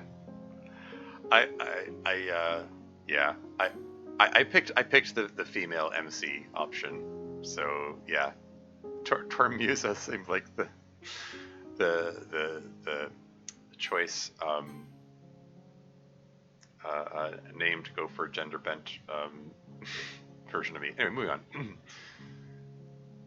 Carry me away in your strong arms and tell me everything is going to be okay. But there's another part of me that says it's wrong to let that happen. It's hard to argue with that voice sometimes. So I guess I'm saying I want to try harder to be okay with you helping me. Okay, I'm glad.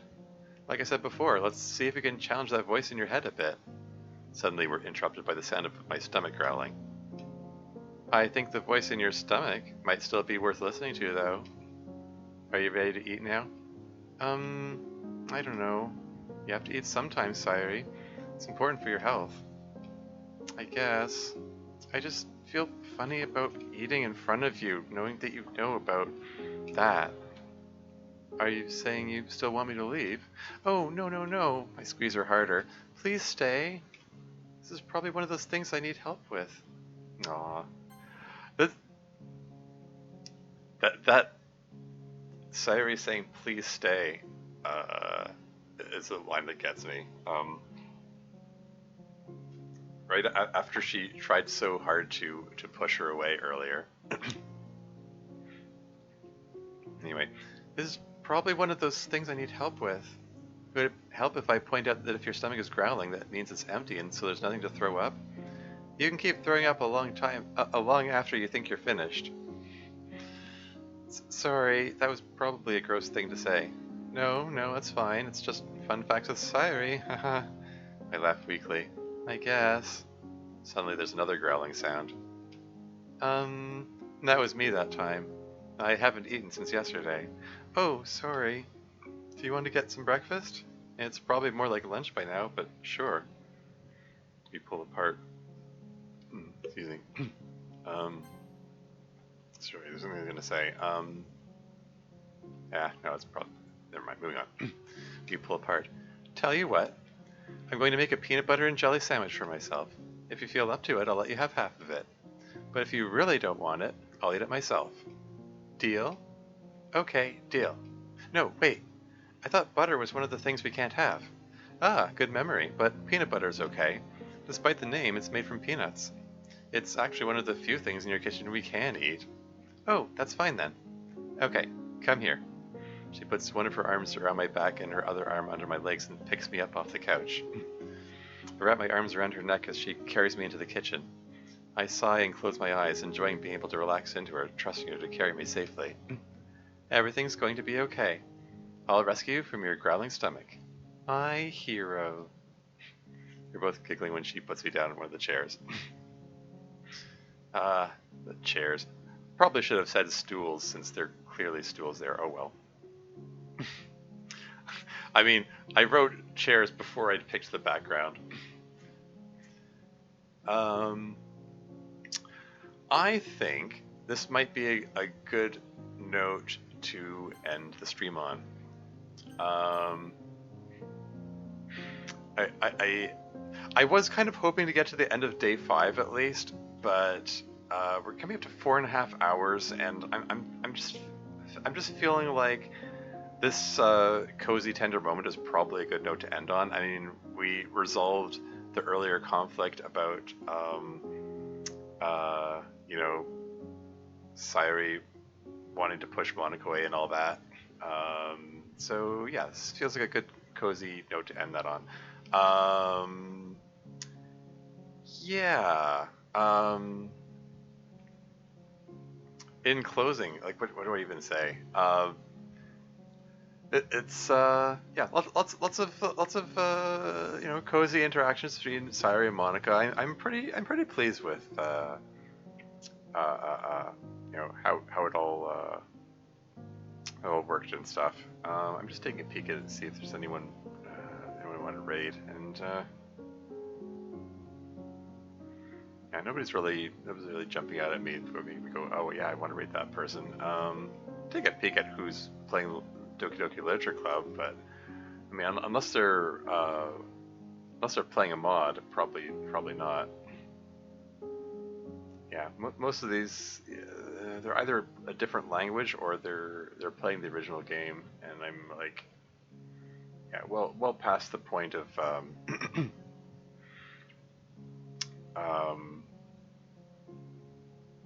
yeah, well past the point of wanting to watch people experience the game for the first time.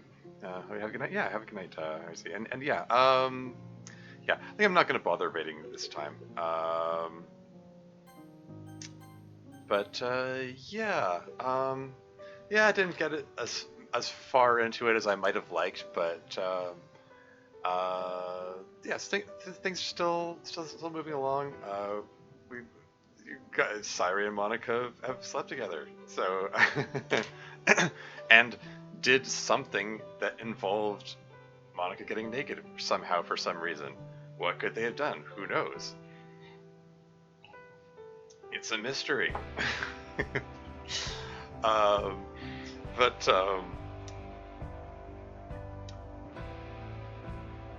yeah, I mean, again, this be tooting my own horn, but I really I like the dynamic I've set up between them. I like how the scenes flow together. I like how the just I don't know, just how the general flow of the plot and character interactions go and have gone so far. And just feeding into the general sense of I hope chemistry between Sayori and Monika, and seeing how they like that's a thing that I really wanted to depict. Yeah. I just want to show them coming together and getting closer in a believable way, and show that they're learning to trust each other and depend on each other and confide in each other, and and be supportive of each other, and be accepting of support from the other, I guess. And just generally depict a kind of loving relationship. Well, in preparation for upcoming conflicts and stuff. I mean, there's more is going to happen, of course. You'll see. But yeah. But that's all for now. I don't know when the next stream is going to be. Probably. It could be today, it could be the day after. It'll probably be the day after. I don't know. I'm bad at planning these things. Well, whenever it happens. Until next time.